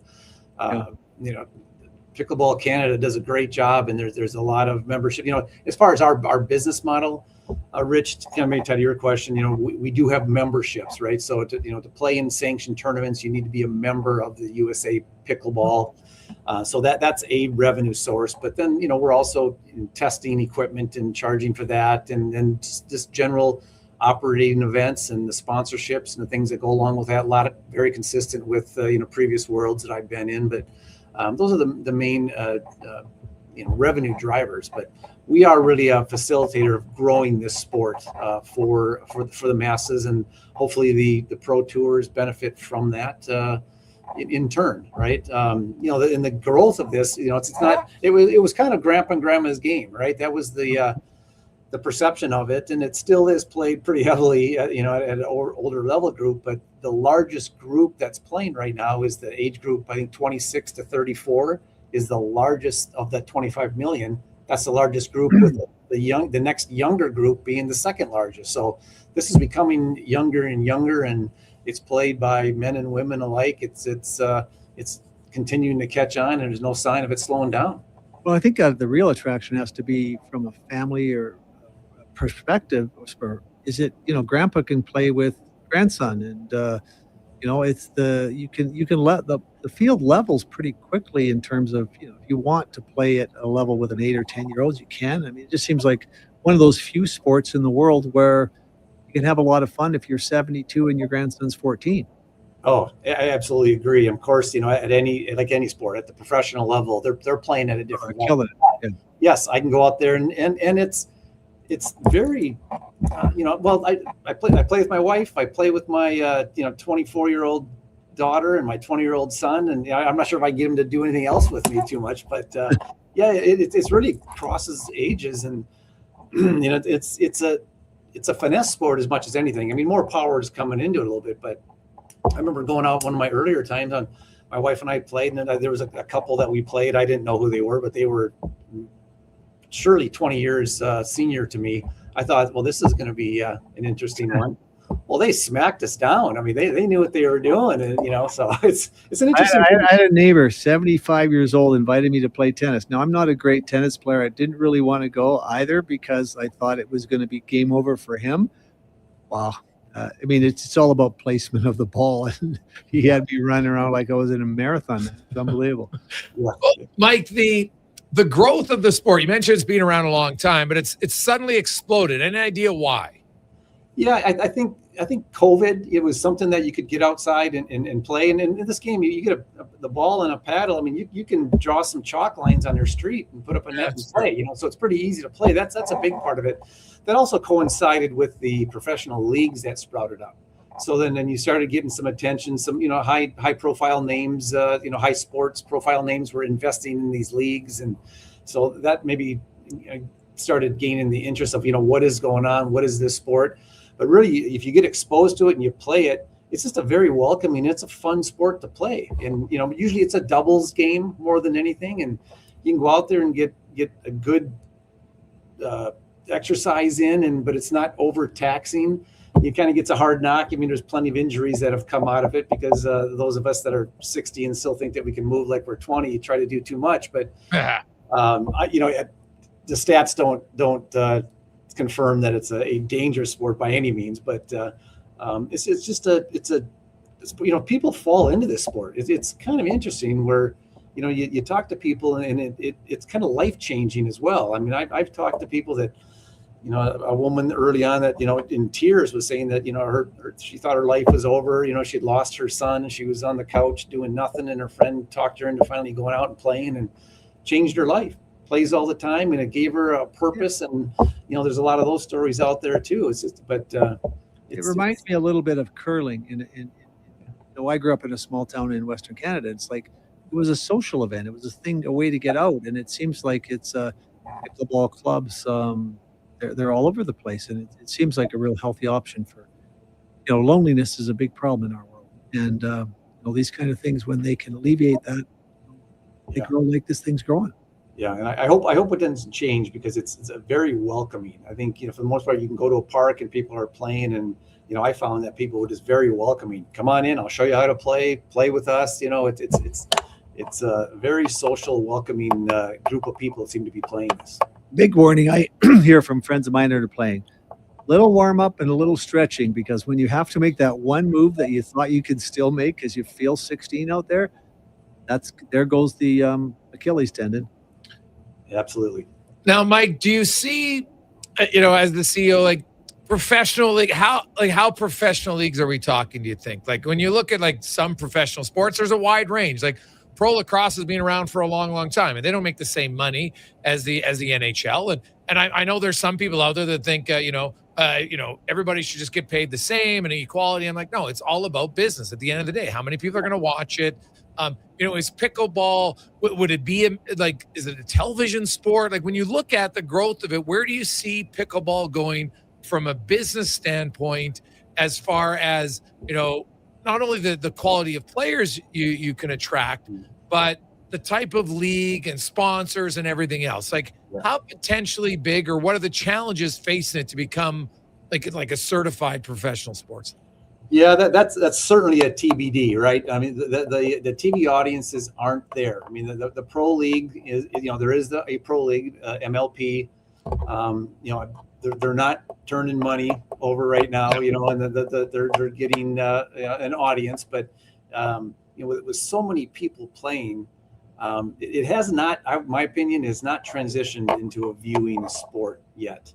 And I don't know if that's if that can happen. I think that's the big question. I think if there's going to be money there, and if you can support and pay players, you're going to need to have that sponsorship money that comes with eyeballs, and people need to be watching it, and that has not developed to that point yet. We've been watching hockey since I was 4. I've been watching baseball since I was, there isn't that longevity where you grew up with the sport, watching on TV with your dad on a Monday night football game. That's probably going to be a big challenge, because it's just not in most people's long-term wheelhouse.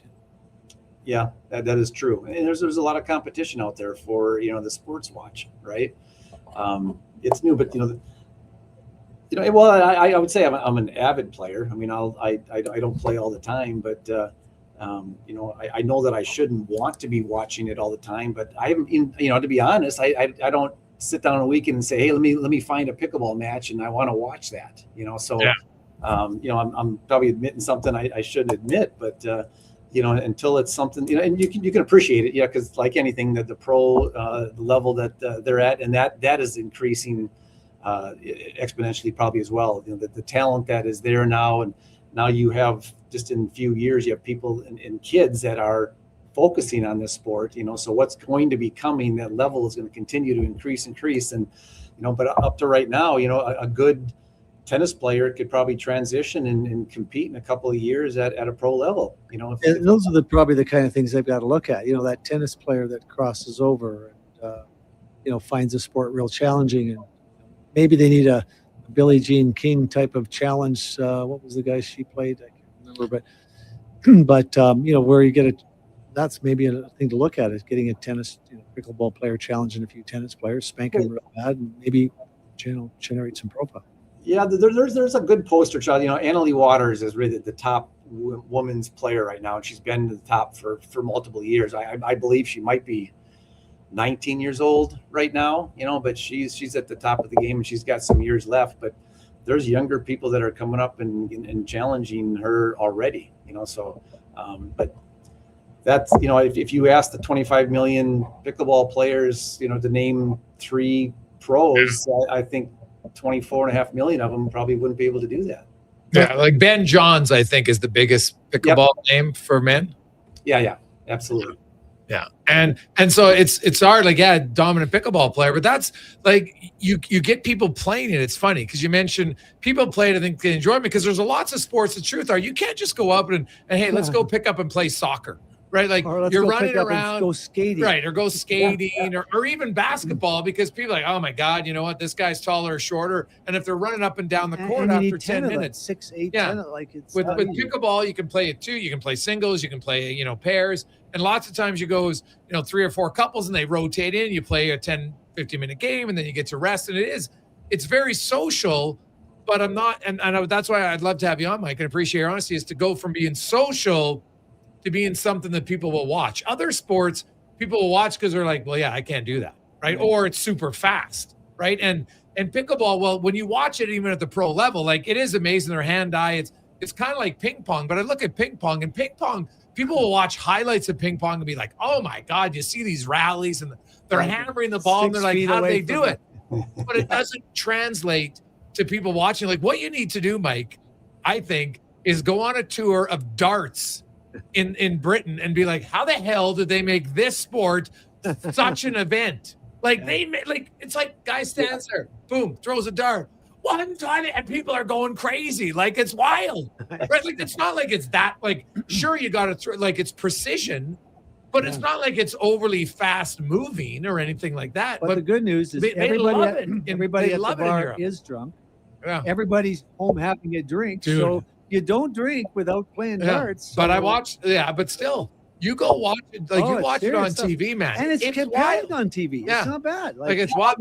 That's what you got to have, like Thunderdome for pickleball. Yeah, well, we might get there. I mean, the crowds are growing. You know, the professional tours, you know, again, financially, I think they're still working on making it work 100%. But, you know, they're getting big crowds. You know, we have, there's a couple of major events. There's a U.S. Open event that draws 3,000 players and probably that many on a daily basis, at least, to come watch. You know, so there's interest and it's growing. The tours that are out there, multiple games every weekend. They're moving around and having different. They're drawing some crowds, but you know, maybe it'll come. You know, when you get that many people interested in the game and appreciating a pro level, you know, it might get there, but it's going to take some time. So how does USA Pickleball help the growth, do you think, like with the pro league? Like, do you have to work hand in hand? Like, you know, we see USA Hockey, and obviously there's USA Hockey and there's Canada Hockey, or Hockey Canada, right? And then there's the NHL. How in unison, how in step do you have to be as, you know, USA Pickleball with the pro league? Well, you'd like to be and want to be 100% in unison. I mean, our job in growing the game, and we're out there, we're getting paddles and training in the hands of youth. That's a big part of what we want to do, because we just want to grow the base. Our focus is more on the amateur side, of course, you know, just kind of growing and getting access. You know, there's a shortage of courts, and courts are coming online all the time, but they're if you drive around and see people playing, those courts are always full and people are waiting to play, you know. So the big part of that is do what we can to help facilitate the growth of having more facilities and courts, but also getting that youth exposed to it and getting the equipment in their hands. That's a big part of what we do. I would like to work, you know, closer and better with the tours. There's two competing tours. There's the APP and the PPA, which, you know, both professional tours. They don't particularly get along, of course. The PPA tour is owned by Tom Dundon, from the Carolinas, and you know they have a great business plan. I mean, they're kind of the gorilla, if you will, in the market. You know, they're controlling a lot of the space, but that's a for-profit, and they do things, you know, probably for different reasons than I would like to see. And I would like to work closer with those guys. We're almost sometimes competing where, you know, if they don't particularly like something that we are doing or don't think we're doing it right, you know, they're wanting to do it, you know, almost usurp what we're doing. And I understand the pro game's going to be different. You might want some different rules, even, you know, the equipment parameters, you know, can be different, but, you know, I'm trying to work with them more than, you know, and I wish it was a little bit of better relationship there. And on the APP side, I'll say, you know, that is in place. We work hand in hand with them, but it's a little bit of a competitive thing. And, you know, at the end of the day, it's a business, and Tom needs to do what he needs to do, what he thinks is best for him. Mike, I really appreciate this. What's kind of the next step? You know, you look at Pickleball USA, like if you look at the next calendar year, what are the goals that you need to achieve? You know, I think, you know, from a macro standpoint, the next step, Olympics. We just got done with Winter Olympics. Olympics are coming up here in 28. That will not be any pickleball exposed there, but the following Olympics in 32 is probably a good target. So part of that is getting the infrastructure in, getting aligned with locally, you know, with the US OPC. It's growing like crazy internationally as well, as you can imagine. And so getting that, there's a lot of things that have to happen at the IOC level, you know, Olympic level and international federations. We're trying to help facilitate that, you know, while we are just a national entity here, you know, because it was invented here and we made the rules, and, you know, we're a big part of this. We're playing a big role in how this is growing, and we really want it to be played, you know, keeping the integrity of the game as well. You know, early on, my concern was, as it was growing so fast in China and India, if they decided to, you know, make the net, you know, a foot taller or change the parameters of the size of the court and and whatnot. We wanted to try to keep the integrity, and I think there's enough inertia now where the game's being played consistently. But maybe a shorter answer is getting our eyes on the Olympic side, because I think that would make a big boost for the sport overall, get the interest in the sport. But it really is going to growing it at the youth level is probably as important as anything for my role. You need what you need is a pickleball comedy movie, right? That's what you need, like dodgeball, just pickleball, something along those lines. I haven't seen it yet, but there is a there is a pickleball movie that I don't know if it's released yet, but it's coming, and it's the same. I think it's the same producer of Dodgeball.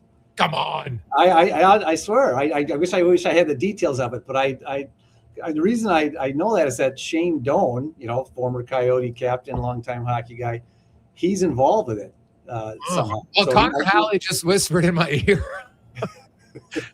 Cons, are you serious? That's the name of the movie? It's called The Dink. Yeah, it's produced by Ben Stiller. Oh my God! Yeah, there you go. Washed up tennis pro tries to save a club by reluctantly playing pickleball to earn his father's respect.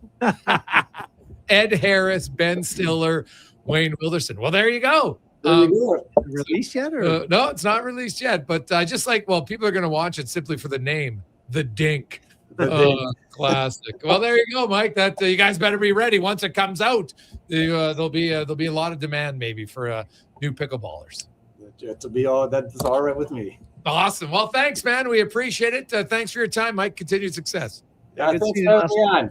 Thank you, guys. Thanks for coming on. We appreciate it. There you go. That's Mike Neely from USA Pickleball. Really like that conversation of that, but also the first segment, if you missed it. I really liked his honesty about the Coyotes when you're CEO of the Coyotes. Yeah. And I loved that. I said, yeah, you know what? When you're CEO, the 1 year they had their most success was when the NHL owned the team and had taken over ownership. So we didn't have to worry about your son trying to take over the team and run the team. And that's the truth, man. Like it was, and I know it's funny, but that's, just because you have money and brains in some business doesn't guarantee you'll have success in the next business. No. Right. And unless you go in with the same business strategy. Okay. What worked? Right. What was our culture? What did we what did we use to allow us to be successful in this business? If you look at the modern dynasties, that's what happened. And what hockey people, I'm sure it's the same with basketball people and football people.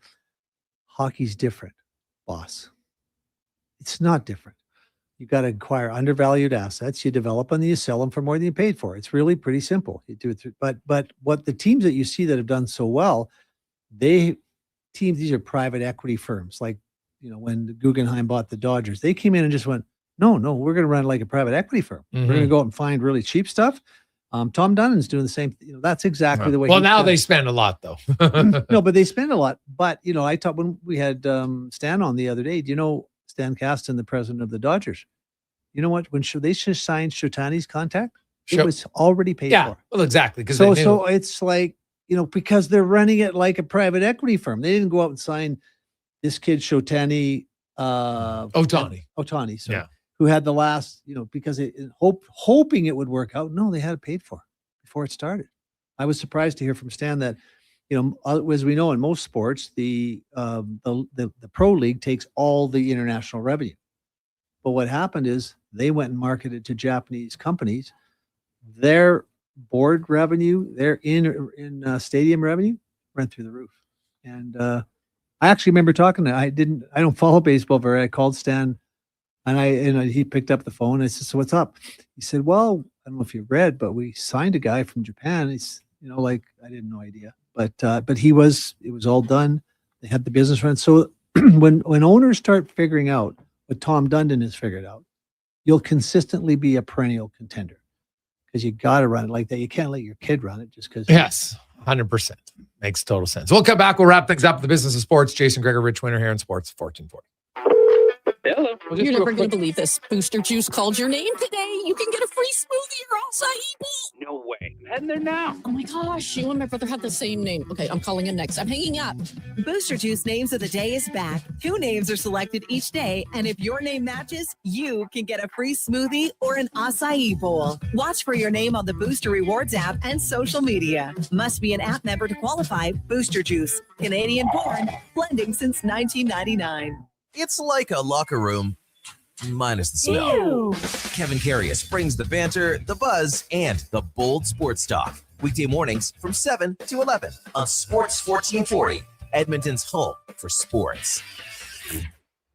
Well, get ready for a silly hockey fans. Your partner in power just skated onto the ice. EWEL.ca, the new e-commerce website for electrical wholesalers Edmonton, is ready for the Power Play 24/7 365. UL skates to where the puck will be in 5 years. Now that's forward thinking. Killer selection, slamming products from the best brands, and legendary service. Don't sit on the bench. Get your account today at EWEL.ca and win that project. Plug into your partner in power. Get an EWEL.ca account today. Remember 2025? That's so last year. But seriously, St. Albert Dodge needs to clear some 2025 models off the lot to make room for new inventory. So they're having a huge clear out of all the remaining new 2025 Jeep Wrangler Saharas. The Sahara package is the best seller, so they have a great selection to choose from and priced from as low as $59.9. I don't have to tell you, these are going to go fast. So get there before they are gone. Just head up the trail and see how easy it is to do business at St. Albert Dodge. Who's that working on the underground utilities over there? All-Star Construction, that's who. What about the street lighting? Yep, All-Star Construction. And the directional drilling, hydrovacking, neighborhood renewal, and telecommunication work? Yep. Since 2009, All-Star Construction has been doing all that and more, shaping and building Edmonton communities for land developers all around Edmonton. That's what All-Star Construction is all about.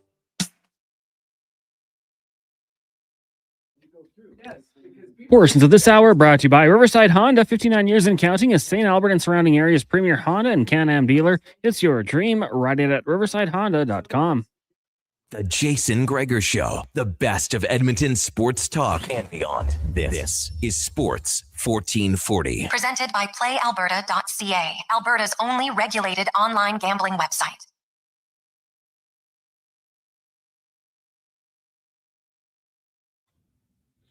And then it's more so like, were you 448? We continue on. Jason Gregor, Ritch Winter here, the business of sport. And we are 9 days away, Rich, from the trade deadline. And you obviously have a few clients. And I'm sure every year it's different. Some guys are like, there's no chance I'm getting traded. And 99% of the time, they're right. Yeah. And then there's others who are like, man, I'd like to get traded. And then they don't get traded, right? Like, I want to focus on that sometimes because I think there's players that have asked for a trade or, hey, you know what? Rich, tell them I want to get traded. Okay. And then they don't get traded and then they end up staying on that team and have really good success sometimes, right? Like it varies from month to month almost for certain guys. And, you know, like when things aren't going well, whether it's the team or personally, or maybe you don't like the coach, like there's so many different reasons, but the percentage of guys who think it would be, you know what, I want to get traded, right? Because you're frustrated and at that time, maybe you're emotional. And then they don't get traded, and you talk to them like 2 years later, and the guy's like, God, that was a really good, signed a 6-year deal. Yeah. Right. Well, and I always tell people like it's hard to deal with athletes because if you don't understand them, like for example, it's counterintuitive to this situation. I'll want to sit down with them, go through some financial planning, long term. Well, a hockey player's long term perspective is Tuesday because he didn't play that well on Saturday. Yeah. So it's really hard. And then what flips? They've got 3 or 4 games. They're not getting ice time. Things aren't going well, and all of a sudden, geez, you got a couple of goals. It's mind-boggling how many guys wanted to get traded in November, happy in January, want to get traded again. And there's lots of dynamics that go into it. I would say that for the most part, players that want to get traded are underperforming their contract. And this isn't, to me, it's interesting because many GMs will say, you guys always want the money. No, because I think there's a range of reasonable. Let's say a guy's worth $1 million. At $1.1 million, I'm okay with it. Can live with it. At $1.9 million, we got to move that money and see if we can get something at the deadline. Mm-hmm. Now, on the other hand, if he's worth $1 million, he's making $925. I'm not getting fired, so we're okay. So but when you get outside that range of reasonable, the player's always unhappy. But surprisingly enough, to me, ask James Neal. They're most unhappy when they're grossly overpaid because they're getting beat up in the press. They've got children at school. That talk circulates in the hallways. And so those players more than anybody want to get out and try something different because it's not, And I always tell people, when hockey's going well, they don't think about it, right? Yeah. Stay out late, have 2 glasses of wine, go to a late movie, but hockey's not going well, can't think about anything else. No. And it's funny, I tell guys all the time, I've had to go through this over the time. Guys are struggling because they're told, then they start doing something different, right? Like, I got to get to bed early. Well, everything they do something different, they go, their brain is wired to go, oh man, I'm in this slump. And I always tell them, first step when you're not playing well, do everything off the ice you would do when you're on a hot streak, right? Because you're away from the rink 14 hours, 15, 16, 18 hours a day. Like, don't change that routine to continue to remind yourself. So it's just a lot of it's just psychological, but mostly it's really tough on guys when they're overpaid. I'm sure like Andrew Mangiapane is not sleeping well, right? They're not happy to be underperforming, right? It has nothing to do with the money. They don't think about the money. Like, that goes by direct deposit. Most of them barely remember what they're getting paid. They have but it doesn't matter. It's not coming to their mind. It's just going every night to the rink and, geez, I want to play better. I want to contribute. What players want more than anything? They want to perform at the best of which they're capable. And when you hit 60% of that, life's pretty miserable, man. Trade me tomorrow. Yeah. And that's where, your psychologist or whoever, you try to be positive, you work with them. But there's also now, I think, so you come out of this break, and this is a unique year. Yeah, very unique. So you go away, you're having fun. Now you come back, and it's like, man, we got 10 days. And there's lots of players on different teams, because if you don't have a no movement clause, you have no say. Even if you think you're secure, like I'm sure, like, hey, Connor McDavid, Leon Draisaitl, Zach Cumming, like there's guys that aren't worried about it, right? But I would think there's some guys on some teams who are like, man, I hope I get traded. Because, maybe you're on a bad team and you're an older player and you want to get moved to a good team, right? But then you don't get traded, and now you got to, oh my God, now I got to finish out the season, right? And now maybe I'm a UFA and I got to try to play well to get another contract. Like there's lots of different dynamics, and sometimes the we one overlook. that I shut down very quickly is you got a young guy coming out of his entry level contract who gets traded, right? He's been traded once. He's 22, and he's not happy. And I said, look, guys, we got to be really careful, because the third trade by 22, 23, that's because it's not working out. It's over, right? Yeah, it's over, because now all of a sudden, and people think, oh, these GMs are paying attention to all these players. There's 1,500 players, between the NHL and the American Hockey League. Whatever happened to, he was drafted by, and that's what happens. They forget about them fairly quickly. So I caution guys, be careful what you ask for at the particular age, because you might get it. And if you get it, because you got to remember, after a trade, you've been in an organization 4 or 5 years. Coach knows you. Coach likes you personally, knows your wife. Seen you play a couple of pretty good games, a little disappointed in your performance now. Maybe you're in the press box, maybe you're not. But you go to another team, and you're judged by that coach over what happens over the next 96 hours. And if it's not good, buddy, it could be a lot worse. At least that first organization, they traded, or they drafted you, they've nurtured you in 4 or 5 training camps, right? Yeah, it's be careful. Well, you're right, because the grass isn't always greener. You don't know. We all assume that things will be better. Yeah. Right. Oh, I'm going to get traded here. Yeah. Well, because we are hopeful. That's human nature, right? Yeah. And if they acquired me, they must think I'm good. Well, that's always what I say to a guy. Okay, the bad news is you got traded. The good news is the team that got you actually wanted you, right? So that's hopeful, but you just never know. We see it all the time. GM loves you, just loves the player. Yeah, but the coach doesn't. Coach is like, well, why did we do this? Like, I don't like, he's too slow, or he's whatever he is. And I always tell players, and they find it shocking at first. The coach is never wrong. They're never wrong. Because they say a player can't score. They put him on the 4th line with a couple slugs. He can't score. Martin Straka scored 29 points 1 year, and then he got bought out. Like, they gave him $500,000 of his $750,000 salary, because go home. Like, here's $500,000, go home. 2 years later, look up the stats, 95 points. Yep.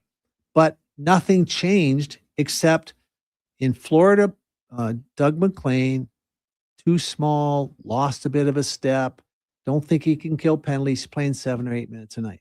Goes back to Pittsburgh, where he scored 30 goals as a rookie. They put him on the first line with Yager and Francis. And next thing you know, he's playing second power play, first power play unit, 95 points. So a guy goes from bought out All because the coach was right. The coach was right. Martin Straka cannot score when you're playing with Bill Lindsay. Yeah. Which Bill, I hope, isn't listening because Bill's a And client. it's interesting you mentioned Straka because I remember like he got bounced around like 3 different teams in 1 year from Ottawa to the It was a Islanders night. Well, and it to was all Florida, right? So that happened. That was probably the most bizarre situation. So he goes because they had all the ownership issues with Merritt, and so he had got that big contract after he got 95 points, and it wasn't anything to do with Marty. They needed to shed money, so they traded him to Ottawa.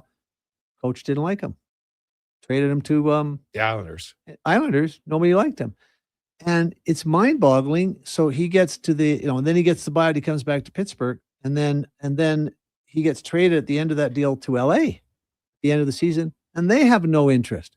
And all he did is play like 400 more games with the Rangers, and basically, played at the 70, 60, 70, 80 point level, because that's what's, the problem often isn't the player.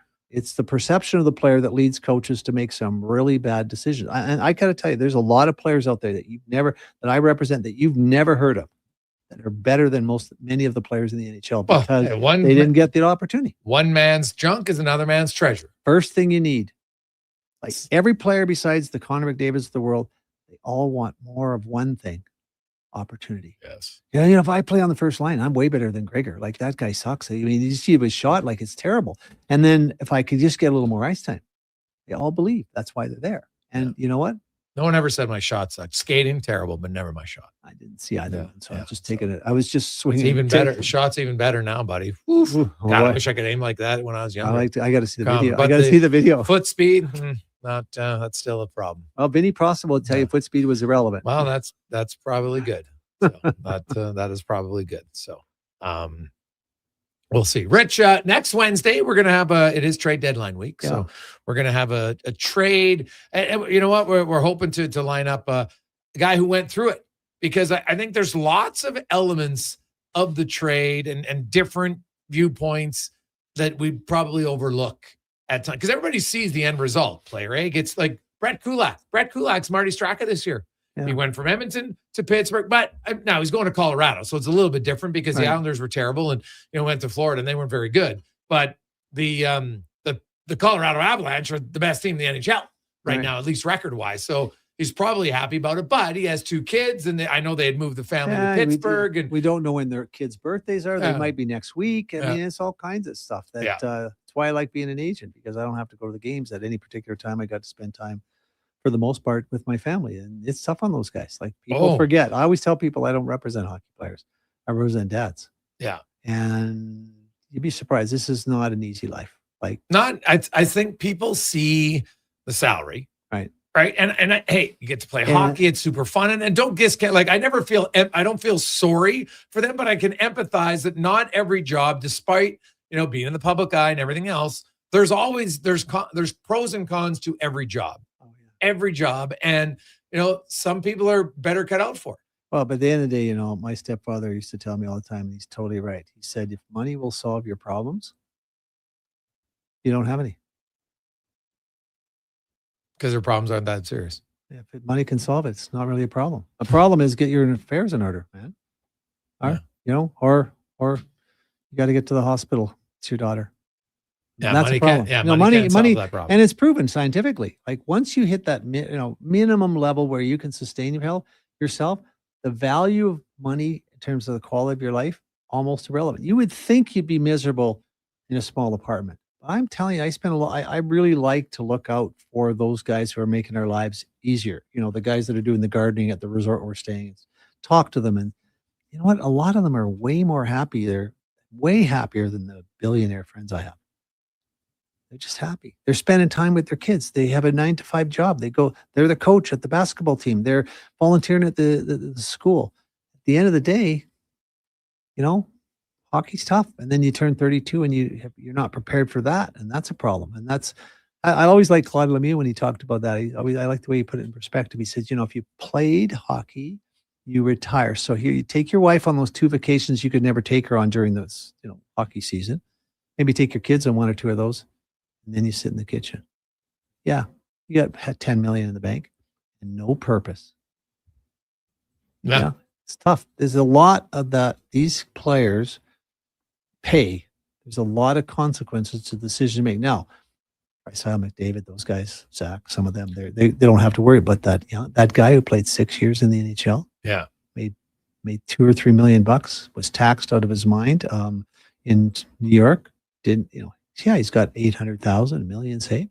He's 32, no skills. It's you don't have to cry, cry for them, but there's a lot they give up. It's a big commitment to something they love that I'm sure many of them would like to have those days back where, all of us got to spend those birthdays with our kids.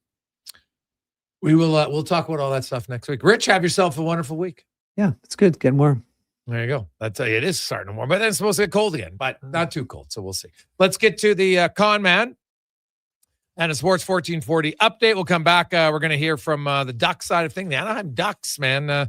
Don't overlook the Ducks tonight. This will not be an easy game for the Edmonton Oilers, but it's a game still that they should win, or they need to win. I would think should is a little different. They're only 1 point ahead, but it's a game you got to win if you want to get home ice.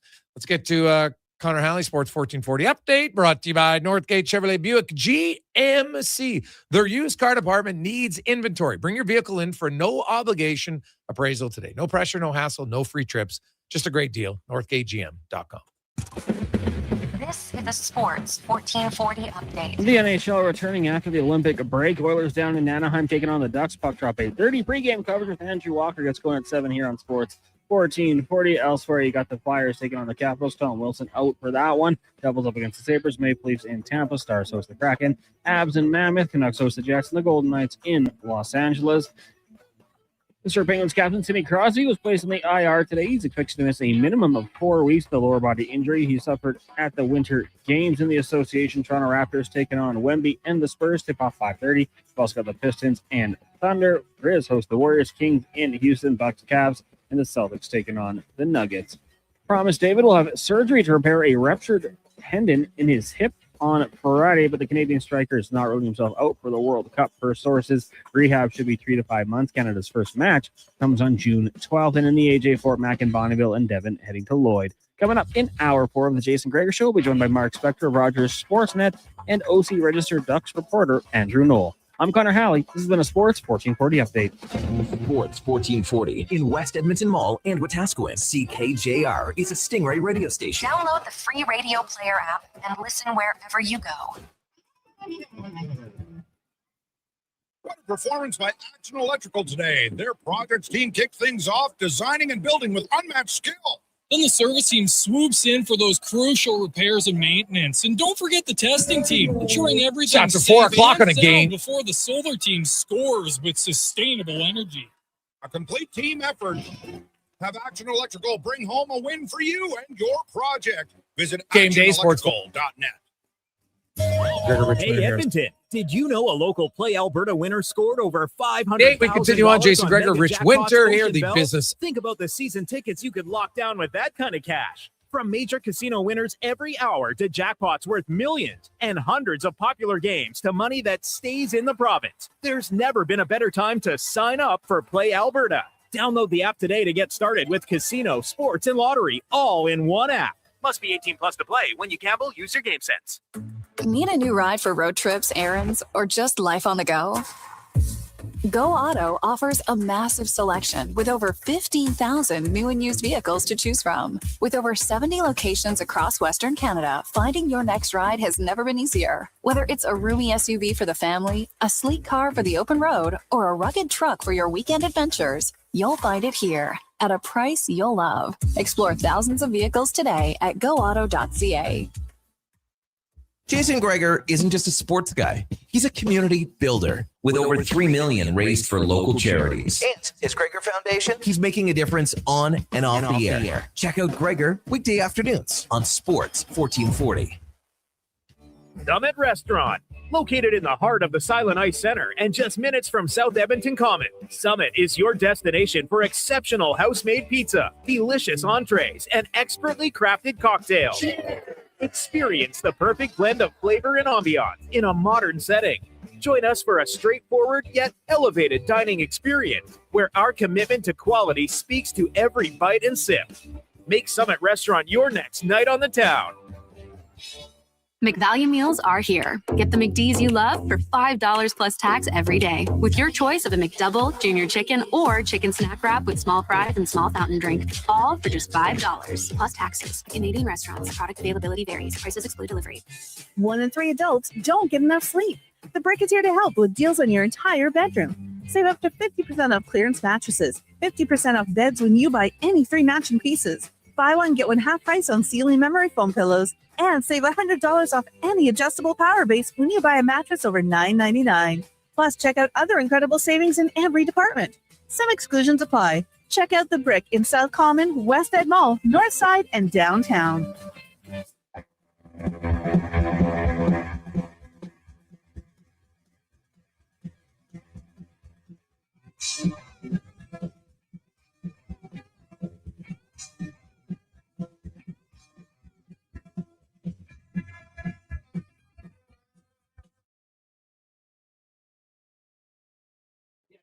Portions of this hour brought to you by Japa Machinery. Did you know that Japa offers in-house and on-site service?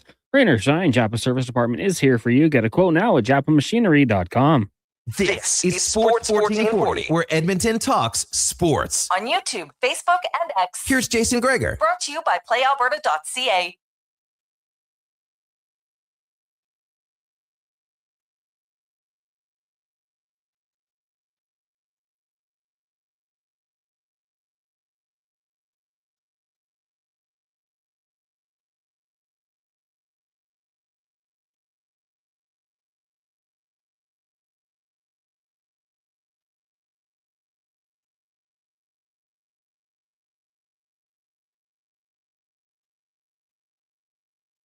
Just after 5 o'clock.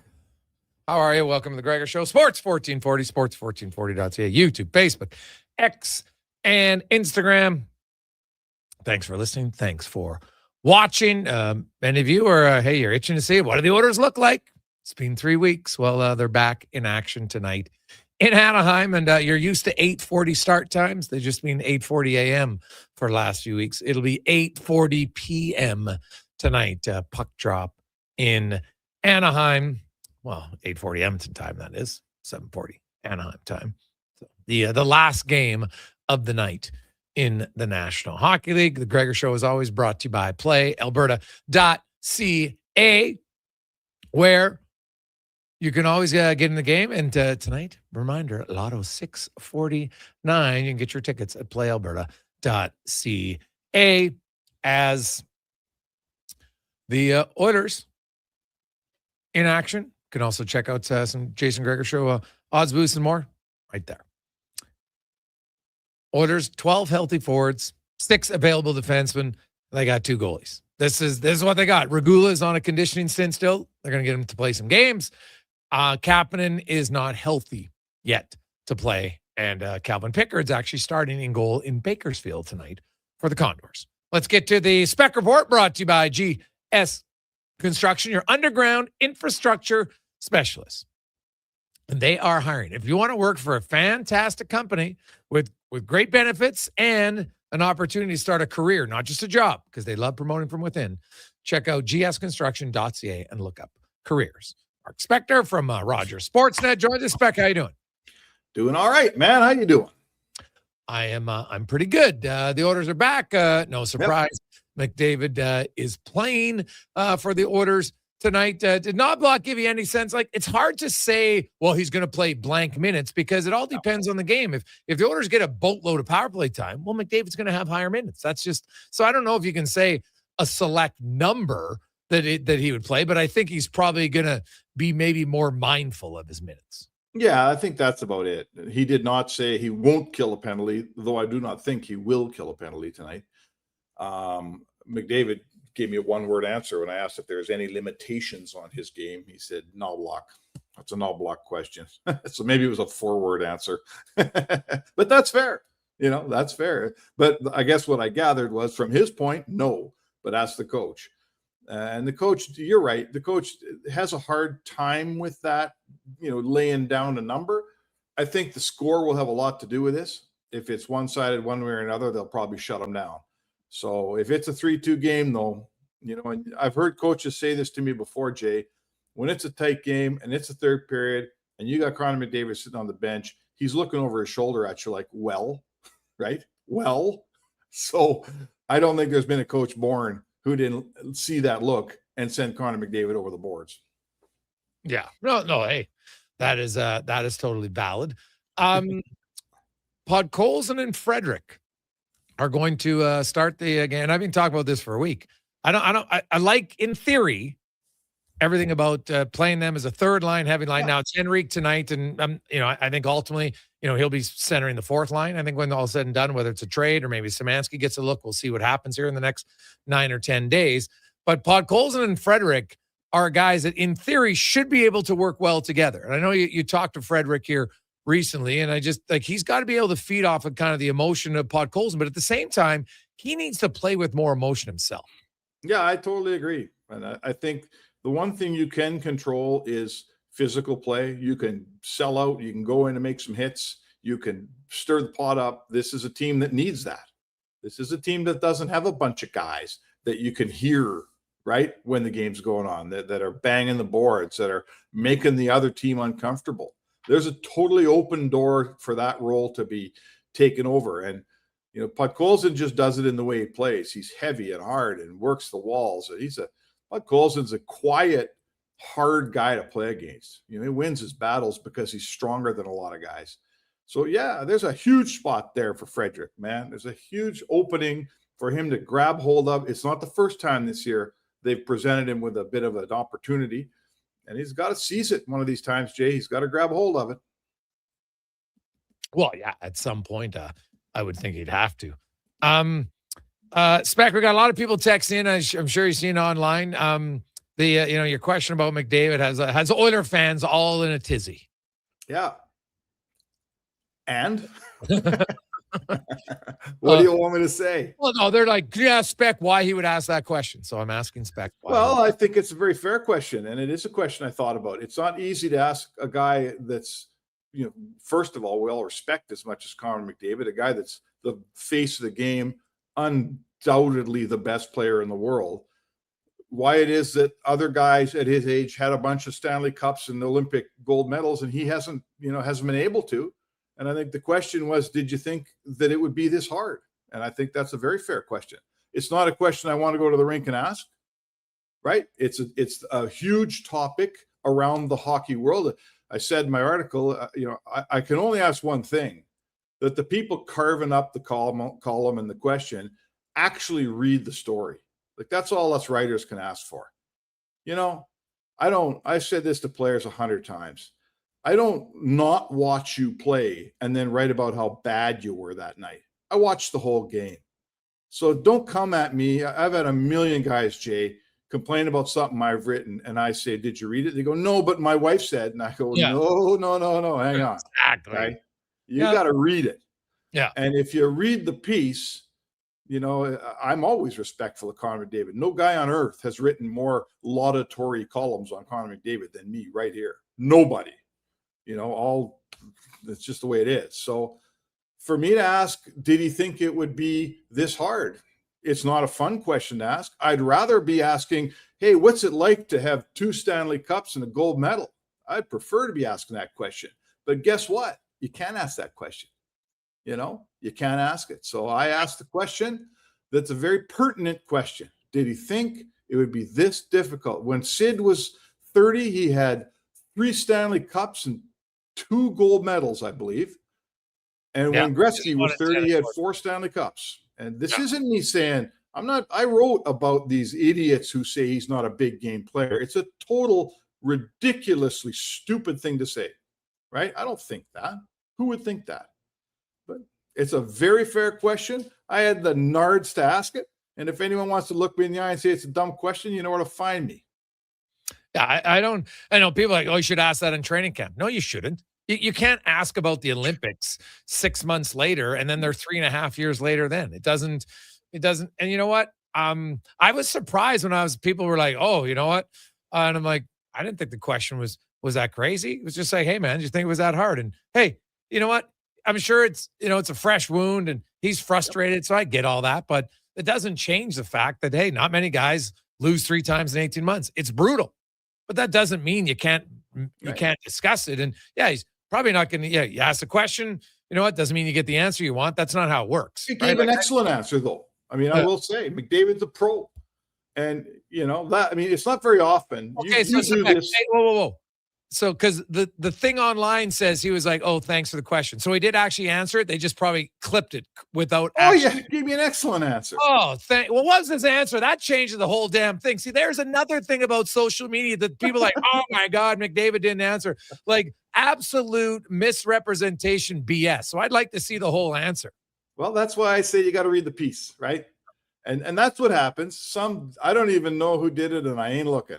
But so here's how it went. For those people out there, I said to them, this is a bit of a hard question. That's how I started it. And sometimes, I almost never say that, but sometimes you warn a guy, look this one's going to take some thought here.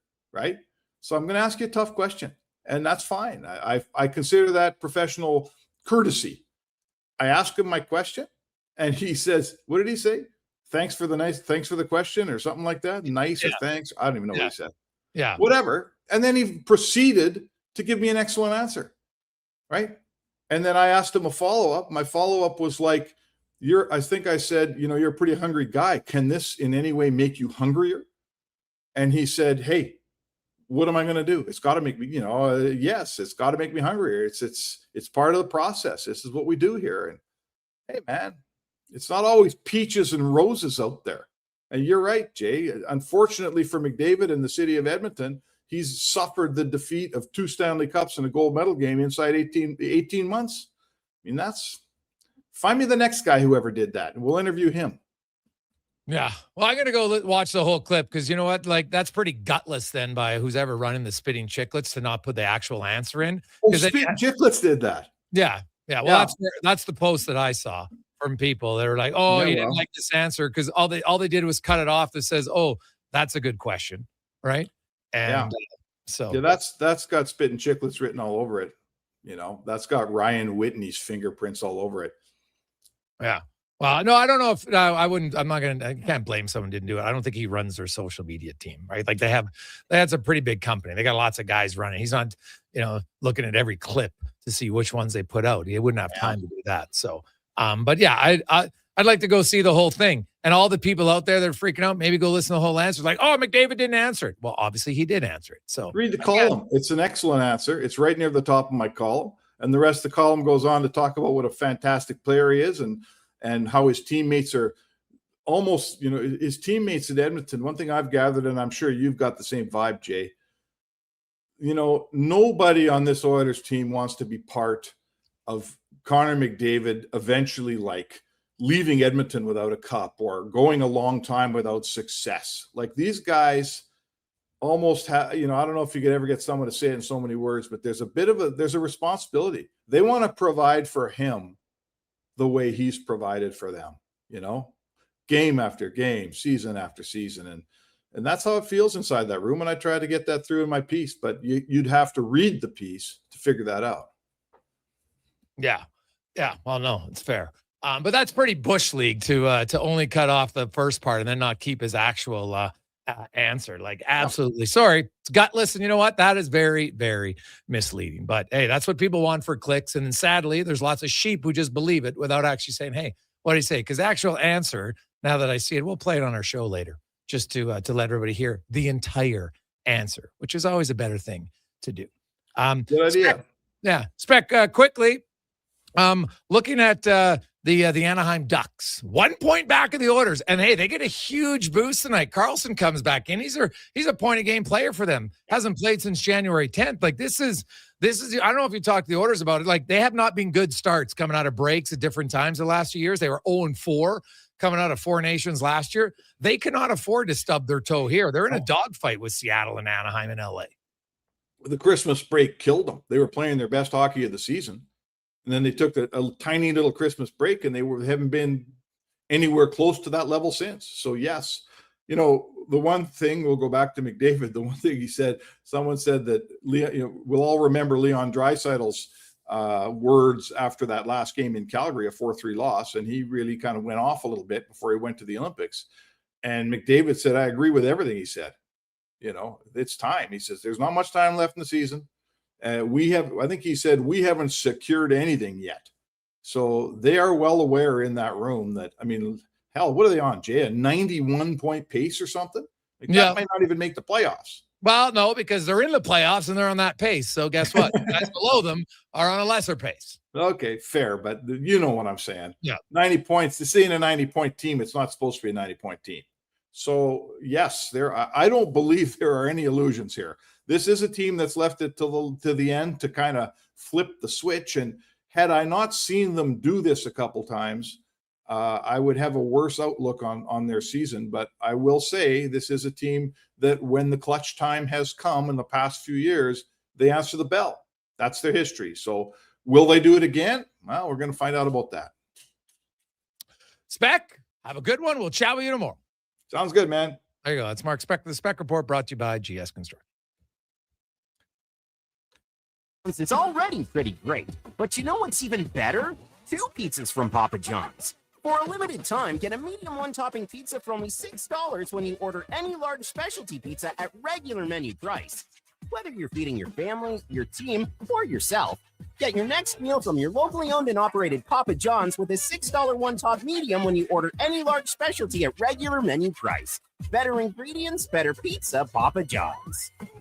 Your furnace is dead. It's time to replace it before winter crushes you. Legacy Heating and Cooling is practically there already. Yeah, we're working in your basement.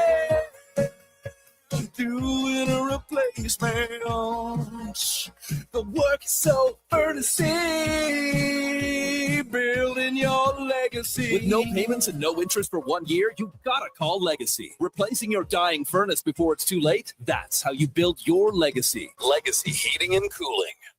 The longest running basketball show in Canada airs every Saturday morning at 10 on Sports 1440. Hoop City with Paul Sir introduces a new generation of basketball talk, and it's right here on Edmonton's home for sports, Sports 1440. McValue meals are here. Get the McD's you love for $5 plus tax every day with your choice of a McDouble, junior chicken, or chicken snack wrap with small fries and small fountain drink. All for just $5 plus taxes. Canadian restaurants. Product availability varies. Prices exclude delivery. Considering an EV, Subaru is the right choice. Discover their latest electric vehicle innovations, starting with the brand new Solterra, in stock and ready to test drive, or the Trail Seeker, an EV at its core, a Subaru at heart, and built for adventure.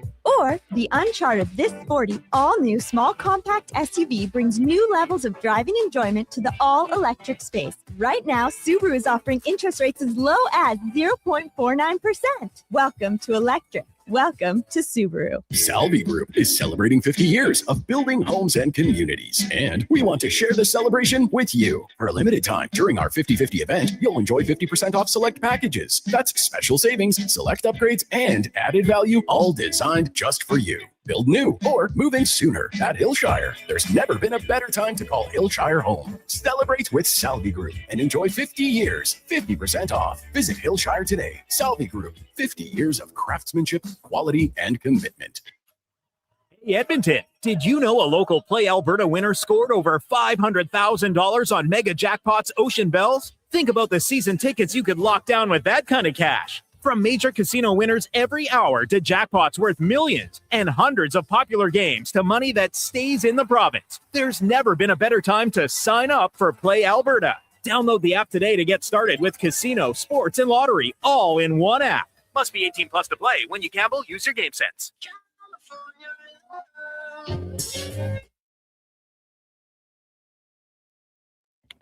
Portions of this hour brought to you by Culligan for all your residential water needs. Your local water treatment company.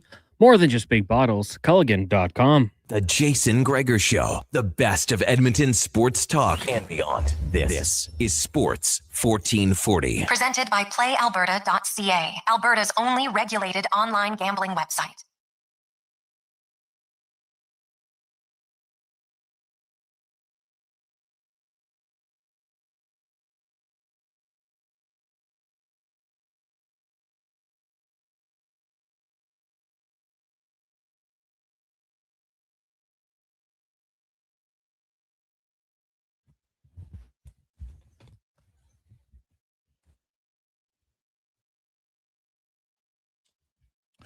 526, welcome back. Jason Gregor, Connor Halley, Sports 1440, sports1440.ca, YouTube, Facebook, X, Instagram. Thanks for listening. Thanks for watching the show. Hope you're having a lovely day. Oilers back at it in about 3 hours and 15 minutes will be the puck drop tonight against the Anaheim Ducks. Tristan Jarry starts. McDavid's playing. Of course, we've said this all week. McDavid was playing. He'll be with Hyman and Nugent-Hopkins. Draisaitl with Roslovic and Savoy, who was recalled earlier today. Now that they have the cap space to do it. Henrique centering Podkolzin and Frederick. Dare to dream, dare to dream. Aligned with some tenacity, at least on the wingers. And then you have Lazar centering Janmark and Mangiapane. Other news around the NHL tonight, Tyler Myers is being held out of his game because of a pending trade. So there you go. Tyler Myers likely will be on the move from the Vancouver Canucks. Big right shot defenseman, makes $3 million. He'd be an option as a second pair right D-man for the Oilers. There might be some you'd think are better options, sure, but he would still be one. And he is out. So I think there'll be lots of teams looking for right shot defenseman, big right shot defenseman with playoff experience. Guy can move. There's not a lot of them. So teams will be looking for it for sure. Now let's go in the room, brought to you by Action Electrical. 53 years in business. They become one of the most diversified electrical contractors in Alberta. In project, service, testing, and solar. If you're looking for solar, get payback periods from 6 to 8 years or even better. They've already installed over 300 of them. Check it out, actionelectrical.net. As the Oilers are in Anaheim, and the Ducks are only 1 point back of the Oilers with some games in hand. This is a big game coming out of the Olympic break. Andrew Knoll joins us from the OC Register, beat reporter for the Ducks. And Andrew, it's been 7 years since the Ducks made the playoffs, and they're right in the mix here. They're currently in a playoff spot, and they got big news today that Carlson is coming back. Let's start there. And how much of a boost do you feel that's going to give this team? Yeah, I mean, if you look at the first 2 months of the season, he was probably as good as any forward in hockey. I think he was fourth in scoring at one point. He was right up there with Bedard and Celebrini and all the preeminent players of that kind of generation. So obviously you get your number one center back, you get a guy that was producing at that level. And this issue he had with his thigh was directly related not only to his absence for 3 weeks or so before the break, but the tail off that he had prior to that. I think there was some issue getting it diagnosed and how they were going to treat it. And it was very touch and go, but it was painful for him. It was limiting for him. You could see it. He was visibly affected. So to get him back now, after they've also tightened up defensively, that's an enormous boost for him. Yeah, no question. You look at them and Pat Verbeek, how aggressive do you think he's going to be here in the next 9 days leading up to the deadline? Yeah, I think it's a very interesting question because you look at their team, they don't have a glaring need. I saw that they've moved Seneca to the right wing. I think a right shot that plays right wing other than Terry might have been one of the things that people were suggesting. A center who can match up defensively and win faceoffs is another thing. Possibly a stalwart on the back end, but none of these are real clear. I mean, they have a numbers game, especially with their young defensemen. They've got 8 guys that they've used at different points, and they've got a couple more in the minors that are pretty talented. So, they can kind of explore different opportunities and go for what they think will kind of click things into place best.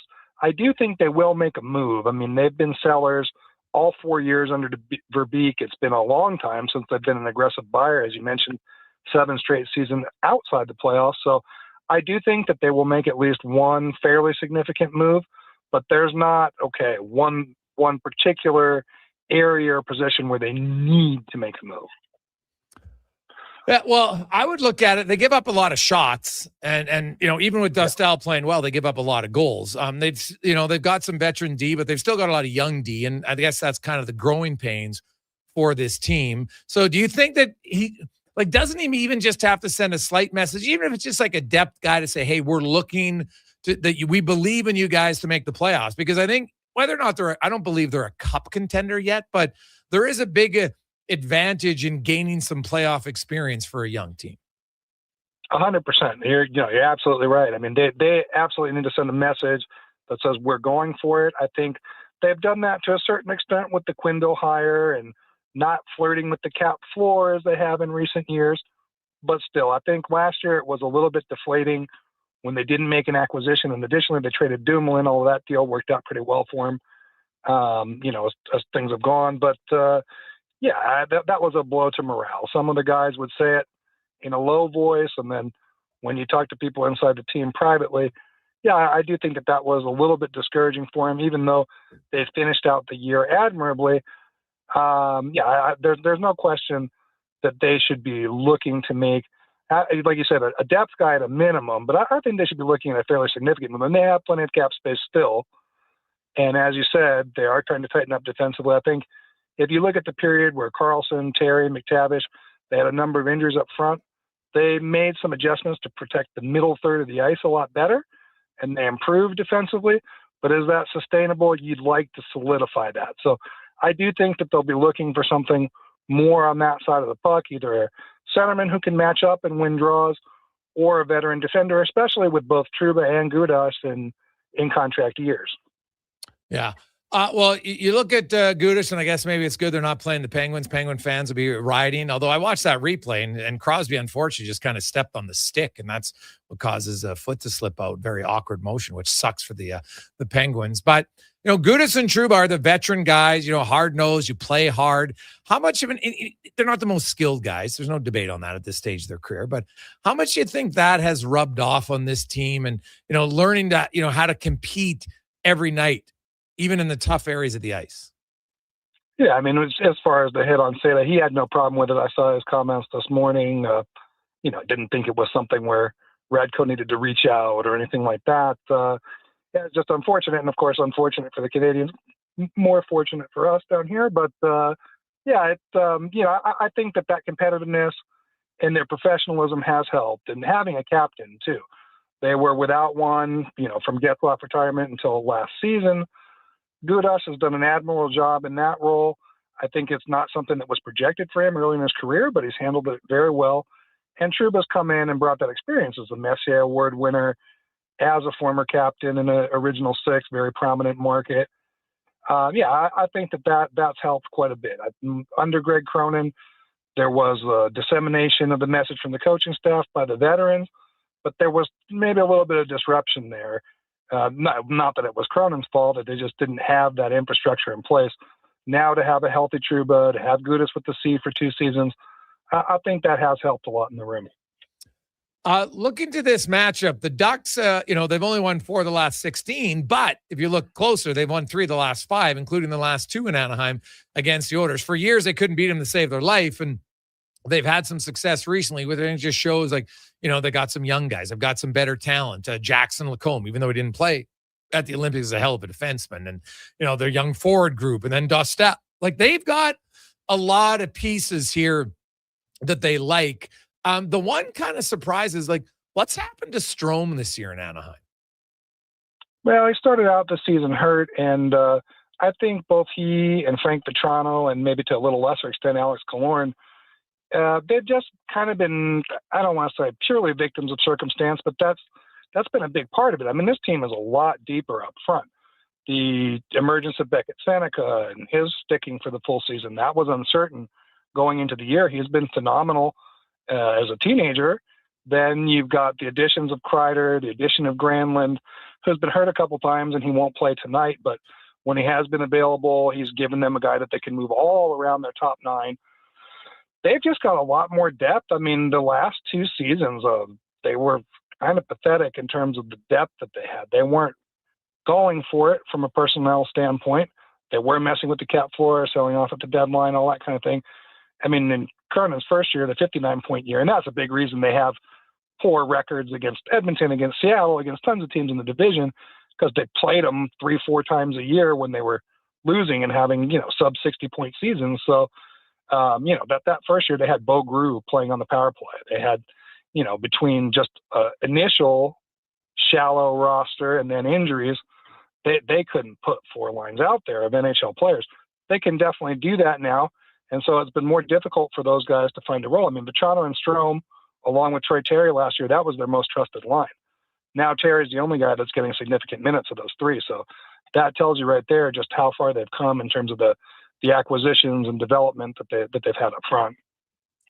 One last one for you, Andrew. Really appreciate your time. Andrew Knoll joins us talking Ducks. Of course, they are hosting the Oilers tonight.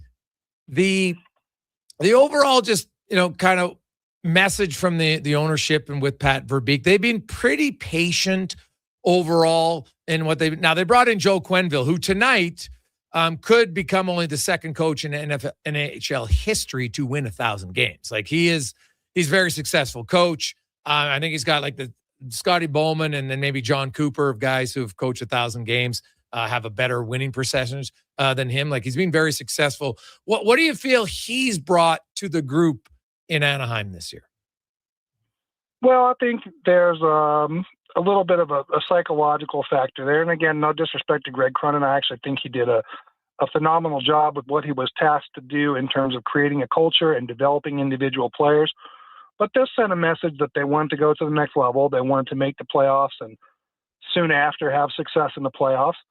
And the main thing that I think he's brought in is a little bit looser type of feel, which is strange when you go from a less experienced to more experienced head coach. You think, okay, maybe they want to instill something that's tighter and more strict. But I think he's let some of the young guys have a little bit more freedom. Of course, at times that has burdened them too, and they did have to really tighten it up coming into the break. But their season's been defined by streaks. You got 2 7-game winning streaks, a 9-game losing streak, and they've needed a stable, experienced voice to kind of guide them through those ups and downs. And I think he's done a pretty admirable job of that. Andrew, great stuff, man. We appreciate it. Enjoy the stretch run. Always a pleasure. Thank you very much. There you go. That's Andrew Knoll joining us from Anaheim. We'll come back. We'll get more on the orders. We'll hear from Chris Knobloch and more. It's a Gregor Show presented by PlayAlberta.ca. It's already pretty great. But you know what's even better? 2 pizzas from Papa John's. For a limited time, get a medium one-topping pizza for only $6 when you order any large specialty pizza at regular menu price. Whether you're feeding your family, your team, or yourself, get your next meal from your locally owned and operated Papa John's with a $6 one-top medium when you order any large specialty at regular menu price. Better ingredients, better pizza, Papa John's. Legacy Heating and Cooling offers no payments and no interest for 1 year on your new furnace. So when you wake up to no heat, Call Legacy. Call Legacy. if you need it immediately with no overtime rates, Call Legacy. if you need it immediately and want to combo it with AC, Call Legacy. Call Legacy. no payments and no interest for 1 year on your new furnace. It could only be Legacy Heating and Cooling. Need a new ride for road trips, errands, or just life on the go? Go Auto offers a massive selection with over 15,000 new and used vehicles to choose from. With over 70 locations across Western Canada, finding your next ride has never been easier. Whether it's a roomy SUV for the family, a sleek car for the open road, or a rugged truck for your weekend adventures, you'll find it here at a price you'll love. Explore thousands of vehicles today at goauto.ca. At Fountain Tire, success is a team effort. They're committed to their team members and their customers. And that means treating your vehicle like it's their own and finding solutions that suit your needs. Because whatever the road brings ahead, they're on it with you. Visit fountaintire.com today. What if you could hire motivated, safety-trained youth with no risk and funding to support you? At Careers the Next Generation, we make hiring easy with funded internships across Alberta in trades, IT, forestry, and more. Interns are WCB covered, complete high school accredited safety trained, and arrive ready to contribute from day one. With 42% of RAP students completing their apprenticeship by age 22, you get skilled workers faster. Spots are filling up. Visit careersnextgen.ca today. 1 in 3 adults don't get enough sleep. The Brick is here to help with deals on your entire bedroom. Save up to 50% off clearance mattresses, 50% off beds when you buy any 3 matching pieces. Buy one, get one half price on Sealy memory foam pillows, and save $100 off any adjustable power base when you buy a mattress over $9.99. Plus, check out other incredible savings in every department. Some exclusions apply. Check out the Brick at South Common, West Edmonton Mall, North Side, and downtown.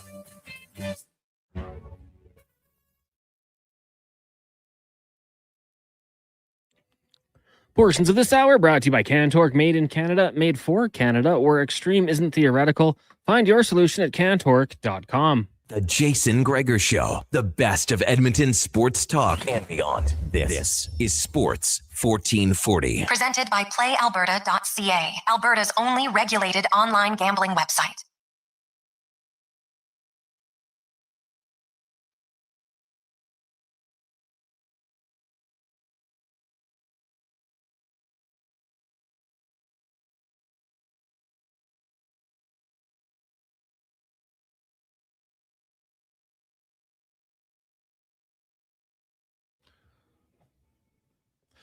.542. Welcome back. Jason Gregor, Connor Halley, Sports 1440, sports1440.ca, YouTube, Facebook, X, and Instagram. Gregor Show is always brought to you by PlayAlberta.ca. Let's get into the Oilers locker room now. We're going to hear from actually, let's hear from Connor McDavid. So, do you have a specs question, Cons? Got Connor's answer with a follow-up ready. Okay, so when Speck had asked him, basically, he said, hey, man, you know what? Did you ever think it would be this hard, to get that cup? Or is it harder than you thought to get the cup and the Olympic gold? Because obviously it came very close. That's a nice question. Thank you. It's disappointing. I had no way around it. We could be sitting here having a totally different conversation. Things have gone a little bit differently. So, it's hard. It's hard to win. It's hard to win at any level, especially when we're talking about the best of the very, very best in the NHL and the Olympics. So, margins are very, very small, and we obviously saw that on Sunday, and we felt the effects of that here in Edmonton from time to time. You're a pretty hungry guy. Can it make you hungrier? It's all part of the process. I mean, that's what it's got to be, what other option do I have? Yeah, it's true. Well, what other option you got? You got to keep going, right? Like, it's not gonna wilt. No chance. And for all the people, McDavid was so upset. No, he wasn't. If you actually listen to the whole clip, all these people that were texting in, and guess what? Magically, none of them are. Well, actually, that's not true. One did. Lance apologized. Hey, you know what? I was wrong. I didn't hear the whole clip. Right? You always got to be like, it's pretty sad when you have a big outlet like Spitting Chicklets just blindly, copying something without even taking 2 seconds. Say, is this the full clip? Play the full clip. McDavid, hey, just, made a joke about it and then answered the question. He wasn't mad. He wasn't hurt. Like, that's the problem nowadays. Oh my God, we're so sensitive. And all you whine, the people whine, like, no one ever asks a hard question. Oh no, that was too hard. What the hell do you want? How about play the full clip before you comment on it? Because now you look like a fool. But most of you won't have the guts to even text back in and apologize. They're like, you better fire Speck. He should never come on your show. Like, give me a break. So the minute you did, even if you didn't like the question, you want someone fired because you disagreed with the question? Grow up. My God, grow up. Don't ever suggest, you know what? And if you don't want to listen to the station because we have Speck on, good riddance. Good riddance. I'll tell you that flat out. If you think I'm going to cater to people who whine because they didn't like a question, and guess what? You didn't even hear the full answer. So I'm just saying, like, anybody who thinks you're going to run your business that way, anonymous person had their thin skin hurt. They didn't even know the full answer. And then they want you to fire someone. Get the hell out of here. So there we go. Anyway, let's hear a little bit from Chris Knobloch. And first of all, do you come into the game at all with any limitations of how many minutes you think you might play with McDavid? Yeah, playing the back-to-back after the Olympic break, we'd like to limit that. And we're going to need our other lines to step up and play, a significant role. And being able to keep their head above water and playing well. But just after the Olympic break and going into this back-to-back, it's very important that we don't play those guys, mostly Draisaitl and even more importantly McDavid, because he was last one to play, that their minutes aren't really high. Yeah. But, and there's a but.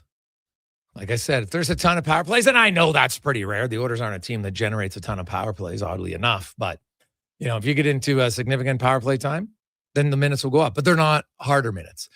You got back-to-back situations tonight. Hey, the only time to load up McDavid and Draisaitl might be the last, if they're trailing 3-2 in the last few shifts of the game. Sure. That shift after a penalty kill, I understand it. No reason to it. None. Not at all. Keep them separate. I actually think it's better. I've said that for quite some time. So I get why you load up every now and then. I don't like doing it early in a game. And you got the Anaheim Ducks, a team who gives up a fair amount of chances. So Matt Savoy is back from Bakersfield. He was only there for one game, and he wasn't there due to any of his play in the NHL. He was there strictly for salary cap reasons. If you don't know, the Oilers sent Savoy down last week because when they wanted to activate Henrique today, at the time, they didn't have enough money to have both on the roster. But by putting Savoy in the minors, they were able to be under the salary cap and accrue cap space for a week. And that week of accruing cap space allowed them to go from having a $775,000 player to an $886,000 player. And that's why Matt Savoy is back. So when he got sent down, it had nothing to do with his play. And he'll start on a line tonight with Draisaitl and Roslovic, and Knobloch talked about Savoy. He's, Matt's been playing really well. And the line before the break with Rosie, Szymanski, and Sabby had been playing really well together. And I think Rosie and Sabby have really developed a lot of strong chemistry. And we've had numerous players play with them because Rosie was playing center and we rotated some wingers with them. Mange was one of them, some other guys. But those two together have been really hitting it off. So tonight, it's not going to be Szymanski, probably a little bit of an upgrade with Draisaitl. So hopefully they can continue playing their game and, chip in with a goal or two. Well, that would be nice, right? Like, hey, Matt Savoy, he's on pace to score 13, 14 goals, right? He's a rookie, and he leads their forward group in time on ice on the penalty kill. Smart player, right? And this is an offensive-minded player. And there's a great example of a guy who, when he went to the American League, you know what? He looked at it, this is an opportunity for me to enhance my NHL opportunities. I'm going to kill penalties in the American League, and I'm going to get good at it. And he did. And now he's in the NHL on a contending team, and he's got the most minutes on the penalty kill.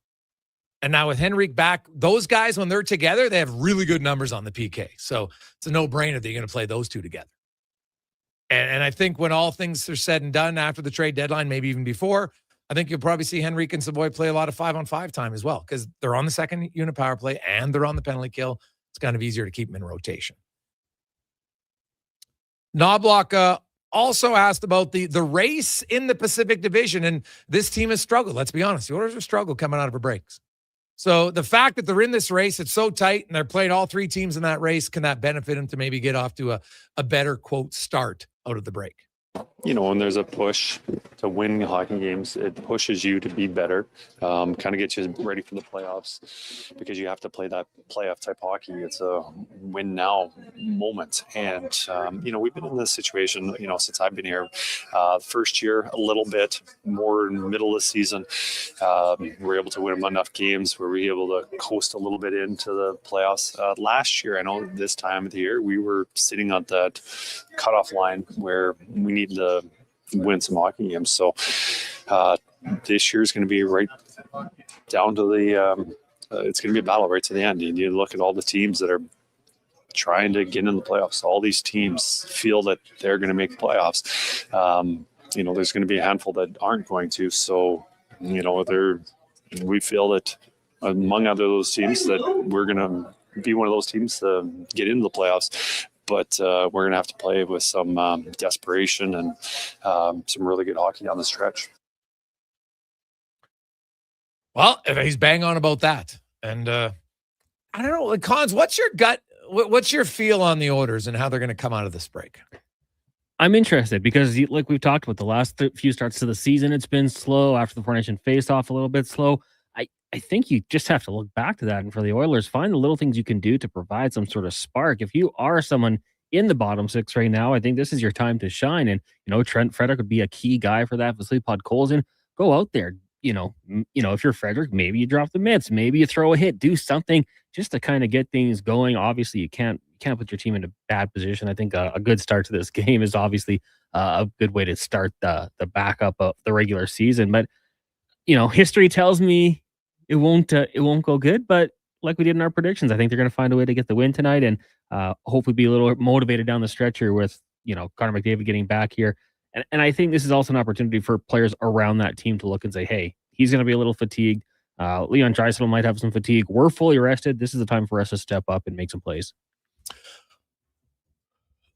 I have a sneaking suspicion that the Edmonton Oilers, who have been fairly inconsistent, they started out terrible, then they were great for 25, and then they've been awful for the last 8 games. I know they won 3 of them, but they won with just leaky defense and terrible penalty kill.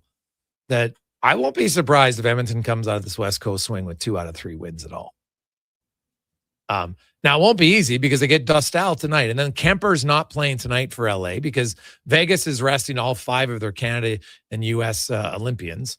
So Forsberg is going to start for LA tonight, and Kemper will start tomorrow for the Kings. Now, the Kings and the Oilers both playing second half of back-to-back. Edmonton's in Anaheim tonight. It's not like they're traveling. They're taking the bus back, right? So it's not a hard travel day, really, at all. The only difference is their game starts a half an hour later. That's really the only difference between them and the Kings. So fatigue should not be a factor really whatsoever between the two clubs. And then the Oilers going to San Jose. Now, that one might, I know it sounds strange. The Sharks, I think, we're kind of floundering a little bit, but it is third game in 3.5 days. That one might catch up with you more than the second half of the back-to-back. I actually think the second half of the back-to-back game might be a crisper game for both teams because the majority of guys haven't played in 3 weeks. Like, I think we could see some sloppy hockey a little bit, some missed passes and timing off a little bit tonight. So we'll see. Coming up 7 o'clock tonight, you got Walker and Paulson in the pregame show. Enjoy the game. We'll have post-game reaction and lots more tomorrow. Also set up the Oilers and the Los Angeles Kings. On behalf of Connor Halley, Declan Kruger, I'm Jason Gregor. Have yourselves a fantastic Wednesday evening. Let's get to the Con Man Sports 1440 update brought to you by Legacy Heating and Cooling, where the rates never change. Furnace breaks down late at night or on the weekend, call them. We'll fix it. No OT. That's how you build a legacy at legacyheating.ca. Good night.